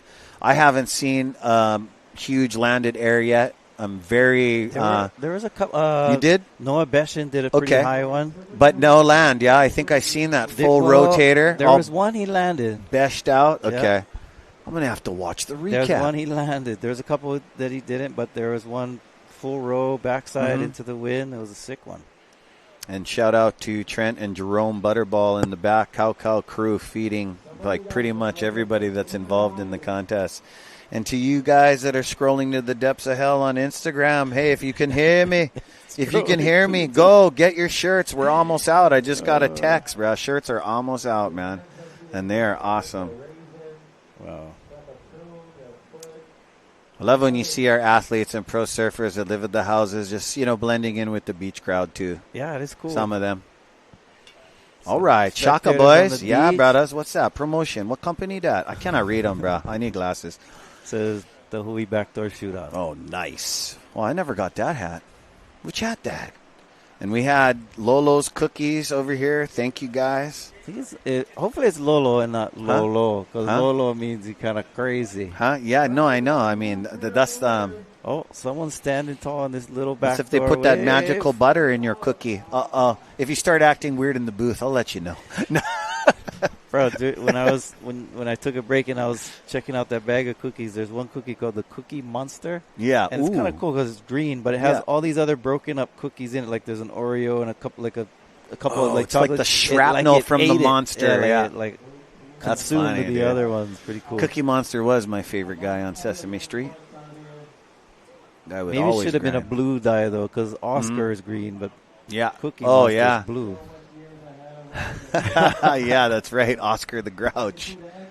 And there is no grouchiness today, even with our very hard forecasts.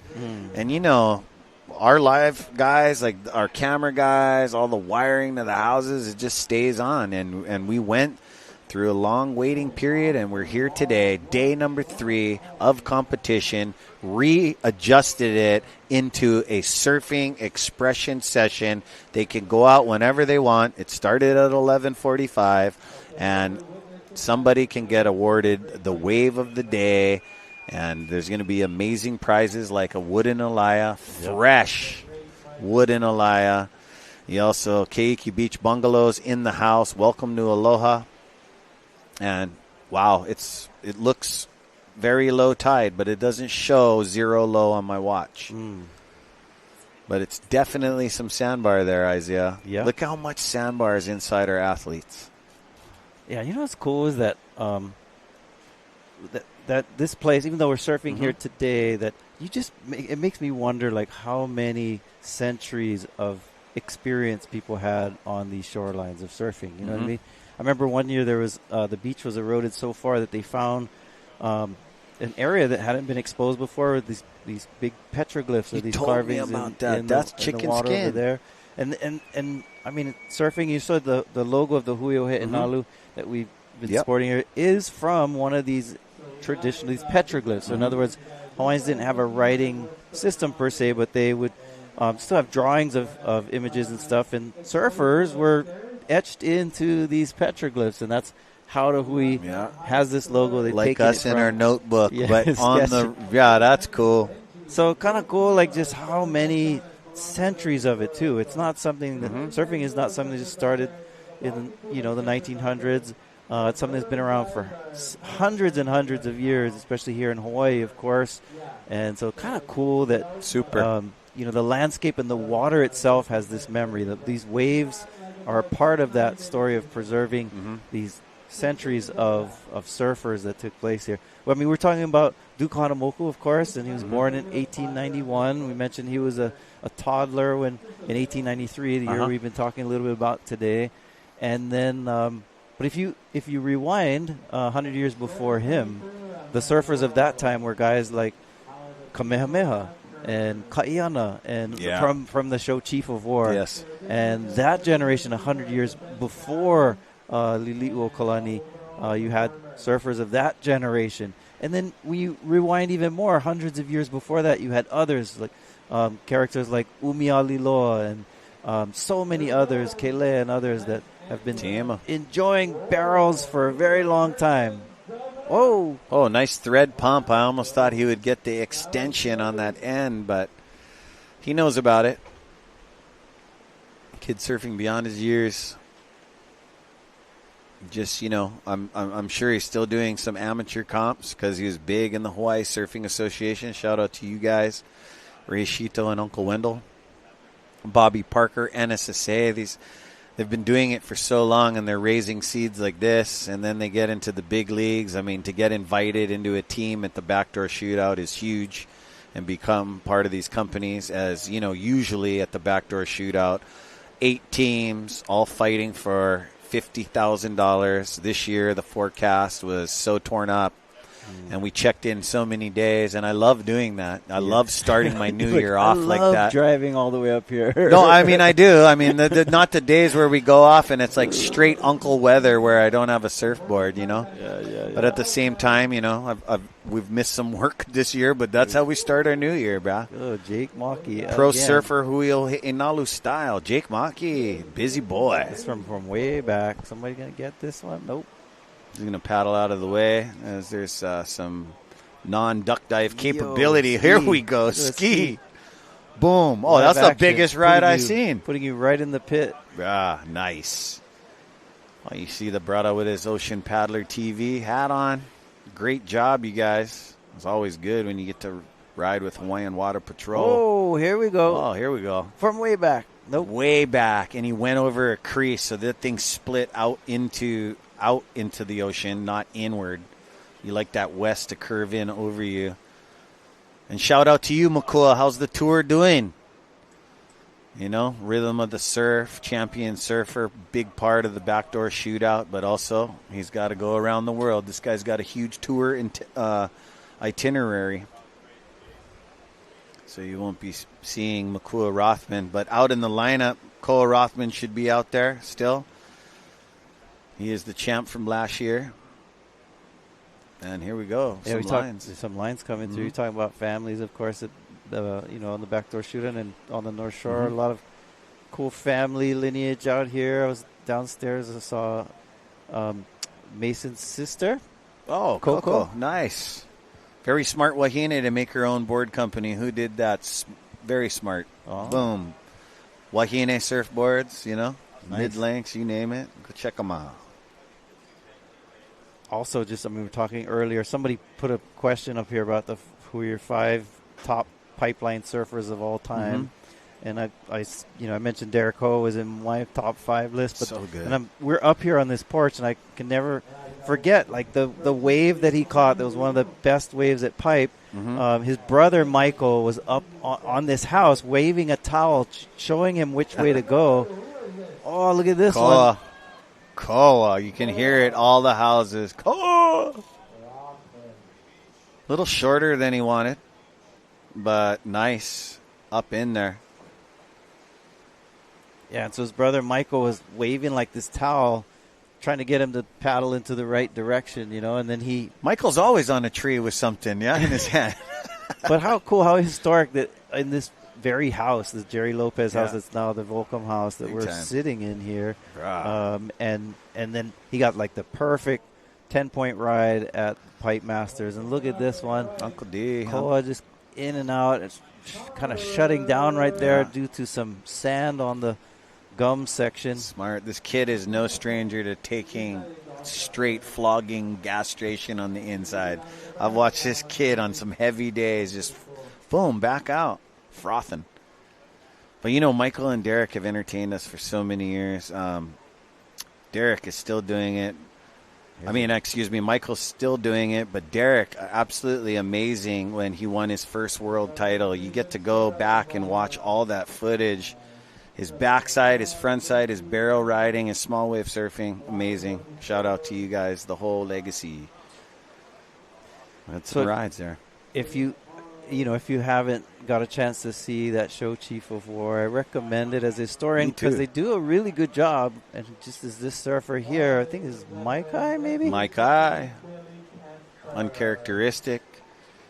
Little coping in the head. He's going to get back out there. It's interesting. You see the guys with the helmets. Here we go. And here we go. Wow, little tombstoning for the young gun. Gets back up on his board, so you can still see what kind of power is in there. And yeah, we got our water woman and ultimate entertainer here at the Backdoor Shootout. We got Mahina Maeda down there with Kala Grace and Mr. Billy Kempa.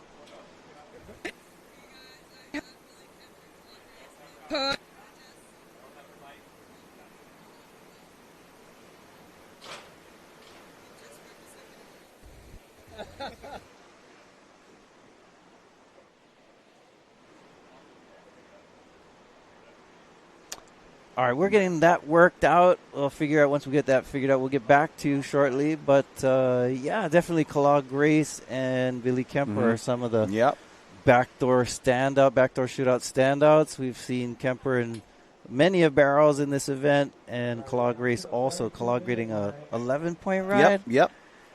It's amazing. Just amazing. All right, I think we got it figured out. We'll go throw it down to them. They found again. the mic in the sand, right back down. Mahina and the gang.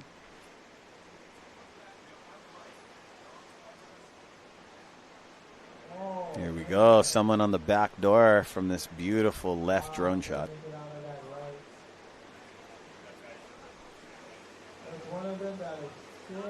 And, yeah, here we go. Just a little baby wave, you know. Any regular human would love to catch that wave outside a pipeline.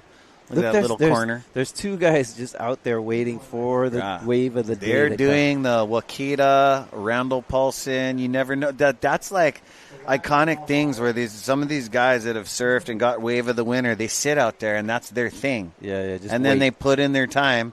They don't see nothing. They paddle in. All it takes is one. And they're like, this is the spot where the 11-point wave comes. No, I know. I cannot just paddle in and get into the car. You know what I mean? Like, I gotta, buckle loose. You got these young ones, Kalade Soto and Luke Tema and these other Maikai and these Jake Maki. They're just, having the time of their lives just catching all these small ones. That's clicks to the left, though. You know what I mean? We haven't even seen any significant swell like that yet. So, But, it is a building swell. Anything can happen. And we're hitting what? Yeah.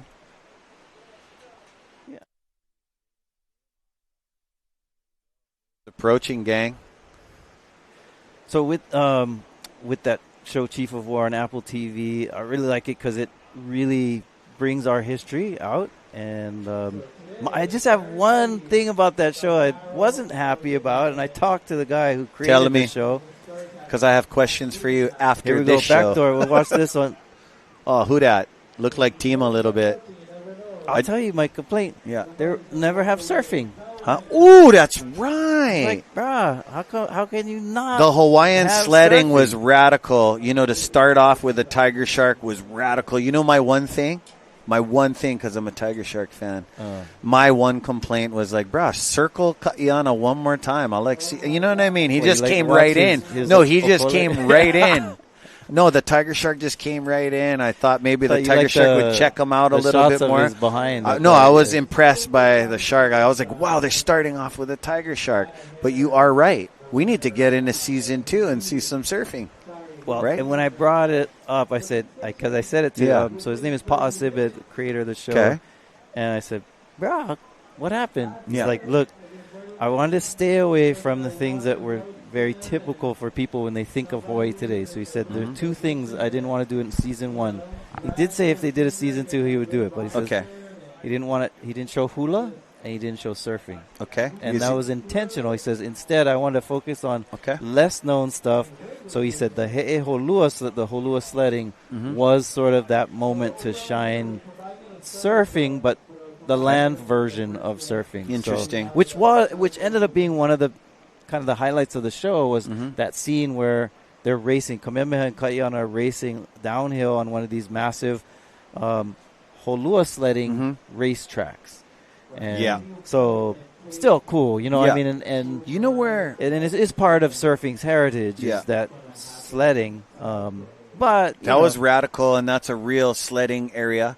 But that thing doesn't really drop you off into the doldrums off a cliff. It does. It does. Yeah. And they used to challenge, like, I mean, someone there were would different courses, but there were some courses where that's how they would end. It's like chicken. It's like one guy would roll off and go, nah, and then the other guy goes off the cliff, is the champion, just straight sending it. I felt maybe you could fit surfing. I'd like them to focus on it a little bit more. There's so much to the story, and I have so many questions after this show because I loved how you did the recap on your Instagram. You saw that. At Moonwalker. Oh, I would just reference it, and I would rewind it. So any of you guys had questions, if you go give Isaiah Walker at Moonwalker a follow, he does all the recaps off every episode, and that's something that I watched. Here we go. Oh, a little bit too late. But where I felt that they could fit in surfing is when they showed the island of Oahu and the community playing and those evil men sailing away. Could have had a couple brothers on some waves. In the background. I would have tripped right there. I mean, they did. I mean, with Kamehameha, when they first introduced him, they show him doing kind of like surf training, right? Like he's in the water, they're holding their breath. Showing the character. Yes. He's pretty iconic. And so they definitely showed them as water people, you know what I mean? Just, I wanted to see him riding wave, because that's what would have really happened. You would have seen people surfing, and Kamehameha was the surfer, and so were all of these individuals, men and women. In fact, Ka'ahumanu, who's also in the show, was they say that she was surfing was one of her favorite things too. So anyway, but still, nonetheless, check it out. It's a really cool introduction to our history. It's great. I really want to see it transcend in it because it looks like there's some things going on. Yeah, there's a lot more to talk about. Yeah, for sure. Yeah, and good job, by the way. I really enjoyed watching that. And here we go. We're furthest out. This is the drone out at Third Reef Pipe, looking at our athletes, looking at our beach. It looks a little dark and ominous, but it really isn't. A little overcast. It's just changing. It's just changing. The clouds in the way. One thing that's been nice is I've been sleeping lately with like 2 blankets. Oh, yes. That's not something. And I know for those of you that are listening, that are living in Alaska or anywhere else in the United States, right? Yeah, sorry. I had a beanie, a jacket, and I was looking for my snowboard pants yesterday. Heaven forbid it was 63 degrees. Yeah. Why, you going to wear socks tonight? I was wearing pajama pants. Pajama pants. Yeah. Huh? Not the flannels from Christmas. You're supposed to put that away, man. I've been walking around my house going, whoa, there's like leftover, like, you know what I mean? Like little like trinkets from Christmas that's supposed to be going in the Christmas box. You know what I mean? But yeah, it's been nice to have some of these cooler evenings here in Hawaii. I bet you we're talking to some viewers. They're watching us live right now, and they're cleaning up their tree right now. Yeah, It's like 20 Little degrees. late. Mid-January, but it's okay. You're on Hawaii time. Now, Hawaii, our water is warm, but not as warm as maybe some people think. Like if you've been into the Caribbean and other areas where the water feels like bathtub warm, it's not like that. Yeah, so no, it's not. I was talking to Mahina Maeda. She came in. Because she was out in the water doing the interviews, and she was shivering. She was like, I need a towel. It's freezing. So our water is cold, but it's not. Our water is warm, but this time of year, it's a little chilly. You seen like 5 minutes ago, Makana Pang paddling out. I joked with him, I'm 220 pounds. I would have been wearing a vest. He's like, oh, for sure. But it seems like he's running a little hot. He's just ready. Sometimes you get in the water, you got to be, Sheldon. Oh. Kind of groveled into that one, put his hand down on the board because he had a couple of ribs on it. This guy, he can contort. He's a good barrel rider from the West Side. Grew up watching West Side's best surfers, but also really put his eye on an iconic surfer that grew up with a lot of us, Brian Pacheco. Oh, yeah. Brian Pacheco draws a artist line out at Makaha that's very admirable, and it's been passed down. You know what I mean? Guys like Jackson Kine and others just rip. When I was surfing competitively in my younger years, and I was in the junior division, like 15 to 17 years old. Hang on, let's see what happens here. Party wave. Excited, bruh. Whole first triangle out of the event. Oliveira. Oh, and Billy Kemps. Oh, Billy, sorry. No, Billy Kemps, but who was deeper? Let's see. That might have been Makana Pang. But here we go. Gotcha. Here we go. Maikai. Jake or Maikai? You know, Maikai's a little dude, but not anymore. He's getting real stocky, but this kid loves big waves and loves to carve into the lip. Well, Billy, I guess, was waiting for a while for that one. He pulled Uncle Rank right here. That does look like the gift, Makana. Yeah. Makana Pang. Pipe specialist and no stranger to backdoor, as that guy put on an amazing backside performance earlier at the 11:45 hour. He stayed out for like 2.5 hours, and he had a nice backside barrel, threaded it, and went up for that real inverted backside floater and learned. Wow, look at this one. Eject. Two paddlers. Getting aggressive. Kala De Soto. Oh, come on. There you go. Oh, now he's got two. You can hear Dwayne screaming on the beach. The Chandler house. Aloha Chandlers. What's up? That's your boy, Kala De Soto. Yes, Kala. Shout out to the Ohana shop. I mean, bruh. This kid's doing really well in this He's event. got X Factor. I can't even describe what I've seen him do at Uncle Mel's Waterman Challenge Championship and at Uncle Buffalo's. It's crazy. To a piece of wood, onto a big bully board, onto his dad's canoe with his young crew, and then back on a longboard, onto a soft top. It's ridiculous. His understanding of wave riding vehicles. The repertoire. Yeah, and I mean, I know he's not too young to be in this event. That's why he is in Team the Boys, which they're all separated surfing individually. I mean, this kid, he's young. Is he still in high school? He's 18, just turned 18. And here we go. Whistling. Over the falls. First over the falls I've seen. And here's the swell night. Where's our two guys that have been waiting all day? Oh, where they paddled in to see what was going on. No, wait, here we go. Still, somebody's got to be out there. Okay, she just wouldn't show up at 4:01, bro. Wow. Look at that, bro. Okay. Oh, who's going to get this? Where's Chicken Joe? Mananalu. What, Kala? I'm going to answer back right now. Standing proud like Andy and searing out of it. Woo! Chandler residents going wild. Even though he wasn't deep, that was a vicious pocket ride. Mean, clean. Look at this one.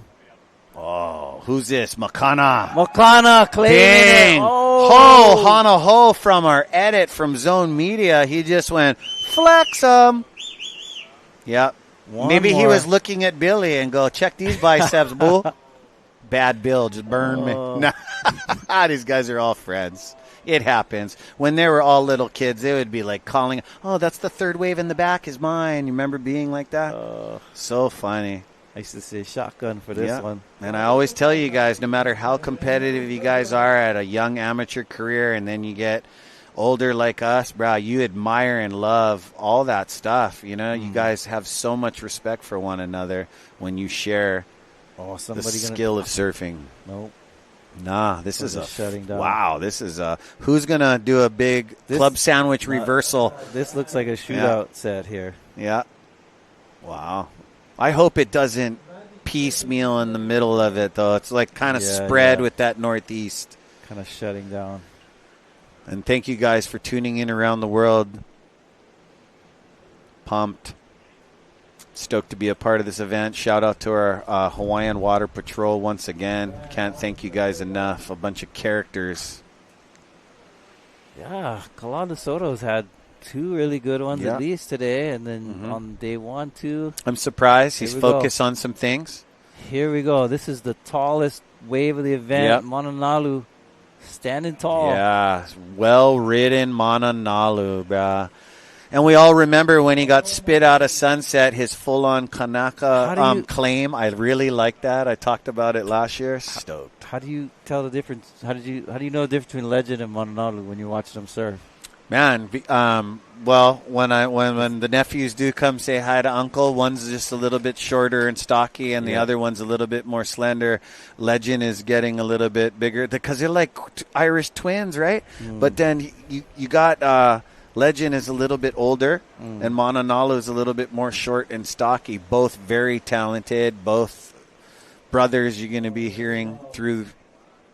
Even when I'm off the microphone, you're going to be hearing about these kids. These kids are what's really going on. That looks like Kala de Soto going for a piper. And very impressive by Kala de Soto. Not going to come out. And you can see the current kettle starting to pull and rip over the cornices of the reef. I'm noticing about this expression session as compared to the normal team category. The young guys are really coming through. Like we're watching, and almost all these waves are young guys are it's shining. the older captain's fault. It's like they've coming of age, and then the captains in the team are like, wow, these kids are hot. I really feel that Billy and Snap 5 and New Earth Project had a very well-designed team, a lot of heavy, big names. You know what I mean? And plus, when you're on a team, the same team, you kind of have like the captain role of the team, and they sort of, I don't want to say regulate, but they kind of like, don't forget the captain like beat you too.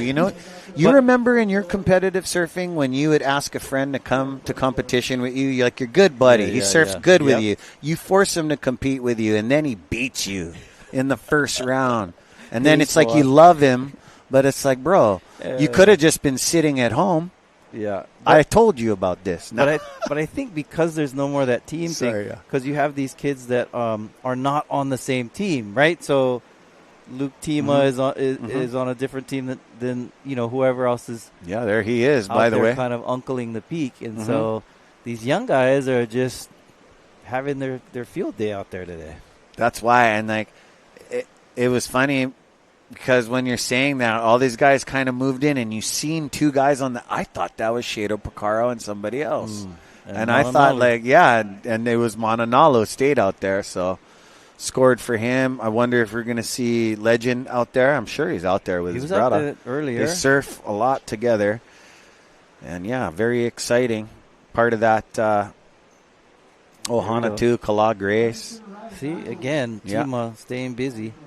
That was a nice barrel. Had to have like 15 waves. That was a nice little soft tap, waxing some spray off the coping there. Twist out the exit. Yeah. Here we go. It's all about flowing. Sheldon. Yeah, Shell Diesel. He's a character, for sure. And we got Through the Doggy Doors. Fun show about. Look. Almost the way he paddled, I thought he was going to hunt a hole. That means go again. What you say? There's the two guys out there. What it was? Bro, you think they're? I think they threw in the towel. They're like, okay, it's not coming. What if that is free surfers that maybe have paddled from log cabins? I heard rumor that a couple iconic guys are going to come from logs, but we'll see. More riders. Yeah. No. I don't like these real straight ones. I think Luke Tema had about he's just, you know what I mean? You never know what you're going to get.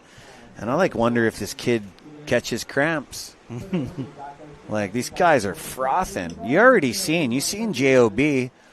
learn what I've learned and seen surfers and watermen do is just 2 huge tablespoons of mustard, bruh. And learn to play again. I think the mustard is more effective than the pickle juice. I know a lot of people like dill pickles. You eat 2 dill pickles, take a couple big gulps of the vinegar, and you're back out there. But it does alleviate cramps. It's funny, somebody here chiming in on. I'm sorry, I'm not to change the subject abruptly, but was Go looking ahead. at the chat here. Anyone doing football on one TV and the shootout on another? Oh, they gotta be, right? I'm sure that's Who's what playing? Rocky's doing. Oh, yep. Oh, Rock. Guarantee. What you doing, Rock? Can you hear me? Well, his team Luke. just fell out. There's Luke. Beautiful job, Luke. Round of applause to you, brother. And saying that we're also been raised by a lot of iconic football hammers, you know, and they also surf. That's also coming back, guys. Here we go. Somebody flying down the Kala line. De Soto again. Whoa, is he coming out of this one? Brah! Very close. Very close. I was just ready to give that the, oh, man. That, dangerous thread needle. needle. It's funny, though, is like football and surfing aren't your typical combos. They're like, you know what I mean? Like, historically speaking, like, surfers surfed because they didn't want to. They weren't the jocks. You know, they weren't the. No, they weren't. Football guys. They would rather surf. Look at this split peak here. We split the screens here. Wow, nice, beautiful action. job, by the way. Nice. Billy Kemp's on the back door, getting the better of it. Oh. Look Billy? at Maikai Burdine. No, that isn't unless you put one jersey on. Nope, that is Eli Olsen. About time you showed up for your free surf session. He was saving it for the last. He was saving it. He knew. Like, oh, the waves Let his have boy arrived. Koa. Oh, sorry. Nope. Gabriel No, Villa. Gabriel. Oh, okay. We knew. There we go. There's the right 96712. Eli team. Olsen. Who, by the way, was in the show Chief of War. I enjoyed his character. In the final battle, Yeah, saw him get killed. Yeah, that's right. Yeah, but this guy, you get him on the mat, he's going to take you down. You know what I mean? This guy's well-trained, young kid. You know, he dealt with a lot, you know. Growing up on the North Shore, you get picked, bro, this guy trained all the way to black belt. He's very disciplined, surfs very good. His dad's a North Shore ledge, too. And Eric, brother Eric, he was over here frothing always in supporting of his sons and stuff. Very proud of his son. This guy at the Eddy in 2023 took off on a wave after the heat that was just redonkulous, but it would have factored in most definitely, I feel. But to the topic of football and surfing, even though it seems antithetical to each other, right? They seem like they're not harmonious. In this neck of the woods, it kind of is. Like we said, David Stant, who's coaching for Kahuku football. Kahuku is one of the most accomplished high school surfing, football teams. See, I'm even slipping there. And we also have a lot of athletes that from Hawaii that surf and also play football. He was raised surfing and football was in their DNA. From Uncle. And the boys over here, check this out. We got these trophies here. Beautiful Elias with Duke's name and the Hui Backdoor logo on them. Wow. Beautiful. That is nice. Wow, we're getting ready to look at the grains in that koa. Beautiful. Uncle Craig, President Rich, Stevens, and Jerome to the left. In years past at the shootout, I've said this name before, but I'll say it again. John Henry Wise. John Henry Wise was a Hawaiian, and he was close friends with Prince Jonah Kuhio, and he was in part of that group that planned to restore the Queen back to power by force. He was also a very good football player, and he played under a guy named Coach Heisman. And so that at became Oberlin the Heisman trophy named after the coach there. And John Henry Wise was one of the stars, and they won the national championship. Rich history. Here's legend. Boom. Ooh.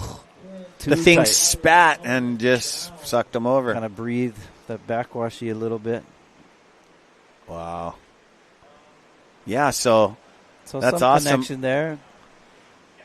I also was raised, my dad was a beach boy, but football player with UH, you know. And then we took a little break from Hawaii, and he went up there and coached BC Lions up there in Canadian football. So I got some of my gift of gab from the locker room listening to professional football players talk it up. Well, as we're winding down, we've got about 15 minutes left of the Backdoor Shootout. We're going to check out one of the best waves of the day so far, Mananalu Chandler. Bing. Standing tall. We're going to take a quick break and come back with the last remaining minutes of the Expression Session here at Pipeline. Stay tuned, man.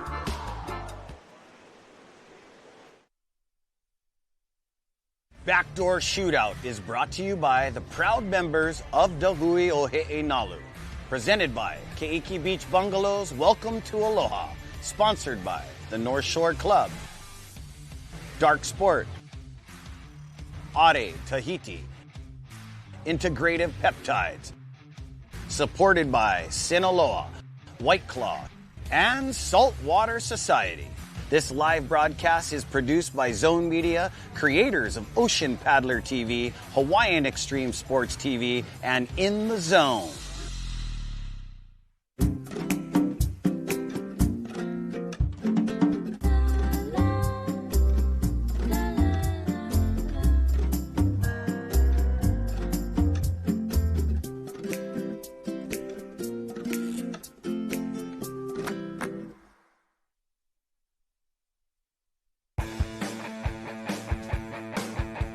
Magical thing when you surf pipeline. If I'm just not thinking and everything inside of me, my intuition and the wave and I'm just connected, like naturally connected, then that's the wave.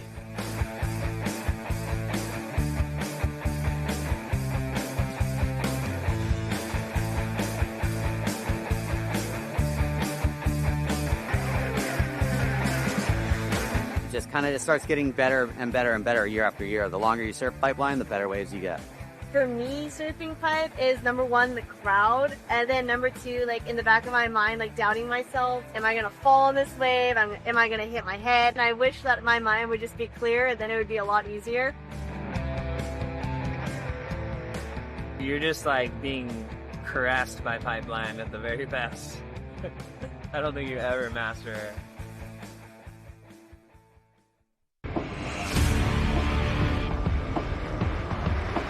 Allow us to help you grow your events by reaching Hawaii's giant outdoor sports and ocean enthusiast demographic. Zone Media specializes in social media content production and distribution, drone and video production, cutting-edge live productions, and more. With over 25 years leading Hawaii's action sports market, give us a call at 808-343-3310.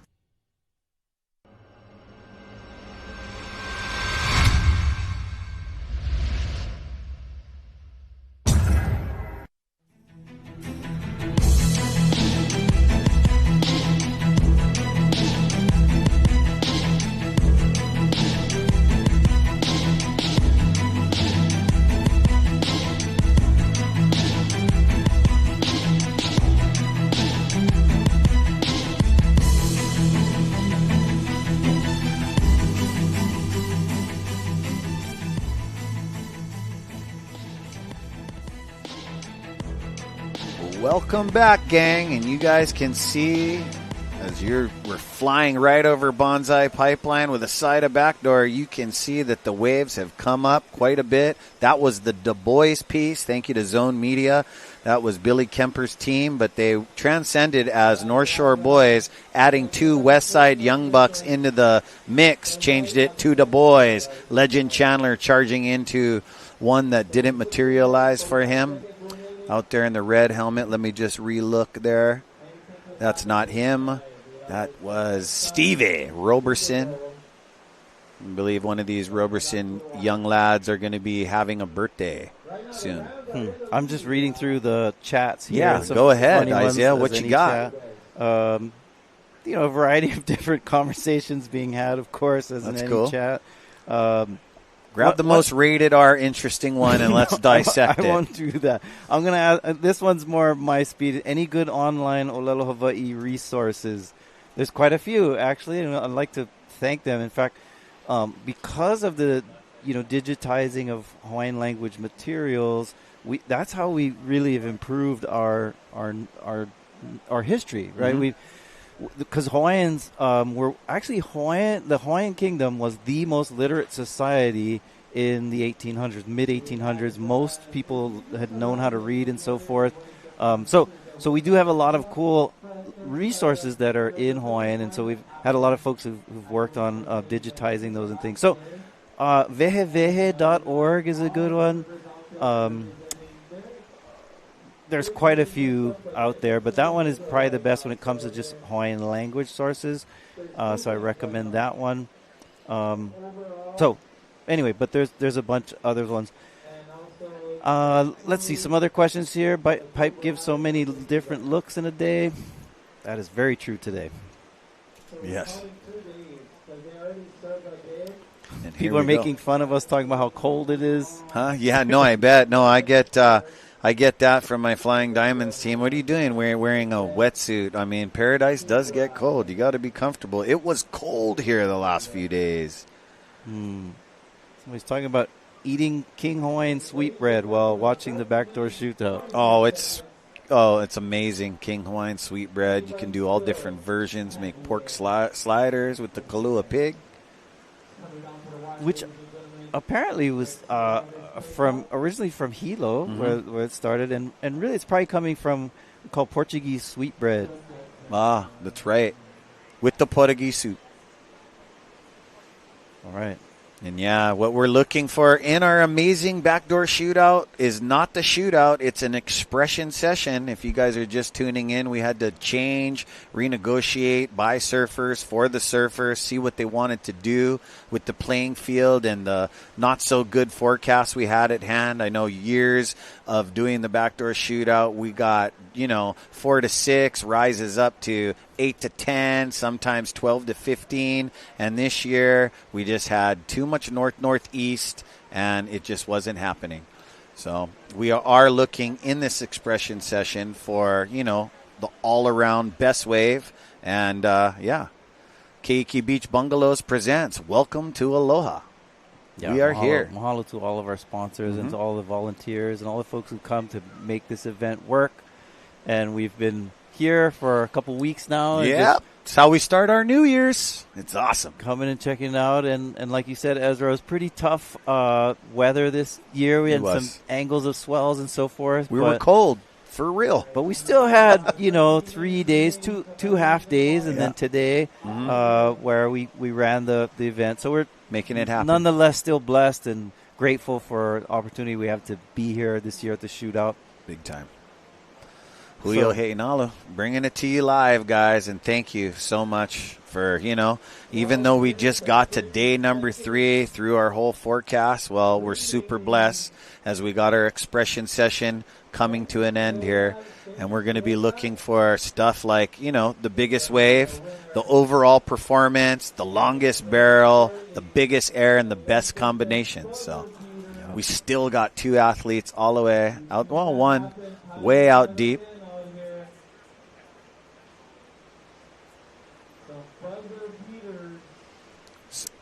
So we saw some trophies on, or some surfboards. Elias is kind of honoring.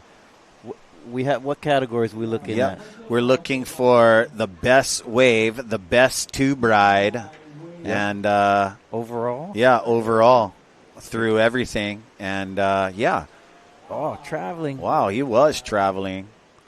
I'm not too sure if other free surfers know that it's coming to an end, but they're going to definitely start, coming into the lineup.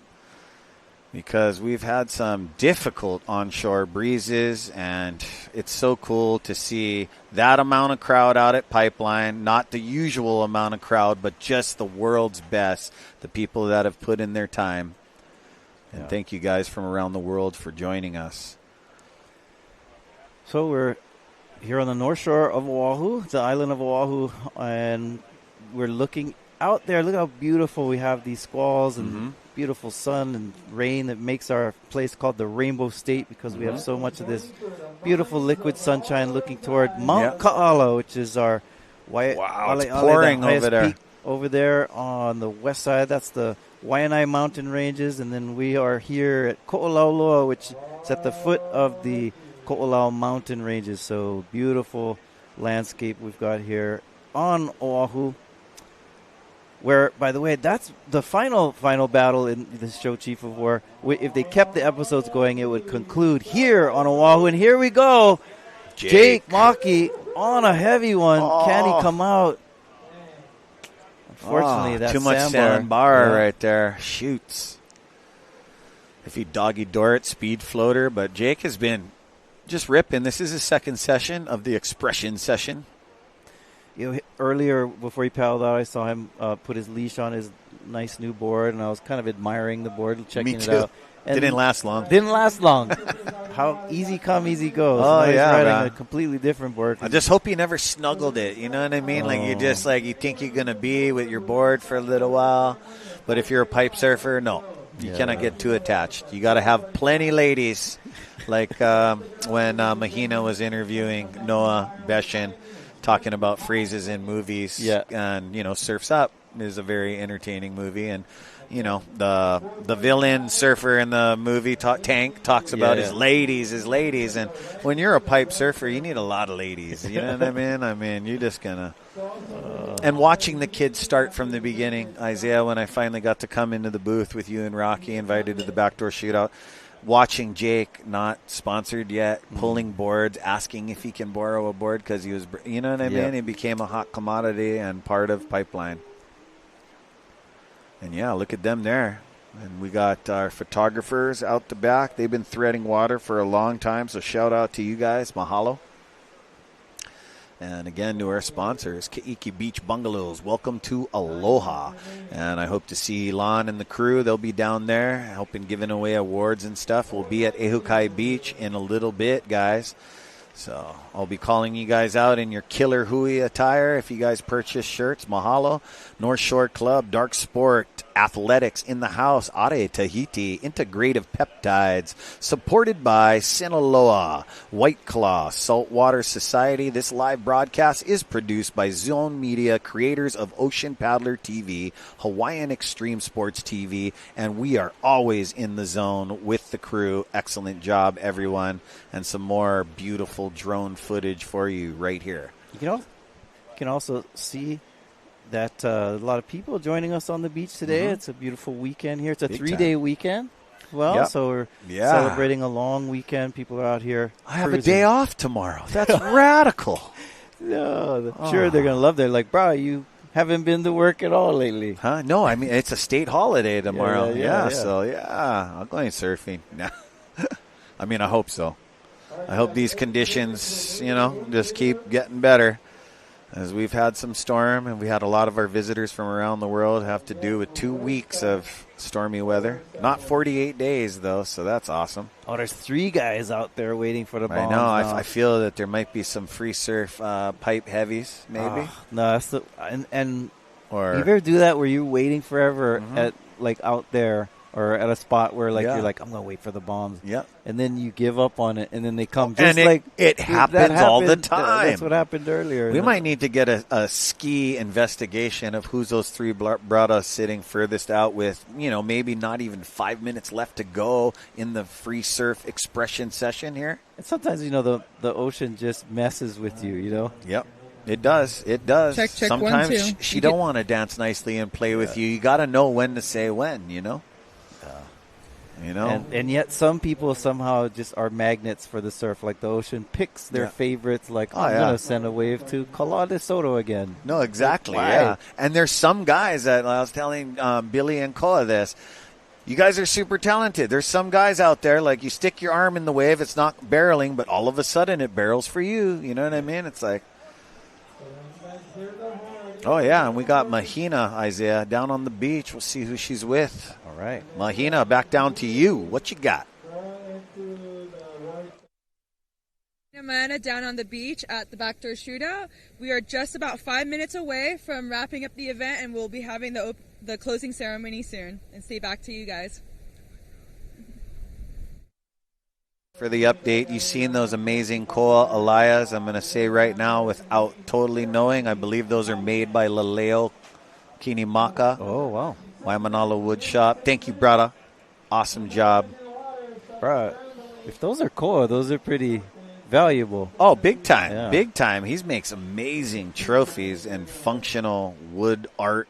I mean, paddles, canoe paddles. When I seen people making regatta canoe paddles, like the Gillespies and the Makanis, I mean, it's crazy, how much lamination and glue, and there's a lot that goes into it. Yeah. Sure. I'm a carpenter, but I haven't dabbled into that kind of carpentry. There's our amazing awards for the team. Awesome. Yeah. With the Huio He'enalu Petroglyph logo burnt into it with the Duke. I love it. Always in honor of Duke. Good friend Tom Stone, Colin Pohaku, is over in Australia. Oh, he's up in Oz right now. They're celebrating Duke Hanamoku over there. Summertime up there. When he first brought surfing and displayed his talent and brought surfing some more skill. I mean, they say that there were some people already riding some waves, but not to the level that they really knew. Awesome. He was up there, huh? Went out there. So we're grateful for this event. We're celebrating all of our people and communities, and Duke especially. We're going to take a break and then come back with our awards ceremony. Oh, yeah, we're just going to take a quick Spectrum break, and we'll be right back, and we'll close this thing out before the awards ceremony. So you guys stay tuned, gang.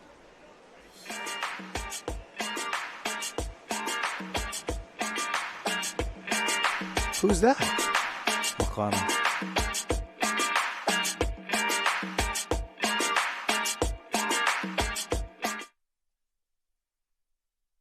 Backdoor Shootout is brought to you by the proud members of the Hui Nalu.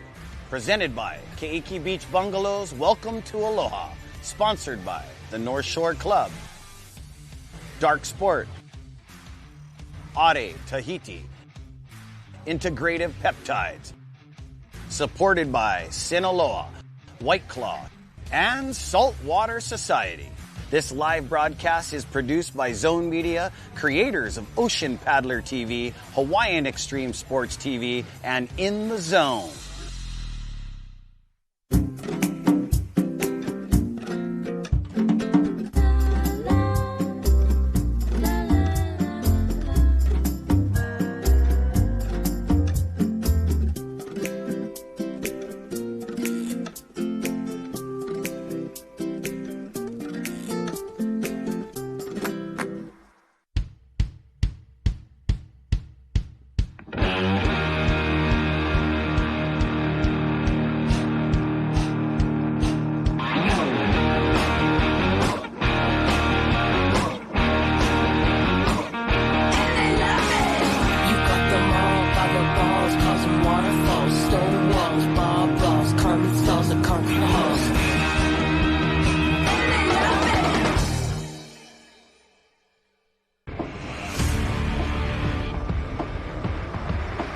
Allow us to help you grow your events by reaching Hawaii's giant outdoor sports and ocean enthusiast demographic. Zone Media specializes in social media content production and distribution, drone and video production, cutting-edge live productions, and more. With over 25 years leading Hawaii's action sports market, give us a call at 808-343-3310.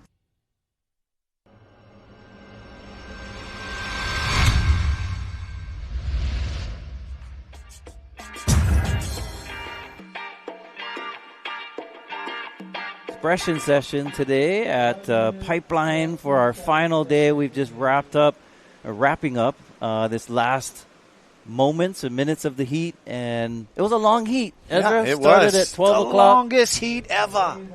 No rules, just express yourself. We did see some really good waves today. We, we saw a building swell. Yep, we did. And we had a lot of guys surfing lefts and rights and sandbar and on backdoor on the reef and all kind of stuff going on. They're all getting called in. We're going to go down for an award ceremony, but it was an amazing day as we adapted with the terrible conditions into the third day of competition, where usually at the Hui Backdoor Shootout, we had to adjust. Usually our surfers surf 4 to 6, 7 times max with their teams. They had to meet up as a team this morning and nonstop negotiate and talk story and have meetings until we felt that the waves were, good enough for competition to connect with day 2. So we had to split them up, and they're all individually surfing. Yeah, and at the Backdoor Shootout, it's all about the heaviest waves and not single elimination advancement. So we want to make sure that we get the best days, and today was a fun day, and it worked out pretty well. We had a rough run of weather through most of the waiting period, but nonetheless, we had some days with some good waves had. Yeah, no elimination, just express yourself. Jake Maki coming in with a little ollie hop to claim it. No fall off, Bow. You're going to get one 1.2. I wonder if he'll win an award for his headstands he was doing earlier. That was pretty classic. Yeah, here we go, coming in.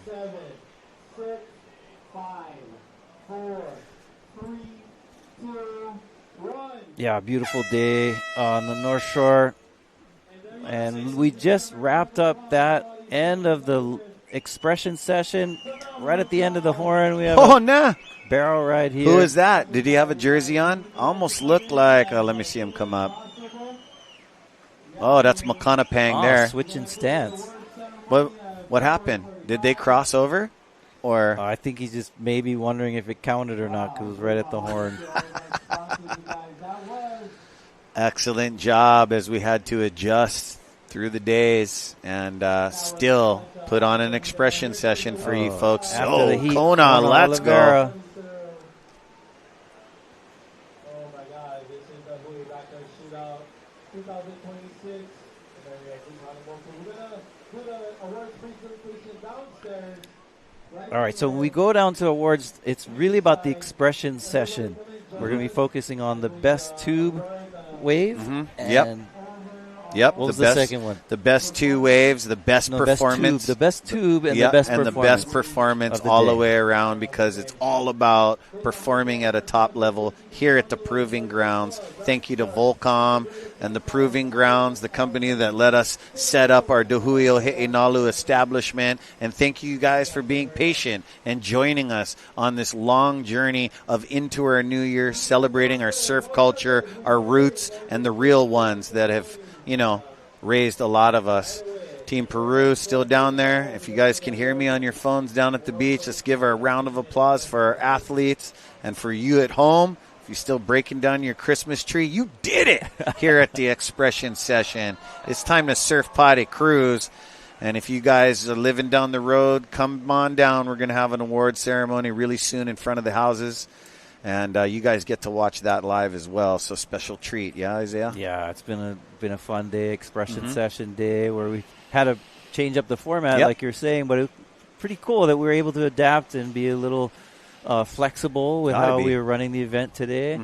And we wanted to give everybody a chance to just go out and express themselves. Having a half day of competition, better to get waves, right? Better to get something. And we've seen a lot of waves ridden today. So it was a fun one. Yeah, it was fun, but with this many athletes and amazing characters, you can't make everybody happy. You can just adjust, and that's what we do as surfers, as we're all connected around the world by the oceans. And thank you guys for tuning in on this special episode of Shooting Out into 2026. Yeah, 2026. Thank you for staying with us. Hopefully you enjoyed our time together. We do everything at the shootout, from watching waves and barrels to talking surf culture and history and community stuff. Thank you for that, by the way, Professor. I won't be in class tomorrow. It's a holiday. All right. And also to Zone Media for thanking us. We're thanking them for all these beautiful shots from drone to in the water from various angles on the beach, doing an excellent job. Massive aloha. Even though the surfing portion of the event is wrapped up, we are going to stick with us because we're going to have some awards down on the beach. You get to see some of our surfers and you hanging out, recognized. Let's go. Yeah. Yeah, and thank you to our crew and the computers, the orchestrators, the behind the scenes that are just up here on the second floor behind the wires and the screens, just doing all the cameras, just meshing this thing into a brilliant show. So thank you for that. And look at the light over there. That is beautiful shot by Zone Media. So yeah.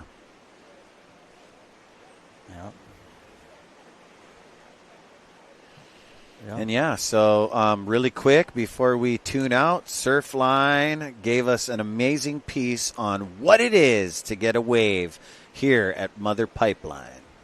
Stay tuned.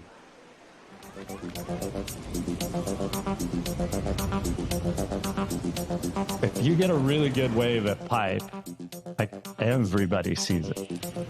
Nathan.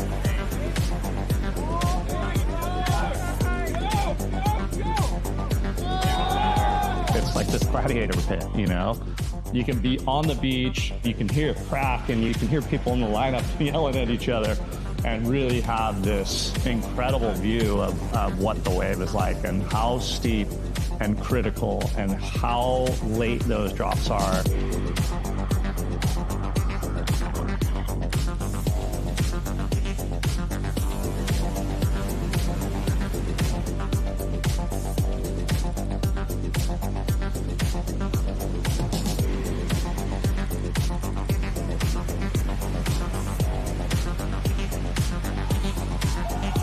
Dropping into a wave at Pipeline is, I guess the best way you could kind of explain it is you end up with this like very like heavy moment of free fall. And then as the board catches, connects on the wave, you have to pull really hard on your rail because you don't want the lip to like hit you in the head, but you don't want to turn too early because you don't want to get sucked back over the falls. So as you're doing that, you're setting your line, you're stalling, you're pumping, you're trying to figure out like, is this wave going to close out? Should I take the high line? Should I take the low line? Like where should I go? Because once it spits, you can't see anything. You just hope and you come out and you're like, oh my gosh, I made it.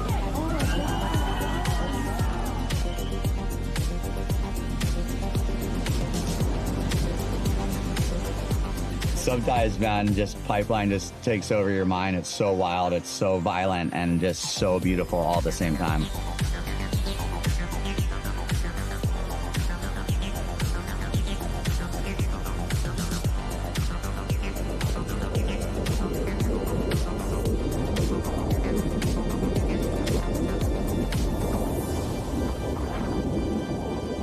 I can't emphasize enough how scary it is and how intimidating it can be, where you can have the most perfect waves ever. You also get these just mutant, crazy things that you want no part of.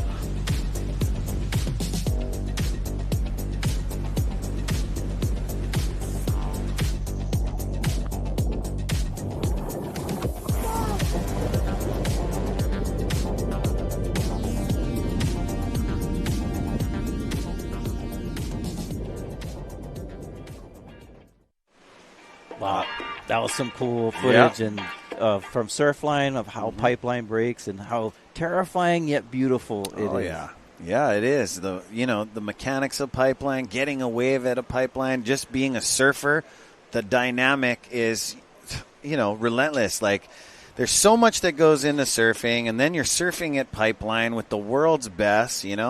Your favorites. It just adds to the breathing, everything. So and I love how he described. He said that it's very difficult to convey how steep it actually is and how powerful and how scary it actually is, because we're sitting from the comfort of our chairs watching it. But when you're in the water and you're in person and you see how steep it is when you're looking down it, it's a whole different story. Yeah, and you're saturated by the ocean. That's why as a surfer, you got to make the connection with the ocean first, because this place doesn't fool around, It takes the best of the best. It doesn't need to be a big day. Yeah. So, very stoked to be a part of this event. Very stoked that we're going, into the evening hour, and where's all the free surfers? I can't believe it. They've been watching amazing surfing all day. It's like everybody's going to be joining us right in front of the two pipe houses. So again, there they are coming up the beach. If you guys are on your phones, there's Eli.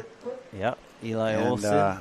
He went for, cherry-picked his evening session, and there is one of the Matsunaga brothers from Team Japan. That is last year's team champions, which we won't be honoring the teams. Our teams split off into just expressing themselves at a heavy way here at the Backdoor Shootout Free Surf Expression Session. There is our award ceremony.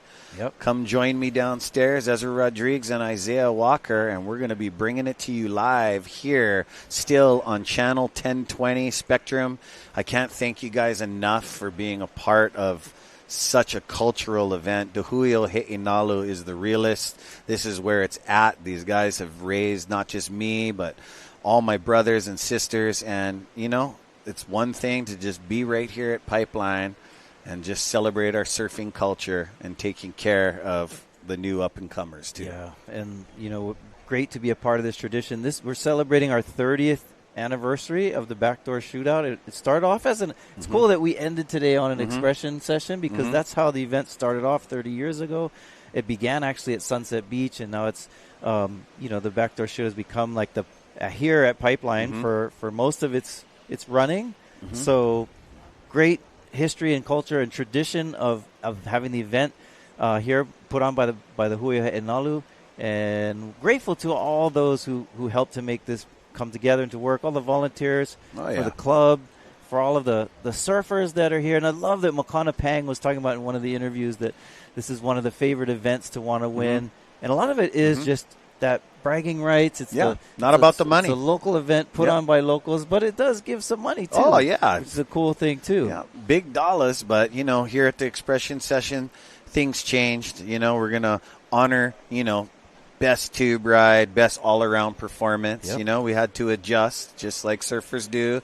And, you know, all the history that you've shared with us, listening to all these iconic Kanaka and Mana Wahine, just, you know, through changes, you know, from 1893 and 133rd year of the overthrow. Right. We've come this far. Yeah, and we're also, of course, celebrating and honoring Duke Hanamoku. You see on the trophies, Big it has time. Duke's name on it, and Duke Hanamoku is who we refer to as the father of modern-day surfing. In not just in Hawaii, but throughout the surf world. Know Big that? time. Yeah. As he traveled the world as an Olympic gold medalist champion, he would also stop around and do some surf exhibitions from New Jersey to New Zealand and Australia, like to really all over the place. Like really spreading the aloha, the vibe.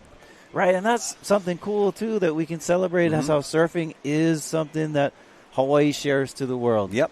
And Duke is the vehicle for that dissemination of our culture and traditions. Amen. Yeah. Amen. And, you know, we can learn a lot from, you know, 2026, all of us, you know, just like Duke and you know, the fathers before us, just woven together like a lauhala basket, like a lashing on the hokulea. Okay. One breaks, the other brother's lashing holds us together. We got to start being that. We cannot be human cattle gang. We are surfers, and we're going to pave the way.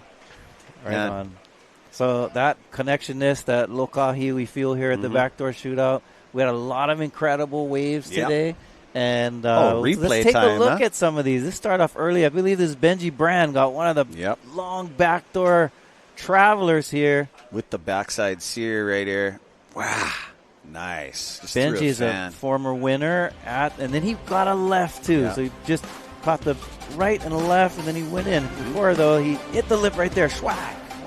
I believe 2023, he was the winner here at the Backdoor Shootout. Here we go, Maikai wiping off some speed.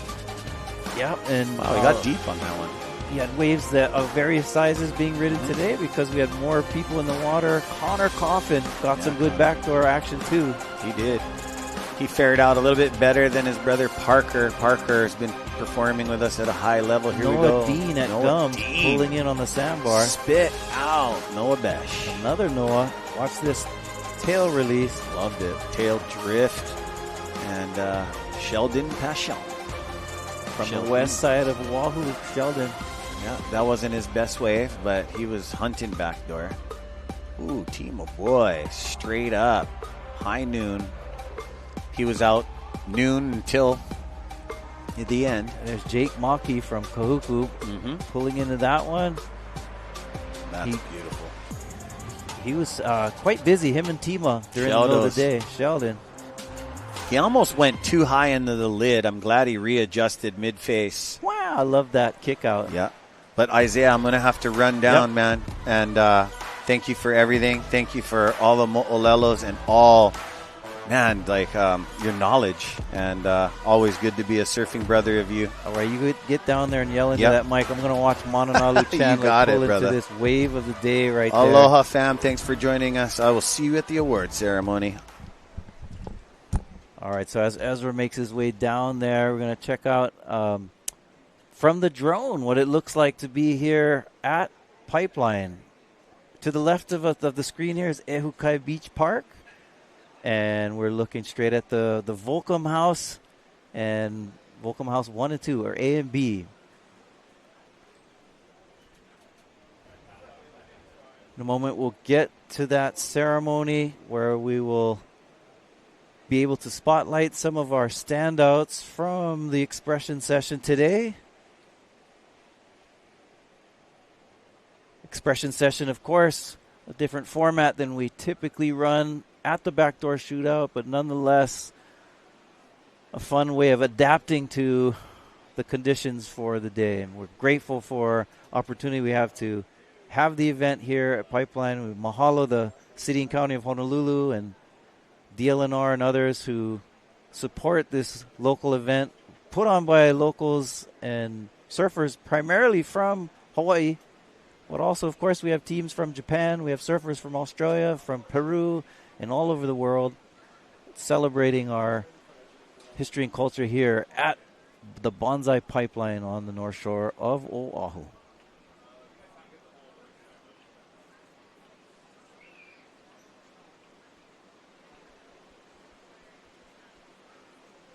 Beautiful drone shots showing of the location here where we're at on the beach.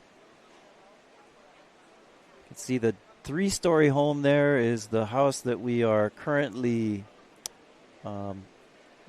speaking to you from on the second floor of that patio there. Been a real privilege to be a part of working here. And this house has some beautiful stories of history of Jerry Lopez, one of the OGs of our sport that showed us how to surf at Pipeline. His house, formerly Jerry Lopez's place. A lot of events and community and a lot of celebration of time here on the North Shore at these locations straight in front of Pipeline.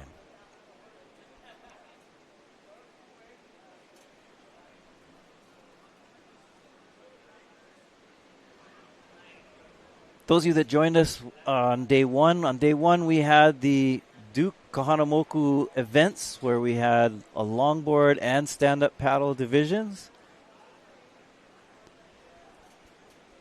And today we wrapped it up with the expression session. All right, we're about to start the awards ceremony. We'll be right back with that. Stay with us. We'll take a quick break and be able to spotlight and highlight our winners when we return. The 2026 Hui Backdoor Shootout is brought to you by the proud members of Hui Nalu. Presented by Keiki Beach Bungalows, Welcome to Aloha. Sponsored by the North Shore Club, Dark Sport, Ade Tahiti, Integrative Peptides. Supported by Sinaloa, White Claw, and Saltwater Society.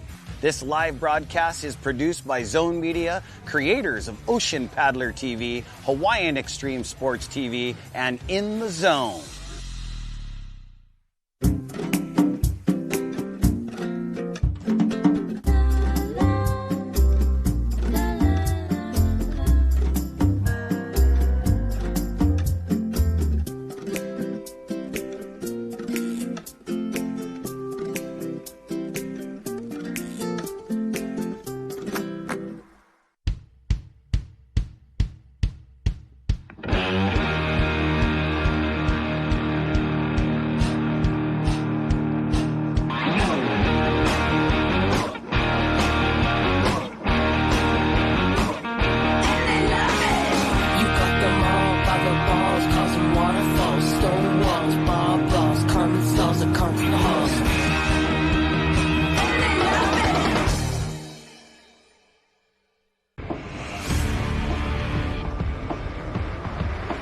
Allow us to help you grow your events by reaching Hawaii's giant outdoor sports and ocean enthusiast demographic. Zone Media specializes in social media content production and distribution, drone and video production, cutting-edge live productions, and more. With over 25 years leading Hawaii's action sports market, give us a call at 808-343-3310.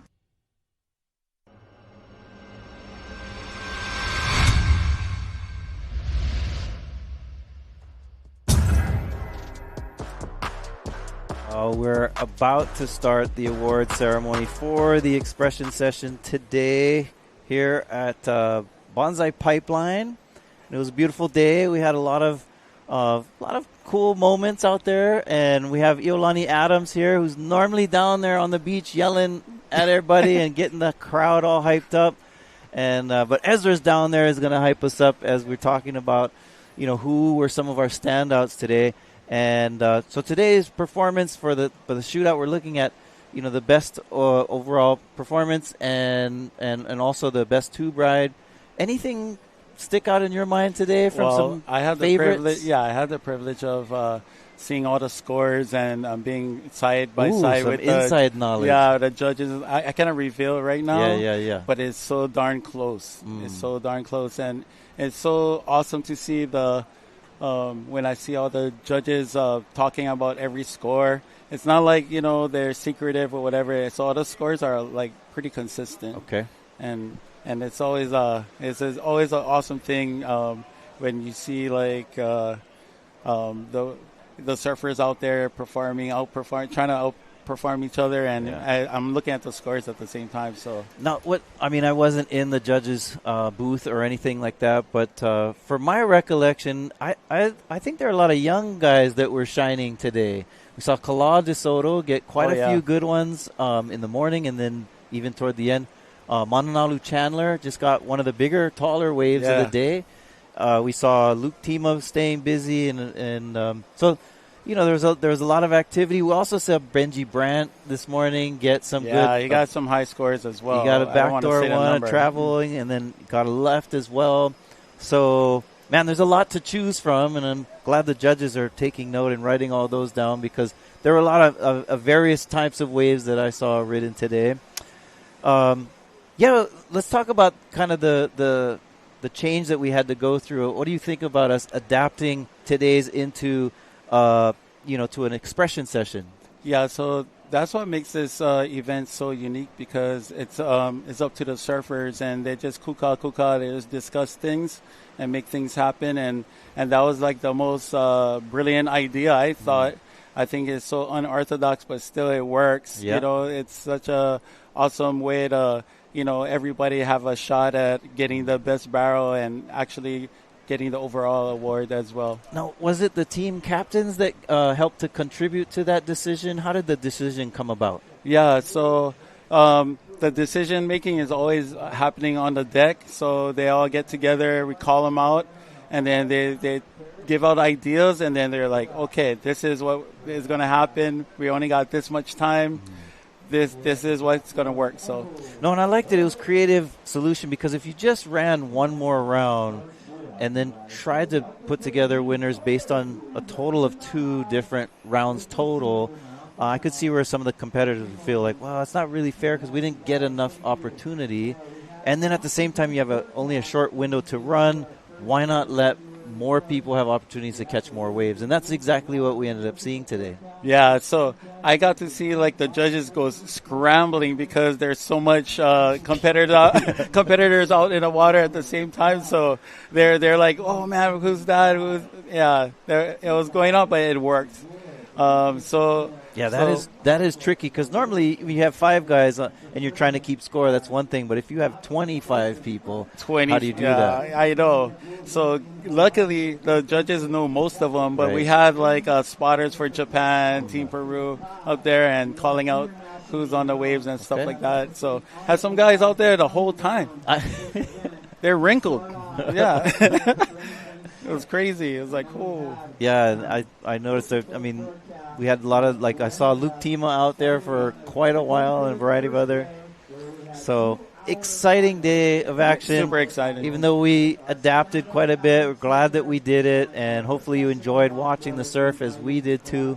We're going to throw it down to the beach. We're going to see who are the standouts in today's performances. Awesome. Differently scored from any other event, this contest, you can get a 1 to a 10, 5 being an average score, but we leave room for the absolute, almost impossible, where you could get an 11 and a 12-point ride, okay?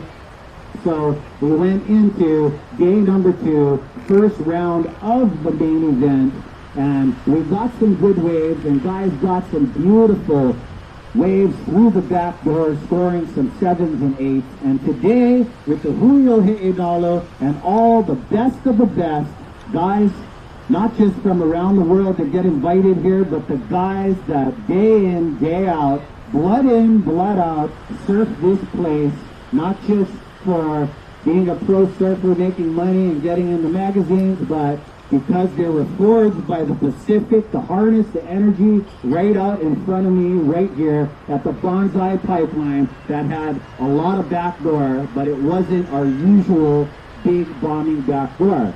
So I'd like to thank you guys for being patient. I'd like to thank all you surfers for getting involved, because we had many meetings on the deck trying to find out how you athletes want to do this and handle it this year. So we went from being the Hui Backdoor Shootout to just the Hui Free Surf Expression Session. We're all surfers, we're all here to have fun, and that's what these guys did from 11:45 to 4 o'clock. These guys had no time limit. You could surf when you wanted to. You could train, do yoga, eat chia seeds, or you could eat and drink and eat a barbecue plate lunch and then paddle out. You could paddle out 3 times, 4 times, or you could just paddle out last minute like some guys did. But we were looking for an all-around performance, and we were also looking for the barrel of the day. So thank you guys for joining us.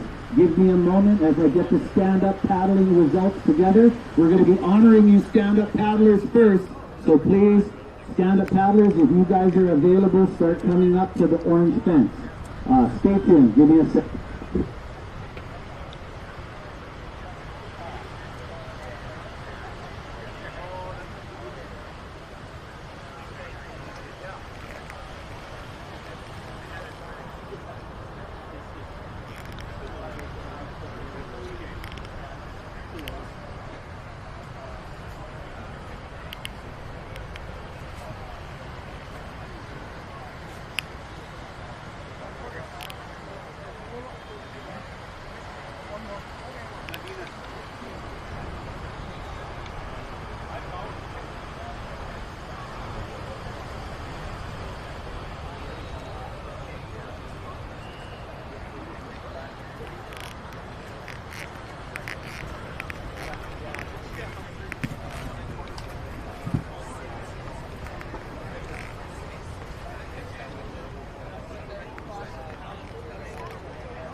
All right, well, they're deliberating, it looks like, Iolani, and they want to make sure they get it right, and maybe they're also waiting, because what we're doing right now is we're honoring, recognizing the winners from the first day that we ran, which was the stand-up division and the longboard divisions from day one, which seems like quite a while ago. Yeah, it seems like, because we were here day in, day out, and we started off with them, and I kind of saw the results, so I don't want to say nothing. But that's my question. Like, bro, we should know the results by now, because that was like 2 weeks ago.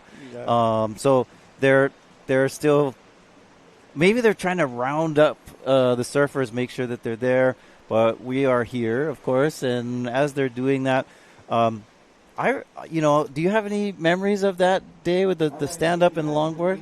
Yeah, there were a bunch of young ones, and then what stood out to me is the Makana people. Yeah. All right, I think we're going. We're going back down there, and now they have the results. 22 degree, and this has become an art of Hawaiians here. As you can stand tall, paddle out. You don't just get an amazing exercise, but your balance and core becomes super strong. And these guys are invited into the Hui Backdoor Shootout because they are the best of the best. And these guys are all here. Please, I hope you're here. Sebastian Gomez, Max Torres, Zane Sains, Clayton Everline MD, Anthony Maltese, and Jose Gomez, okay?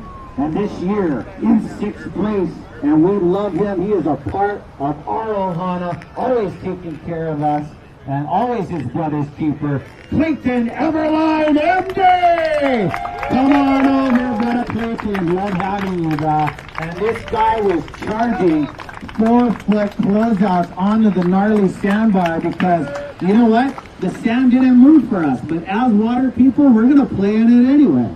This guy did it up and probably caught more waves than anybody, having fun, taking care of Ohana and loving his friends. Give it up for Clayton Everlord MD!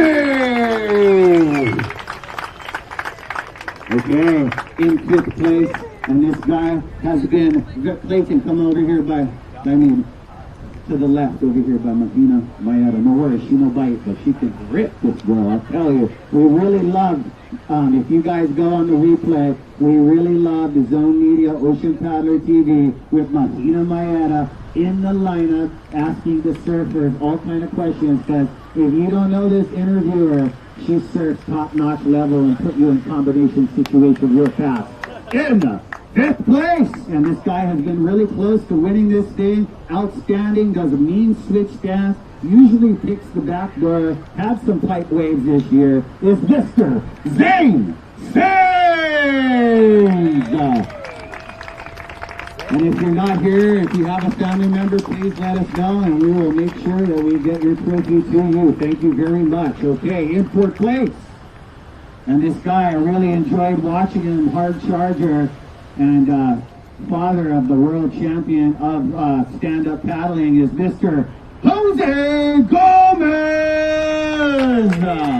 Not sure if you guys had to fly out. I know we got a long waiting period, so Jose Gomez, and right in the beginning, maybe 10, 15 minutes, the guy had a hip injury from charging through backdoor. So shout out to you, Jose Gomez, into the top 3, last year's champion. And this guy was on his way to winning the thing. He had some great double grabs with his hand and the paddle in the water, got a nice form on his goofy foot.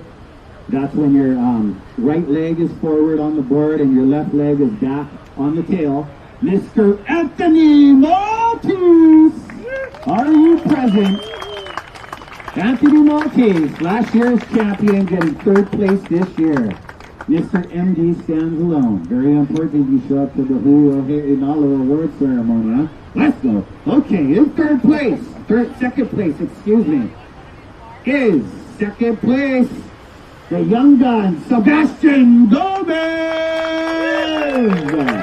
Oh yeah, he can collect it for dad. This guy, radical surfing. Love watching you surf. How many years now you been surfing with us in the stand-up? 3rd year. Good job. Let's give it up for the young gun. Okay, and this guy started off the final, and he got kind of to win the final in the early stages of getting a clean, quick barrel with a big snap by a stand-up paddling, landing out on the flat. Super radical, super critical. This year's champion is Max Torres! No worry, Max. I take your paddle. Don't take on the paha. Don't go back. Huh? Yes, sir.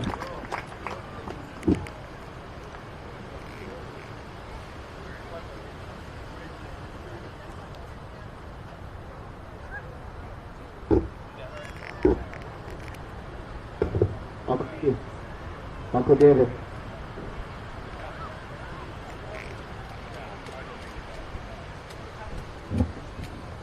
And yeah, you guys, right here, let's give a big round of applause for Max Torres.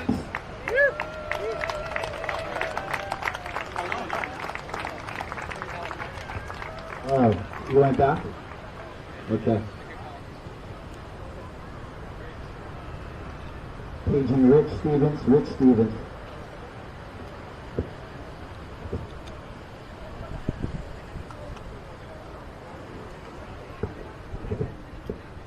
Yeah, guys, thank you.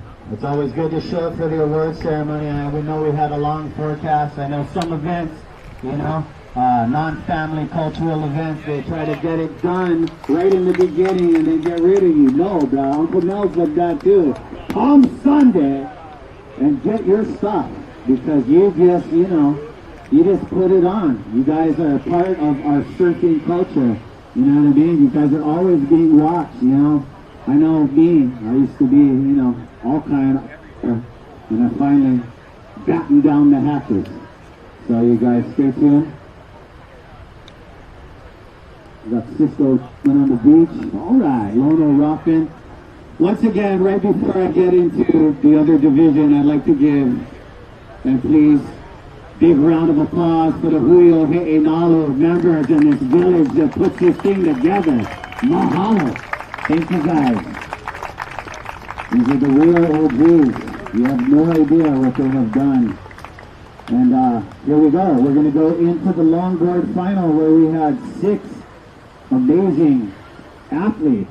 And they went out after the stand-up paddle. And really stoked to be in this event. These guys are. Because this is heavy. Uncle Eddie and the guys have watched longboard surfing progress. You know, we're not about regressing. We're about progressing. And right here they had a 1 hour final. So 6th place this year, and very proud of my nephew from Makaha getting the call. He was on the alternate list. Boom, Shaka never says no. Shaka Pu'u in the house! Wow, this kid is young too, walking around like the goat everyone Hawaiian. And this guy loves carving up his surf break at Makaha, and this guy...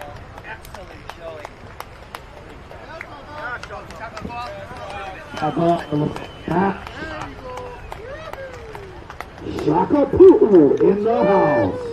Okay, in 5th place. And this guy now resides in Ha'ula, raised by Makaha. This is a young brother of mine. This guy put on an excellent show. If he would have threaded that backdoor in the heat where he got this amazing free surf wave, he could have won the whole competition. But this year, getting 5th place with some nice pipe waves and a traveling backdoor he never made it out of, is Mr. Makamai G. Soto! Even here earlier, super proud watching his nephew surf the first time main event. And yeah, Makamai, we love you, brother. In 4th place. And this guy, another one. Super stoked to have you. And I've been watching this guy from a young age surf. And his dad is an all-around waterman and raised guys like me and Dwayne DeSoto. And he also got the life-saving award from the Duke Kahanamoku Foundation. Give it up for Noah Babapuhu from Moana! Also a big part of the Hui Backdoor family on the west side. Ew. Noah, good job, bro. You know, I've been watching your career, and I love.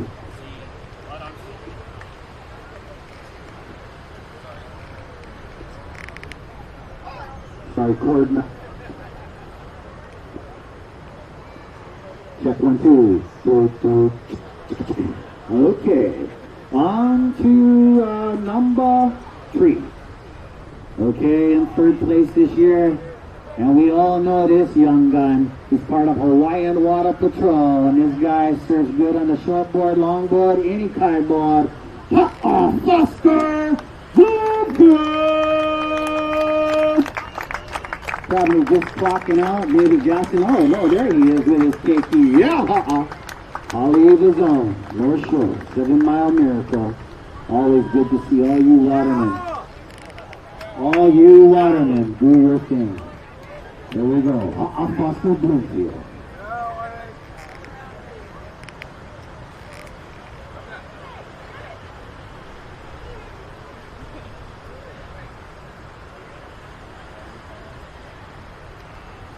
Okay, top 2. Top 2. Proud of you, brother. Always good show. Top 2. Who will it be? Will it be Hawaiian Water Patrol's Pomai Ho'opili or Big Island Freddy Hui in 2nd place? And this guy had some amazing pocket rides and a backdoor barrel, but always styling, always surfing with power is Mr. 2nd place this year. And stoked to have you, Freddy Hui! Big part of the Hulu. And yeah, Freddy. Good stuff, bro. Way to go, man. I always see Freddy, you know, get invited, do his thing, and then adjust. Always, Freddy. Good job. And last but not least, in the house, good show. And you guys can see him on Surfline featured and part of Hui Backdoor. And won an local Terry's Wild Cowboys on Hawaiian Water Patrol is Mr. Oh My Ho'opili! Probably the guy that had the most fun of the whole event and all the events we do. This guy is always positive, and this guy walks every day doing his Hawaiian roots and culture. Oh My Ho'opili!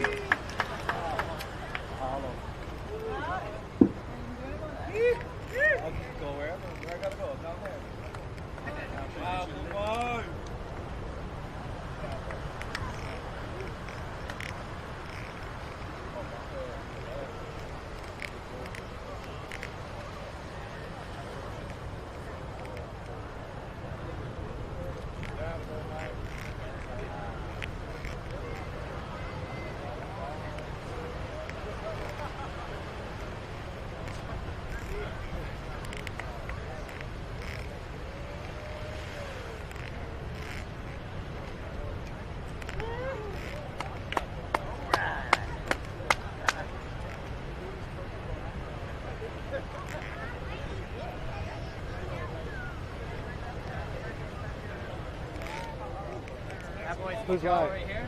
Video 1, 2,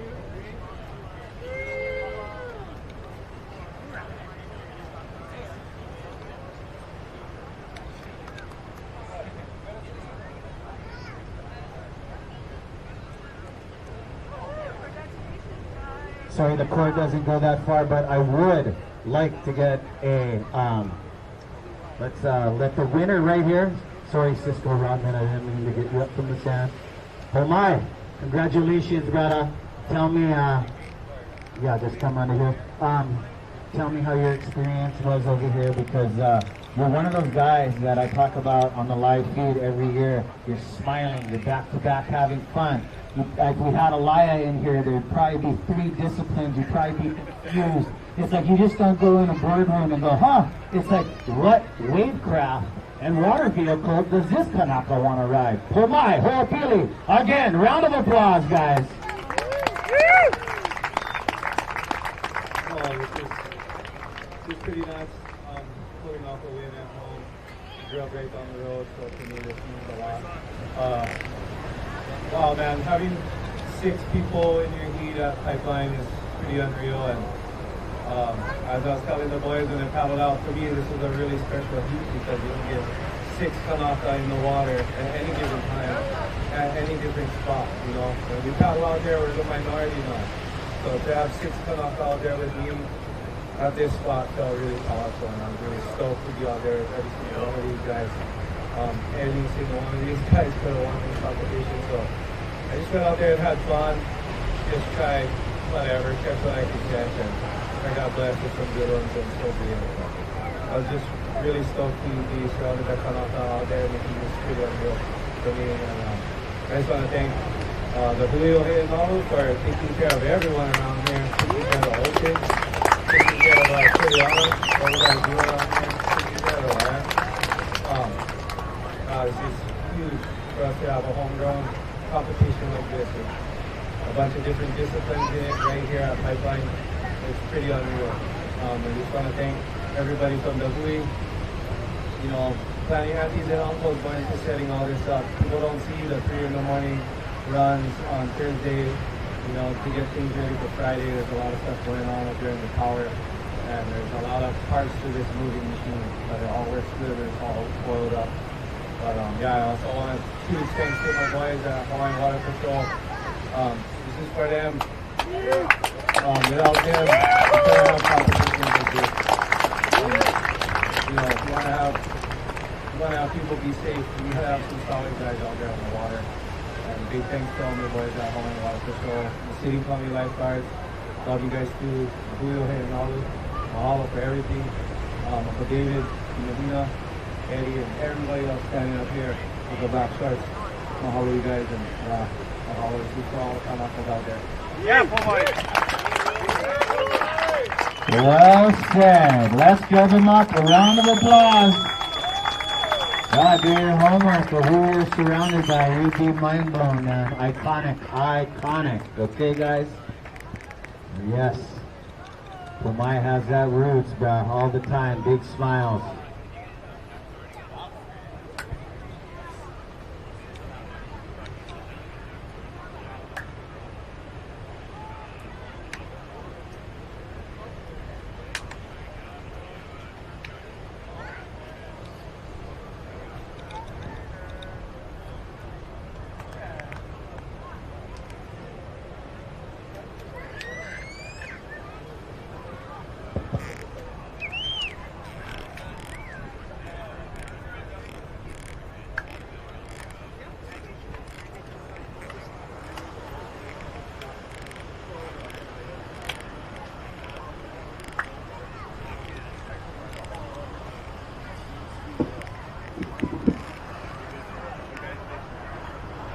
Oh.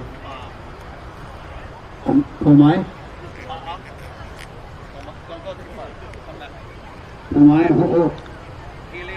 And please come back. We have another two. Sorry.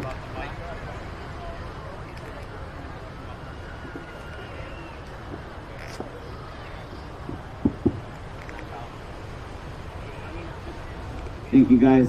Right now at this time we would like to award the Hawaiian Water Patrol this beautiful koa made alaya by Laleo Kirimaka.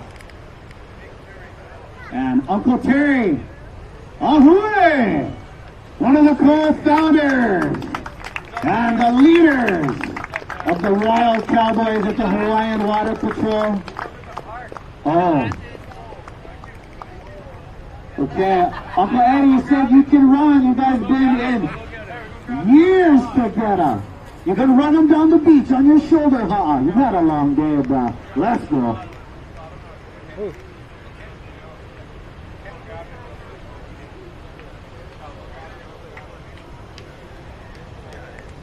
Okay.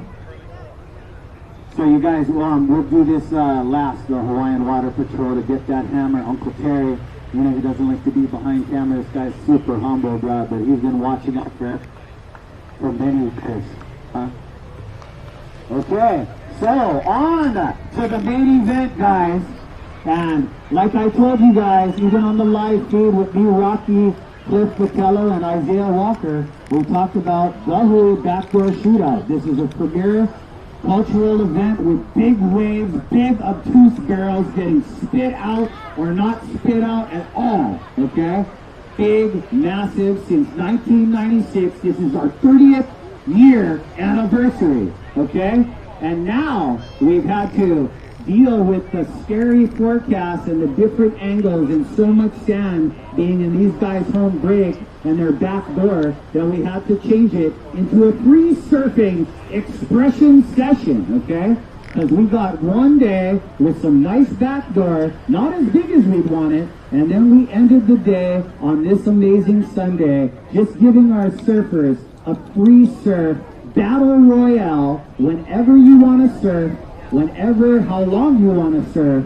All we were asking is for best performance and overall both days and best tube for overall both days, okay? Expression session. So, tied for second place this year. And these guys are heavy hitters. And they got a lot of scores on the board today is Mr. Shayden, Pacarro, and Benji Brand. Time for second place. Shayden Pacarro, North Shore, originally from the Big Island, and Benji Brand, originally from South Africa, been surfing with us for many years. Where you brought us stay. Shayden P and Benji Brand tied for second place here at this year's Backdoor Shootout with the free surf expression session. Free stay, oh God, man. Amazing performance, threading the needle in the back door with a searing backside chunky carve, and then a nice, beautiful pipe wave with a beautiful fins-free front side snap. Okay, I absolutely love that. You guys can watch the replays. And yeah, So Benji, do you know Shade OP? Because he was an outstanding competitor last year. I'd hate to move on. Shado, you stay outside. Give me a wave. All right. Okay. So now for the best overall. Oh, nice. Okay, so we'll take a slight pause. And yeah. So Benji, hold strong. There's Kavika Foster and Uncle Terry Hui. Thank you guys for coming. You were requested by the boss. Huh? Okay, whole team, please come up. Please, Hawaiian Water Patrol. Let's give them a round of applause. You watch them on TV from around the world. These are the guys. They got off. What you say is, get amphibious chorus. These guys deal every day with risk assessment. They live it. Every time they adapt into a different situation to save a life. They are the most selfless human beings in the world, as they have always got their eye on you. Kavika Foster, Uncle Terry, Kamalani. It's for Lau in the house. All the boys from the party. Good job, you guys. Love to honor you guys. And that is an automatic bang. Aloha gang. Uncle Terry, congratulations. Thank you guys for everything you do. Oh my, an excellent performance, boss. Still smiling.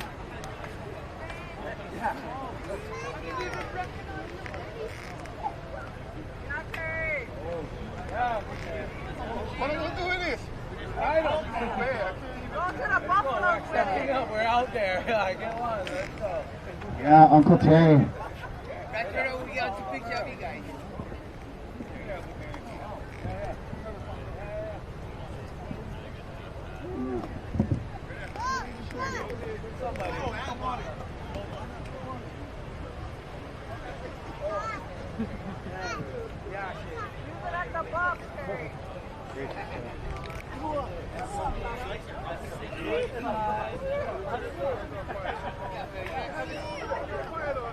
Hello. Aloha. And I'm glad Terry's here because he's the only person I've ever been with. Thank you for playing. One more thing, Uncle Mel Pula.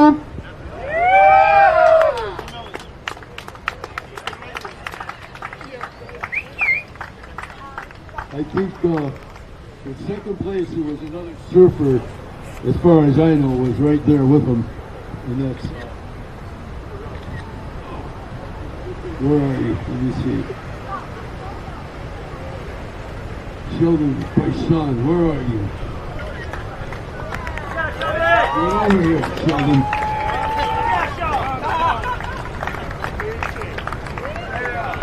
Back there sneaking around, huh?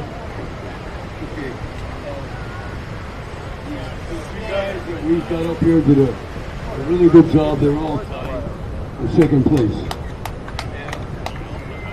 There could only be one winner. We had to get creative and call this an expression session. It's like, even though the waves aren't good enough to run a shootout, it's got to be bigger, nastier. It's got to be tight. And we got creative and we came up with a winner of the expression session and the best barrel of the contest. His name is Kala Isono.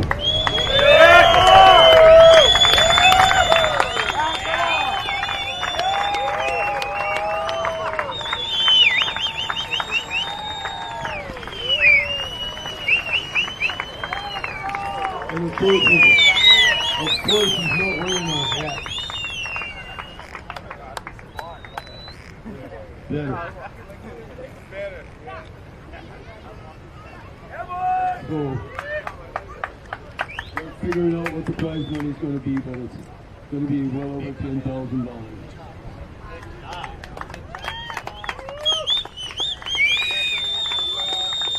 I want to thank some of the members that made this possible every year, and that would be David.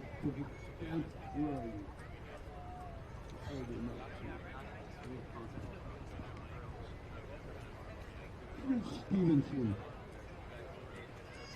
Rich, is gonna try. Rich, get up. Come on, Rich. Mahina, same group.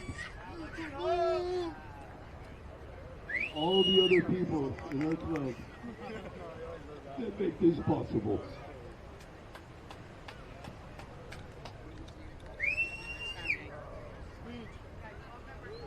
Jay, come on this side.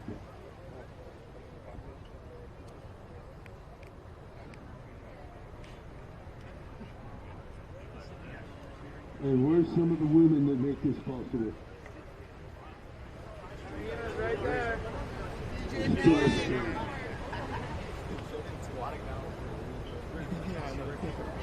Babe.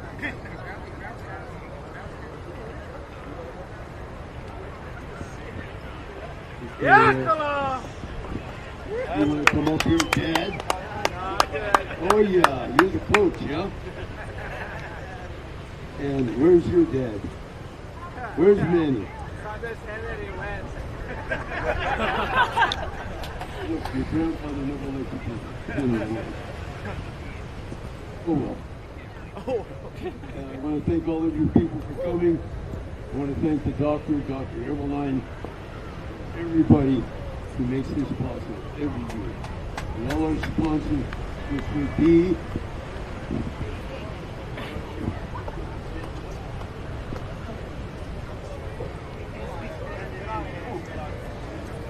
and to our sponsors once again, always presenting Keiki Beach Bungalows, Are Tahiti, North Shore Club, Dark Sport Athletics here for the first time this year. Thank you, brothers, for coming. Sinaloa, Ocean Paddler TV, Hawaiian Extreme Sports, mahalo. Spectrum TV, mahalo, brothers, for being with us. Saltwater Society, we couldn't thank any of you guys enough. Keep it flowing. There's a lot of amazing things in the pipeline for Hui Backdoor. I'd just like to honor our sponsors. So you guys, make sure you guys check us out on Spectrum, all the replays if you're just joining us. And back to my Uncle Eddie. yeah, we need Trent up here who makes all the food for this. And where is he? Where's Trent? Trent! Oh! And Jack Soren, what you doing behind the fence, brother? Let's go. Shout out Ember at Soren. And this guy's dad, amazing. From the days, you guys, get educated. Find some amazing things on YouTube. And, you know, roots and culture. The roots run super deep here with the Hui Backdoor.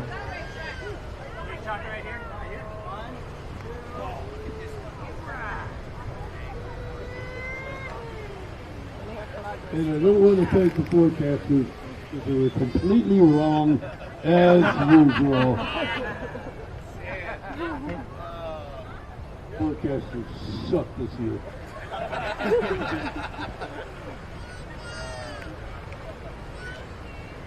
Anyway, I want to thank all you folks for being here on behalf of all of us. What are you doing down there, Dad? Get over here by your boy. Come on. Speech, Lala. Speech.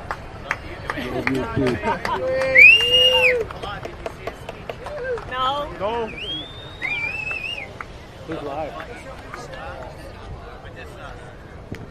Just wanted to say, you guys got to watch out for this young buck. Sheldon knows, bro. You don't just surf. It's like an all-around waterman kind of thing. Ride anything, everything, and that is ingrained in his DNA. And well, Hulo and Maikai too, Kala de Soto, and our other surfers too. I wasn't around in the judging start, but I think these were the standouts in my mind too, right? We saw Benji Brand, Shayden Pacarro doing really well in the event, but Kala and also Sheldon Paishan, but Kala de Soto was killing it. I mean, kind of biased. I'm from the West Side too, but outstanding, phenomenal job.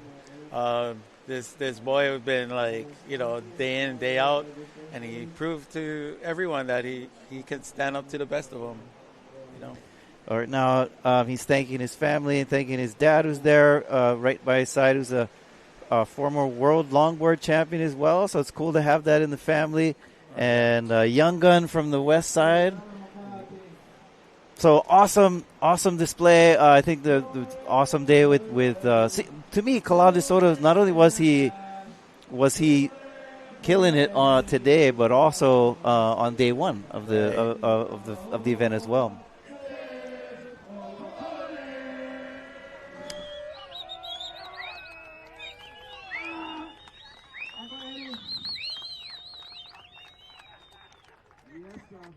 Awesome performances, and thank you so much for being with us. We will see you next year at Backdoor Shootout 2027. Let's do it. Thank you, guys. Thank you. Mahalo Anui. Thank you to the Hui. Thank you to all of our sponsors and for being with us, for you, the viewers. Aloha and ahui ho. Ahui ho.